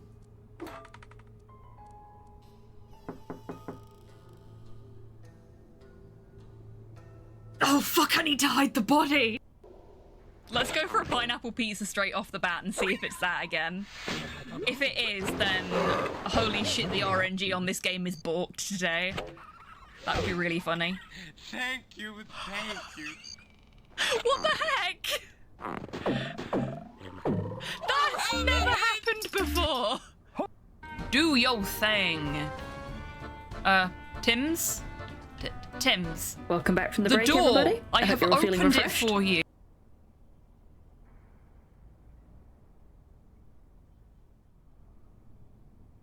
What's the machine next to your piano? That's my ticket out of hustling, a phonograph recorder. I'm going to compose and record a hit song, something that'll sweep the nation, like those guys on Tin Pan Alley. I can record and release a song Good plan. all across the country, and people will be able to hear me live in their living room. But you're not live or living. That'll be how I market myself. Anthems by apparitions, hymns by haunts. The magazines won't give you the time of day if you don't have some way of standing out. If I'm dead, it's better to be composing than decomposing. How does the machine work? You just put in a blank record and press record. There's an old one still in there if you want it. It's too worn for me to use anymore. The records have a thin layer of black wax on the outside, and the machine records the sound as grooves in the wax. Keep an ear out for me in a year's time. How's the gig? It's the gig of a lifetime. Quite literally. I just didn't realize how short that lifetime would be. Still, I should be making out like a bandit at the end of it. Why's that? My contract says I charge overtime at time and a half. So far, we're 30-something years past my original end time. Is there much to spend your money on when you're dead? They say you can't take it with you. But I don't seem to be going anywhere at the moment, so why not find out? Yeah, fair. Are you local to Devil's Rock? No, New Orleans born and bred. Hard to grow up in the Big Easy and not fall in love with this music. Street performers in the French Quarter, brass bands on the balconies, parades at Mardi Gras. It's in the air down there. So what brought you here? Work. Figured I'd play a few gigs, make some cash. Next thing I know, I'm caught up in more drama than a Gilbert and Sullivan operetta. Where did you find musical work here on Devil's Rock? I got a full season contract down at the Calliope Theater. It was pure luck, really. The original pianist broke his arm. How? Before the renovation, that place was falling apart. 14 people in the audience watched as the stage gave out right in the middle of Claire de Lune. Pianist and piano falling straight through the floor into the basement. Ouch. Physically, he was fine. Emotionally, devastated for months. Sounds like he went through a bad stage. Hey.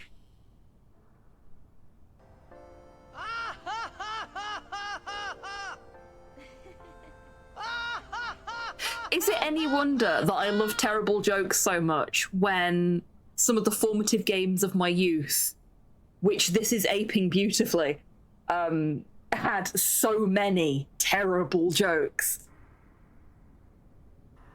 I didn't stand a chance. Yardley Belmore was a performer too, wasn't he? And more. Writer, director, producer, philanthropist. He's the one that bought the Calliope, fixed her up, and hired me.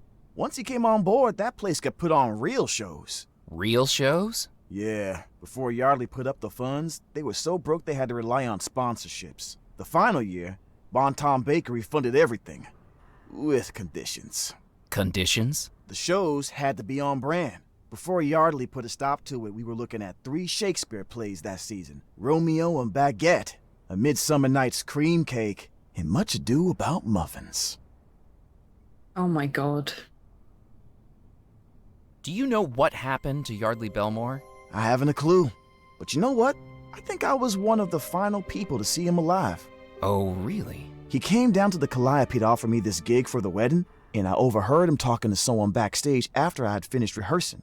What were they talking about? Well, after Yardley scrapped the baked goods from Romeo and Juliet, he was after ideas to bring something new to the story. This fella was telling him about a place he'd found, an actual crypt. Such a missed opportunity, really. Can you imagine? Romeo and Juliet's tragic finale, played out in a Capulet tomb, the star-crossed lovers' final doomed moments in a real-life, honest-to-God crypt. The last thing I heard was them setting a date to check it out. And then, well, after that, no one ever saw him again. Oh, Do you know we know who the where man he was is. talking to was? Rackham, I think you call him. Don't know where his interest in the theater came from all of a sudden. I never seen him in any performances.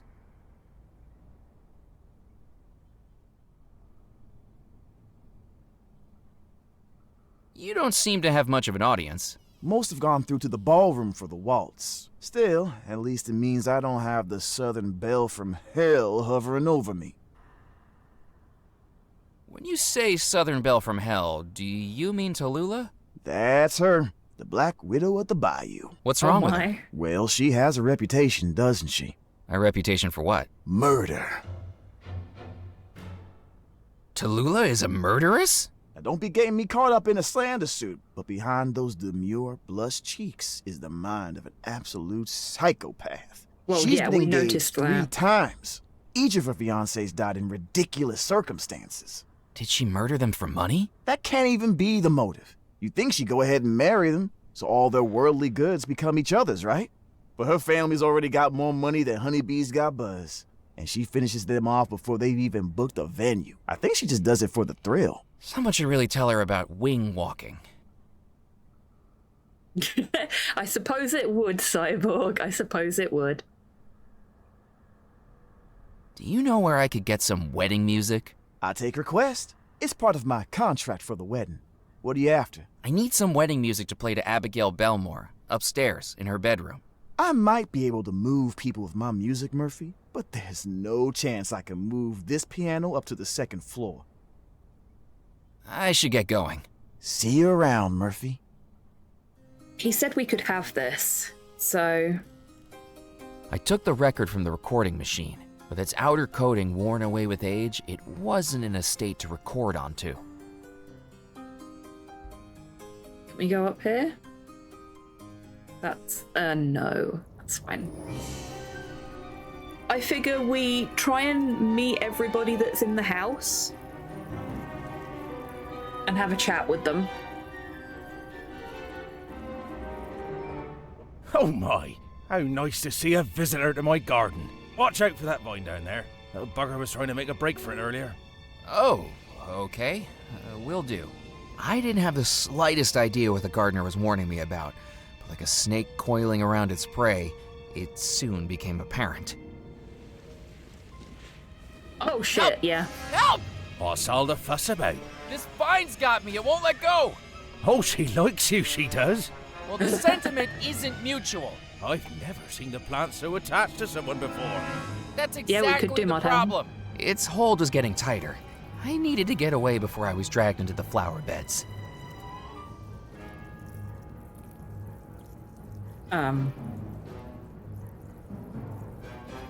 The scissors wouldn't fit around the writhing vine. Okay, so we gotta knife it. Sorry, Vine.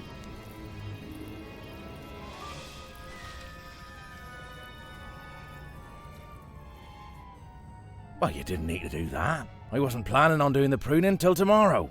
What was that? Just a Devil's Rock creeper. Oh, they do seem to have gotten a lot more active since I was last tending the garden, though.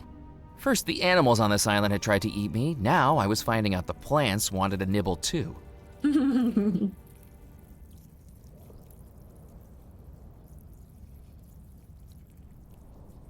Nipped Good in the evening. bud. Well done. Pleasure to meet you. I'm Rupert Riddle. I'm the gardener for the Belmore estate.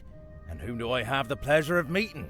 Murphy McCallan, pleased to meet you. Do excuse the state of the conservatory.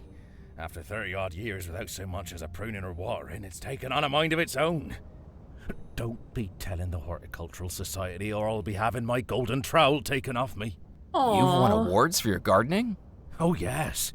This conservatory is rather famous. Welcome, Murphy, to the Poison Garden. Poison? Why would the Belmore brothers want a poison garden? Academic interests, prestige, and morbid curiosity, I should think. Master Cecil liked to study them. Master Xavier used to collect them on his expeditions. And Master Yardley, well, he just liked the theatricality of it all. Isn't it dangerous? Well, it all depends on how you use it, doesn't it?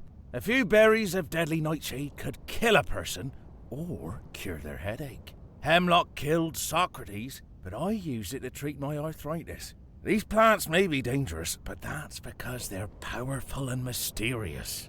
From medicine to murder. Exactly. Yep. The power to heal and the power to kill. That's what makes them so interesting. Remind me never to get on the bad side of a florist. Plan. What's the secret to growing your garden? Plants need the same things as you and me, they do. Food, water, sunlight, and someone to chitter-chatter with. You talk to your plants? And sing. Yeah, what kinds of songs do exactly. poisonous plants like? Vaudeville, mainly. Tarara-boom-de-ay always goes down a treat. Tarara-boom-de-ay. I'm with plants all the day. To sing's the only way to grow my shrub display. Vegetation brings elation to me. I love him. I know I've said that a lot today, but the characters are just so fucking well written in this game. I adore them all.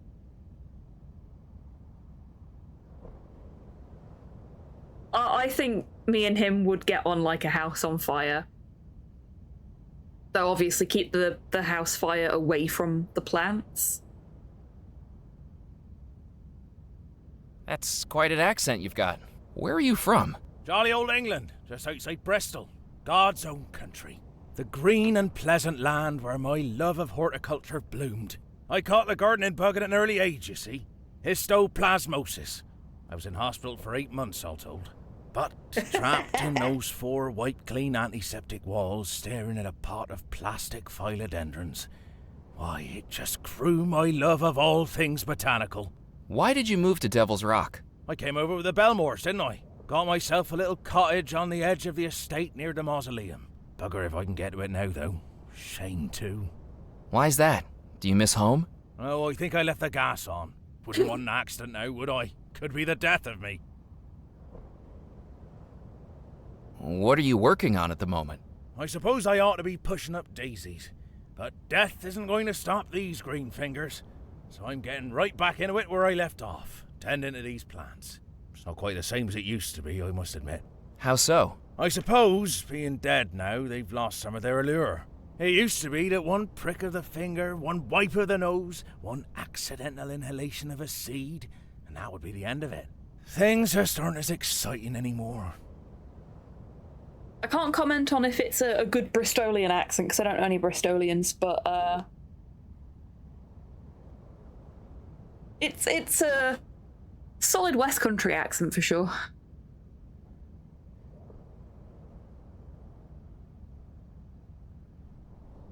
Yeah, it sounds more Somerset to me as well. Will you be attending the wedding? Me? Get an invitation? I'm not sure overalls would meet the dress code. But it's a good thing, too. I wouldn't trust that Rackham with a hosepipe on a hot day. Why not? Well, it's not like me to tell tales. But it wasn't long before the Belmore brothers started to disappear that Rackham was in here asking about the poison plants. Very suspicious timing, if you ask me. You think he murdered them? I couldn't possibly say. I need a bouquet. Can you help me? I'm a gardener, not a flower arranger, Murphy. Is there anything in here I can take without it killing me? I'm afraid the only non-poisonous plants were those down in Abigail's flower bed. She had her own little area that I used to help her with. There's only that one flower that stayed alive in the whole conservatory. Funny that. What's funny about it? That's the same flower bed Abigail used for her bouquet the night things went awry. That'll be perfect.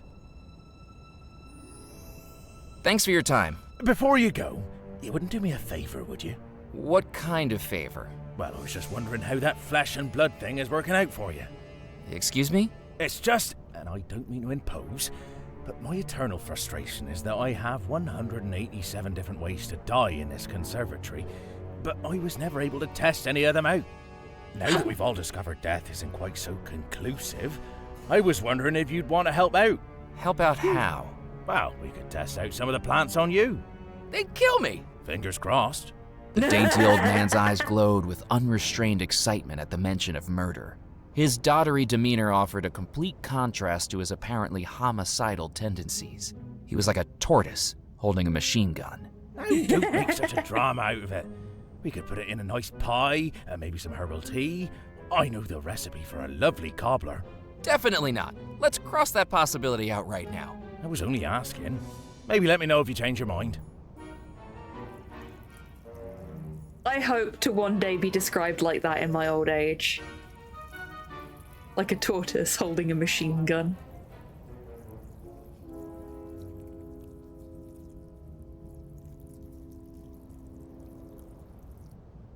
I wouldn't do that if I were you. Why not? You're still flesh and blood, aren't you? That's right. And to be ashamed of. But you'll end up see-through blue like me if one of those thorns nicks you. And don't try cutting them. Even so much as a snap, and it releases a toxin so deadly you'll be on the ground within 3 minutes. Certainly keeps things exciting, doesn't it? Bugger. Okay.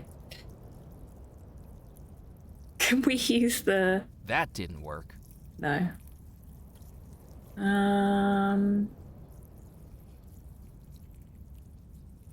That wasn't going to work. No.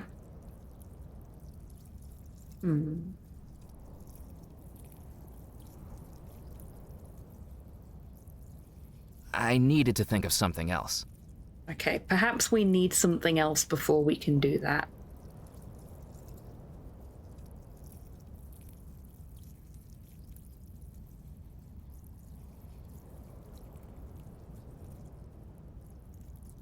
I couldn't see anything I could do with the statue.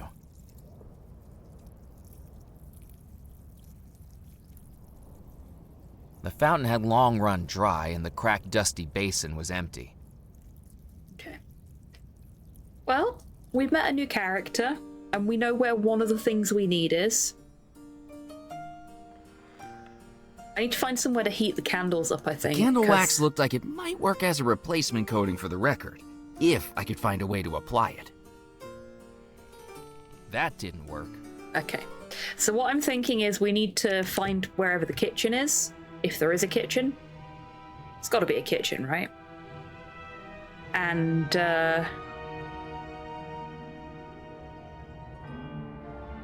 heat the candles up in the chamber pot. Hello, Cordelia. Hey, Cordelia.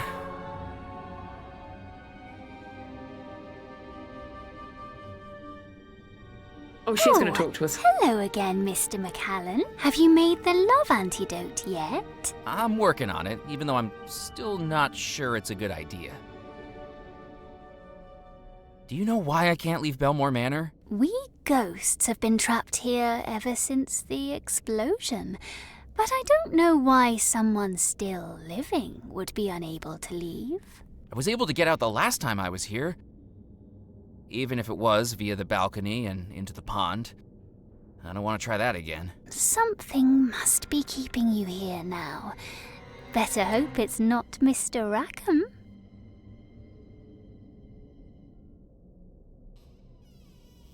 The skeleton hanging from the tree outside. That's the sailor, isn't it? What's left of him? I do hope it's a mess I don't have to tidy up. Isn't the sailor's ghost trapped in the house too? Oh no! He killed himself hours before the curse took hold. He will have long since passed over to the spirit realm. Lucky escape, some might say. It was lucky to be so distraught he committed suicide? It's better than being trapped in this house for eternity. Did you say there were rumors that John Rackham used black magic? Oh yes, all of the staff talked about it. Even if we daren't mention it to the family. Crates and boxes delivered in the night, hidden from prying eyes. but not hidden well enough. We see what happens in this house. We hear the whispers in the night. We know. Yes, there is a fireplace under the stairs. When we tried to interact with it before, we couldn't do anything, but there was a breeze coming out of it, despite there being no flue. Do you think the Belmore treasure is here in the house? If it is, I've never seen it. But it is a big house. There are rooms I've never been in. Rooms I was forbidden to enter. Who knows what's in them? How did Abigail and the sailor meet? It was aboard one of the Belmore ships. Miss Belmore was never one to be caged up inside the house, always wanting to go away on her brother's voyages. But they were a good deal older than her, and very protective after they all lost their parents. So she made a plan to stow away. Did she manage to do it? No, she was caught mere hours before the ships left port from Dead Nettle, covered over in spare sail. Who discovered her? That young sailor. I don't think she was best pleased that he had to tell her brothers, and he did, but she didn't hold it against him. Instead, he told her of the voyages on each return to Dead Nettle, and as the months progressed, she took more and more of a liking to him. I suppose fate will always bring two soulmates together, even when they least expect it. And that's how they fell in love. The young sailor promised that one day they would explore the world together. But until that day arrived, he would carry her in his heart on every voyage he undertook. He carved a wooden compass, split it into 2 pieces, and they each carried one, promising that despite their time apart, the necklace would be reunited once they were back together. How romantic. That's cute. That's really cute. How did the Belmore's parents die? A shipwreck off the southeastern coast. 28 perished, with just one survivor. Who was the survivor? Why, it was Mr. Rackham. That's very convenient, isn't it? Where do these doors behind me go? The middle door goes up to the cupola, but the key's been lost ever since Master Cecil died. There's not much up there from what I remember, just old sheets, linens and lace. And the door on the right? That's where the parlor witch lives.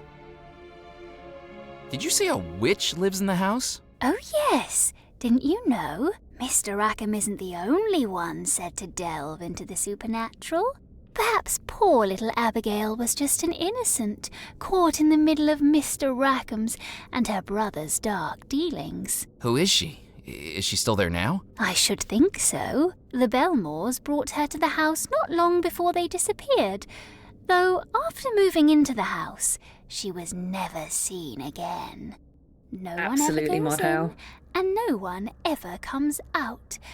I don't even think Mrs. Craddock can get in there. Do you know what happened to the Belmore brothers? That certainly is a mystery, isn't it? But I'm afraid I don't know. My duties were to help Miss Belmore, while Mrs. Craddock dealt with the masters. Although what? I did see Master Xavier on the day he died. Oh, okay. What was Xavier doing on the day he died? Preparing for an expedition. He'd been given a birthday present not long before, an old pirate map of Devil's Rock that he'd hung over the fireplace in his bedroom. And on the map, marked in red, an X marks the spot. Pirate treasure? On Devil's Rock? I doubt the treasure even came into it. A cove on Devil's Rock, where no one has stepped foot in over 100 years. That'd be like a moth to a flame for Master Xavier. He left before dawn, and then never came back. Who gave him the present? I expect you can guess. Rackham. Thank you for your help. You're welcome. Okay. It gets pretty boring after 30 years trapped here. You're much more exciting to watch. She's so sinister.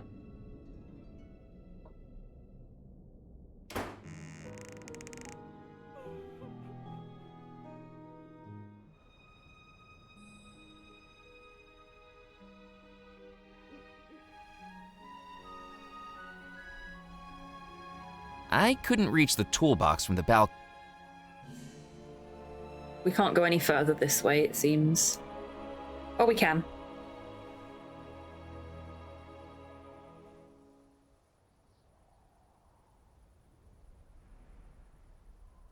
A toolbox had been abandoned on the balcony roof. From the state of the balcony, it didn't look like it had been used. Hmm. Hmm.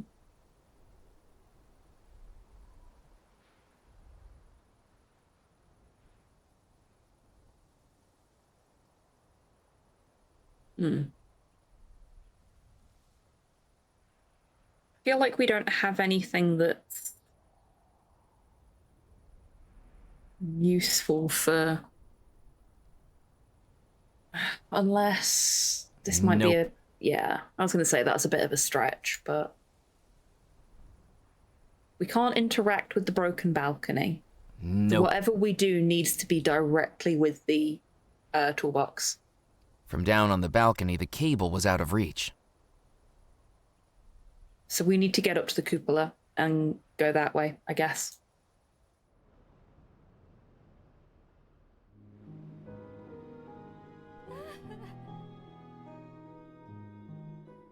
We know we can't talk to Abigail. The door was locked. The door was locked. Those doors still locked.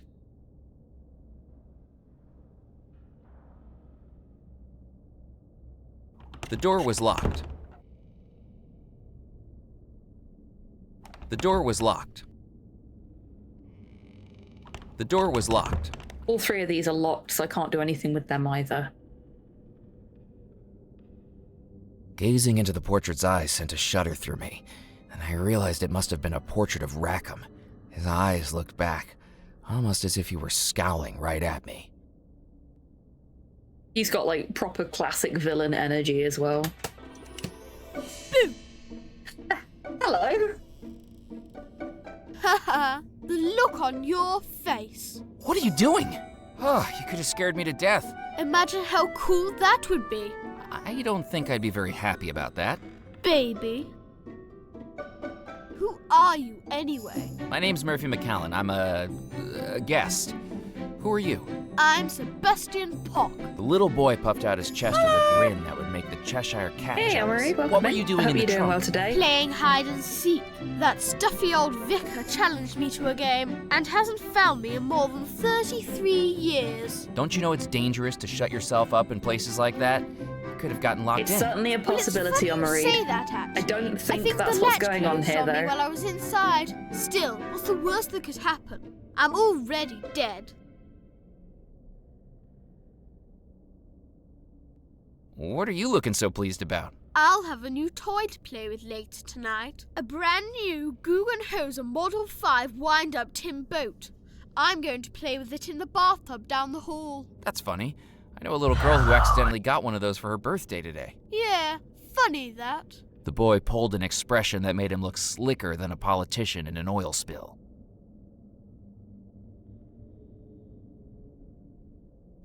On.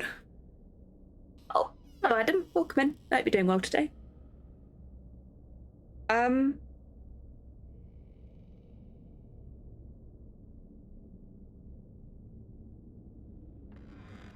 So she's been hanging out with ghosts this entire time.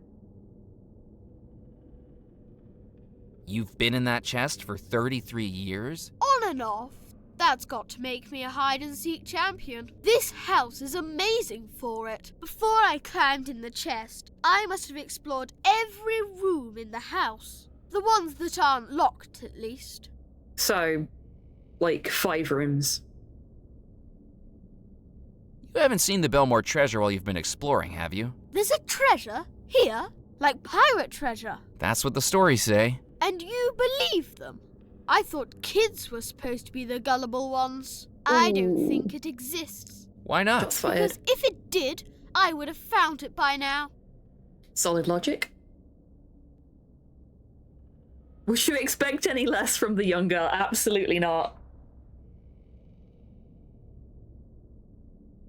I heard some of the other ghosts talking about a boy playing in the staircase room. That was you, wasn't it? Sure was. How did you know? In truth, the description of wayward whelp was the giveaway. But as long as Sebastian knew something I didn't, I needed to contain my annoyance. Lucky guess. Do you know how to get through the staircase room? Oh, sure. I know every route in this house. You've got to be as good at hide and seek as I am. I bet I could beat you without even leaving this room. Sebastian, I really need to get through the staircase room. Could you tell me how to do it? Well, are you any good at hide and seek? Excuse me? Because I can tell you how to get through the staircase room. If you can beat me, hider or seeker, I'd beat you at either.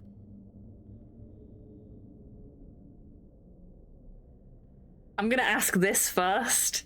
This is a long shot, but do you know Mallory Wisp? Sure, I know Princess Stink. She was getting a tin boat too. I know. I swapped over the pages in the toy catalogue, so she ordered the wrong thing. She'll get fed up with it, and I'll get to play with it instead. Well, that wasn't a nice thing to do. Nice guys finish last. That's what my father says. Yeah, your father's a prick. How are you and Mallory able to talk? You're a ghost and she's... a flesh bag. Right. A blood pumper, an air guzzler, a bone puppet, a muscle wriggler. Hey, Yeah. I get the idea. How come you can talk to her? Children aren't so close-minded, I guess. Plus, she's the only person brave enough to come up to the house. Yeah, that tracks. Are you here for the wedding? Do you think I dress like this for fun? I look ridiculous. I thought you might be the mayor of Munchkinland. My mum made me dress like this. What's your excuse? Do you know the man in the portrait behind you? I don't want to look at it. Gives me the creeps. It's John Rackham, isn't it? Shh! Mum says we're not allowed to say his name. What do you know about Rackham? I don't want to talk about it. You know something, don't you? I can't tell you. I'd get in trouble. I won't say a word. Cross your heart and hope to die? That's ironic, given the circumstances, but sure. We came to the house a few months before the wedding was supposed to happen. My dad's a lawyer for the Belmore Trading Company. A real important one. But oh boy, is that stuff boring. I was sneaking around, you know, just exploring the house. And I saw him, that man. He was talking to one of the Mr. Belmores. The one that wore the white coat. Cecil Belmore, the scientist? Yeah, he said he was going to his laboratory, but where it was hidden was a secret. I thought I could follow him. Did you have any luck? Not really, because I wasn't the first. That man, he was following him too, in secret. I kind of got too scared to keep going once I saw him. What scared you? I saw something. I saw something the scary man was carrying. What was he carrying? A dagger. There we go. We know what happened to all three of the brothers now. And the parents. You hide, I'll seek. Great. Eyes closed and count 5 Mississippis. I won't even leave the room. 1 Mississippi, 2 Mississippi, 3 Mississippi, 4 Mississippi, 5 Mississippi. Ready or not, here I come. So he's not leaving the room. Are you behind the curtain? Boo! Okay, so I literally only have Too one easy. shot. I just wish this was more of a challenge. Hello, Sebastian. Is there Back only the for one place he Reba? can hide? You hide, I'll seek. Great. Eyes closed and count 5 Mississippis. I won't even leave the room. 1 Mississippi, 2 Mississippi, 3 Let's see if he Mississippi, can hide in 4 more than one Mississippi, place. 5 Mississippi. Ready or not, here I come. I'm guessing that wherever I pick, he's going to be in the other place. Boo! Yeah. So what we need to do is put flour on the floor or something like that, so that Better luck next time. Another win for me. there is means of identifying which path he's taken. So we don't have anything at the moment that we can do that with. But there'll be a mechanic there that we need to engage with to actually Without a flue, the fireplace seemed entirely decorative, and yet, standing in front of it, I could feel a breeze.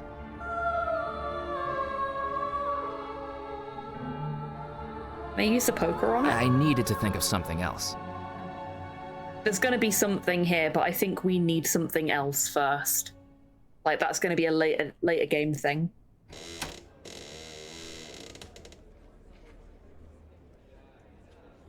You know, it's funny, I completely forgot I had the invitation on me the whole time. It's these vest pockets. They're much bigger than they look.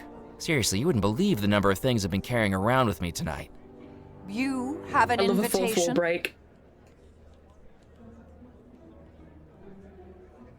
It'd be rude not to show my face. Are you absolutely sure about that? I'm sure our guests could survive without beholding the sight of your singular visage. You see, as the housekeeper, it is my job to ensure that only guests of the highest class are in attendance. How kind of you to think so highly of me. Look, just don't try burping the alphabet or announcing when you're going to the lavatory.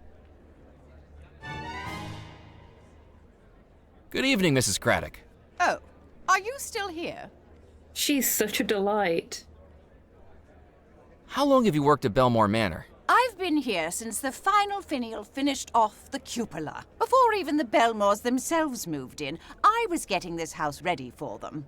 It is a position I was bred for. I may not have blue blood, but I should think it's at least a shade of plum. I spent 17 years at some of the most prestigious all-girls schools, you see, followed by training in Blenheim Palace for 3 years and subsequent coveted positions with some of the finest families in England. Well, I'm glad you managed to escape all that and come here. I can quote you Mrs. Beaton's book of household management in my sleep. Oh, It was an interesting offer, but I couldn't think of any situation where I'd need that, short of terminal insomnia.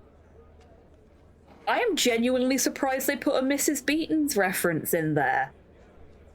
Damn. They did their research. You must know Belmore Manor quite well. Like the back of my hand. Built between 1885 and 1888 in a mixture of antebellum and Victorian styles, and designed by the Belmore brothers themselves. Until, of course, they disappeared after living here only a year. Why did they decide to build it on Devil's Rock? Well, the island is exceptionally well placed for trade between the United States, Europe, and the Caribbean. When the Belmore brothers were looking to relocate, it was Mr. Rackham who recommended Devil's Rock.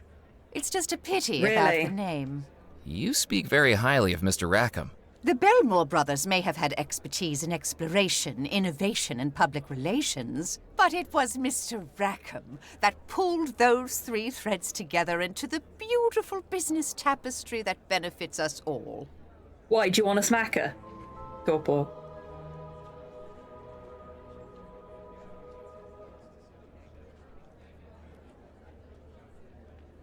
Do you know anything about the treasure of Belmore Manor? The stuff of whimsy. The Belmore family had their capital invested in stocks and bonds, not hoarded in a heap like some fairy tale dragon. And don't even think about snooping around the house looking for anything, or I shall have you removed from the premises. If anyone would know of a secret treasure hidden in this house, it would be me. I think I know where whatever the treasure is hiding, but I don't think it's going to be actually of monetary value. You need to stop the wedding. I shall do no such thing. The preparations have begun on the order of Mr. Rackham himself, and I shall see to it personally that his wishes are carried out. But he wasn't the original groom. He's an imposter. Another word like that, and I shall have you escorted out of the house. Good luck Yeah, good trying. luck with that. I seem to be rather supernaturally stuck here. Mr. Rackham is a fine man. Motivated, determined, ambitious, rich, and roguishly delectable. Precisely the type of person a well-to-do debutante like Miss Belmore should be marrying. Not if she doesn't love him. Love is not important amongst families of blue blood. What matters is lineage, inheritance, and continuity. That last-minute change of heart she had last time was the best decision she ever made. She'll be far better off with Mr. Rackham than she would be with a sailor. She sputtered the word with such disgust I half expected her to scrub herself clean afterwards. I mean, Well, then. really, what was he going to do for her? Fetch her a fish supper, clear the decks, and sing the sailor's hornpipe? Do you get a Sounds funny good to feeling when me. your wealth keeps on depleting? You should never marry sailors when your funds run low.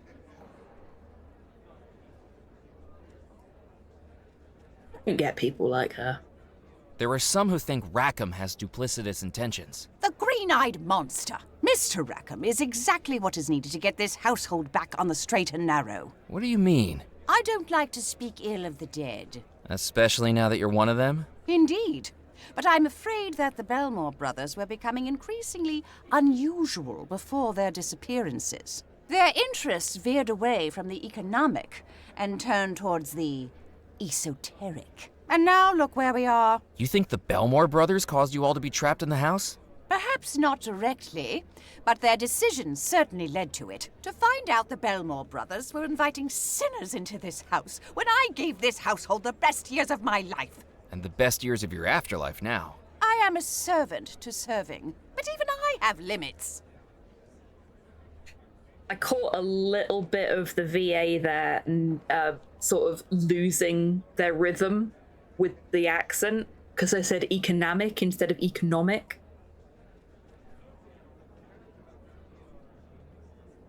Which leads me to believe that the person voicing this character is probably from the States. And if so, they're doing a very good job of not sounding like it most of the time.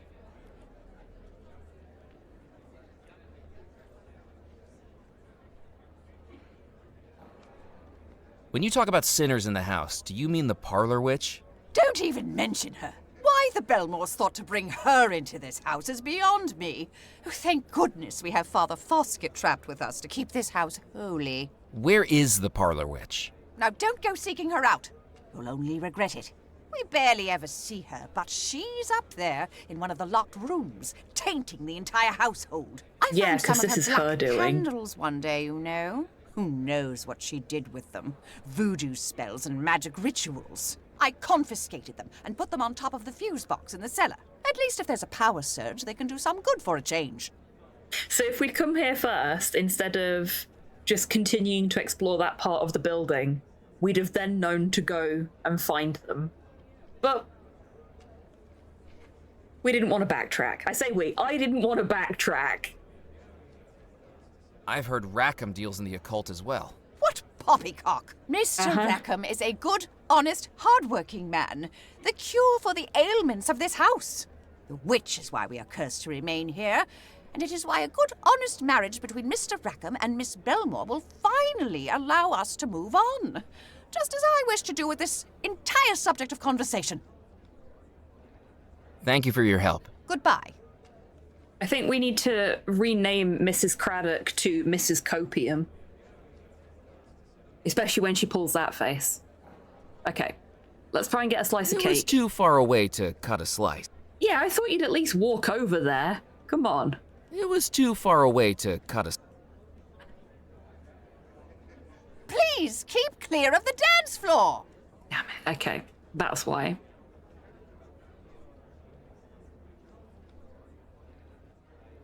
Walking around the upstairs mezzanine, I found myself in a small balcony overlooking the dance floor, where a tabletop of placards had been set out.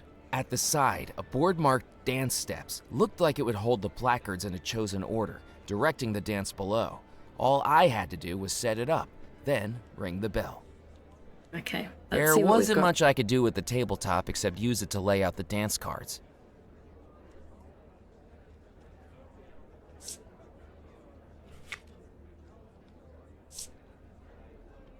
I don't know, I can't remember what each of them does, so we're just gonna throw them in any order and see what happens.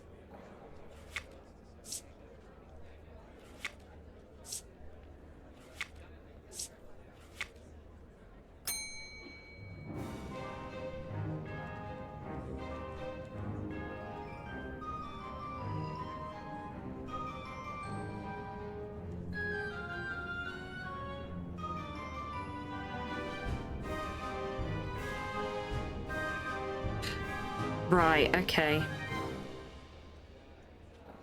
The dancers moved around the dance floor like clockwork soldiers, directed by the moves on the board. And with their movements, the cart holding the wedding cake could be pushed around too. Okay, let's get my little notebook out. So...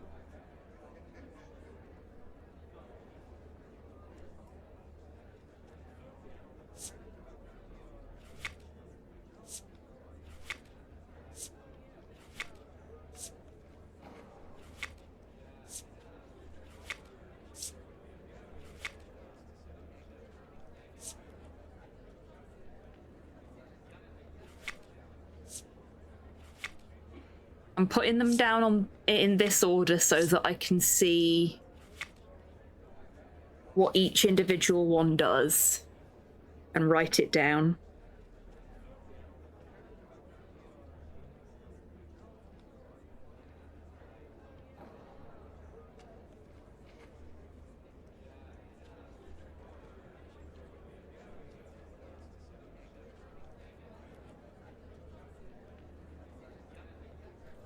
And then we can go from there.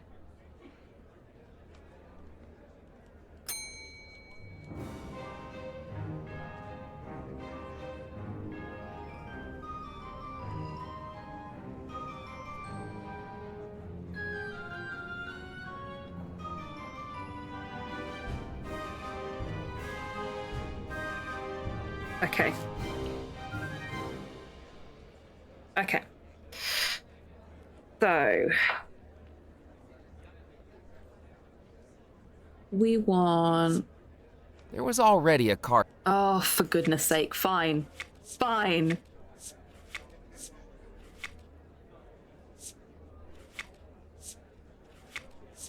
was hoping I could swap them. That wasn't going to work. Hey. There we go. So we want them to go...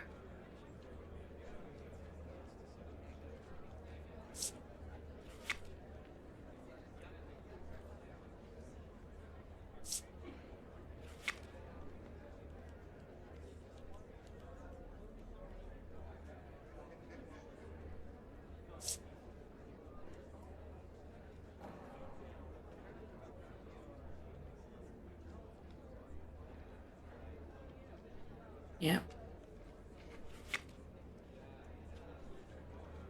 And then...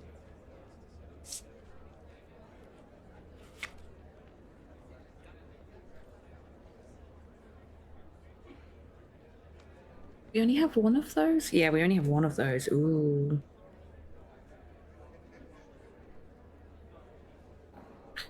Could be a problem.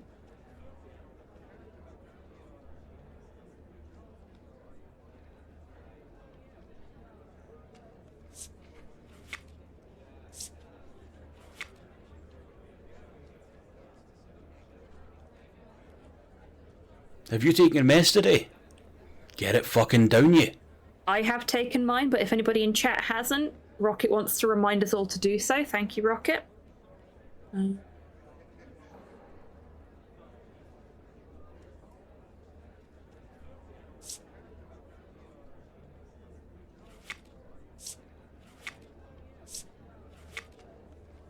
don't know if this is going to work, but we'll see.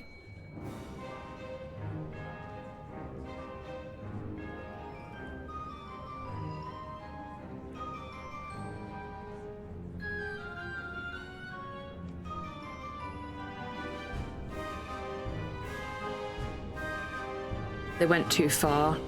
Okay. Okay, so... no. It goes down 2. Which means if we take you out of there...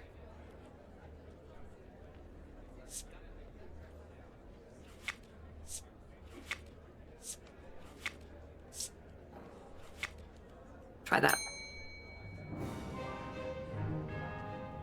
Welcome back, Rocket.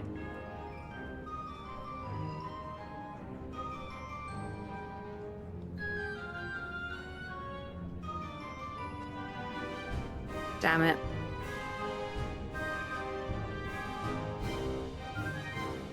What did I get wrong there?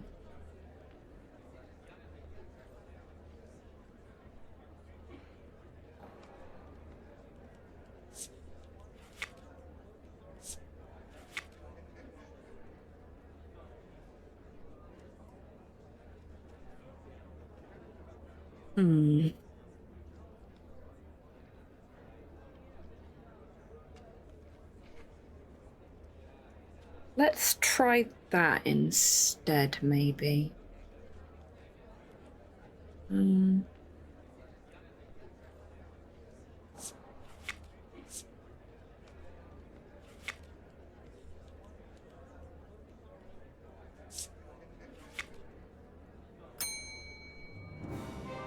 Right. Just need to check my logic on this.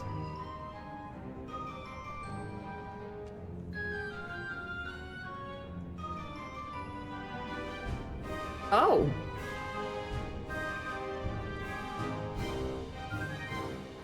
Right. So Carousel does not do what I thought it did.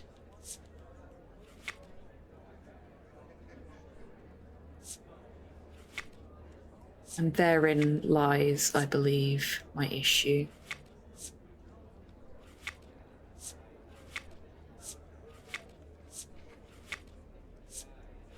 Let's try that.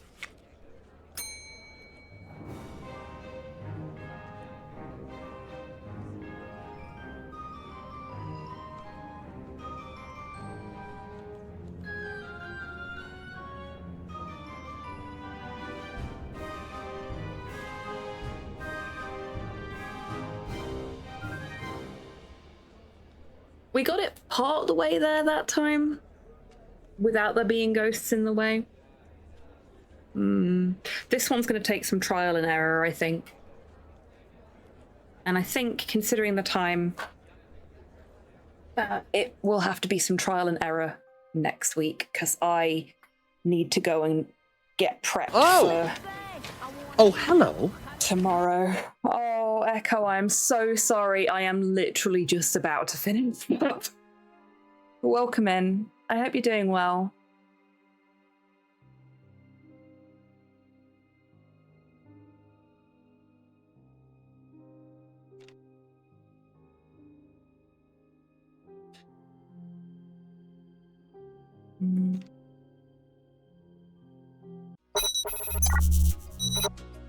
You just ate dinner. Oh, lovely. I hope you had a nice dinner. Well, thank you very much, everyone, for hanging out today. I'm really enjoying this so far, and I'm really happy to see not only like really solid non-moon logic-y point and click style puzzles, but also like some fun other types of logic puzzles that you can occasionally see in these sorts of games. Prosper. Really nice balance of puzzles in this game so far. You're most welcome, folks. Right, I know Rocket has not long redeemed a Guide the Raid, so we're gonna go and see Edit Edward today. See what Edit Edward is up to.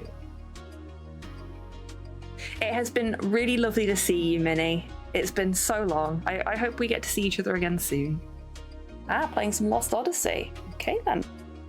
Goodbye, my friends. No, thank you for being here, Model. Right, the plan is that I will be back on Wednesday, but I don't know what my work week looks like, so I don't know what time the stream will be starting or how long it will go for.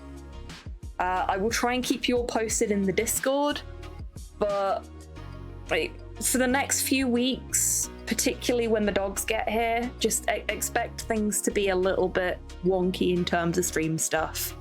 There is likely to be cancelled streams, etc., while I get settled into the new job and whilst we get the dogs settled. I don't have time to explain right now, Modhail, because we've got a raid going on already, and there will be an ad break starting if I don't raid out soon as well. But I will explain at a later point. Anyway.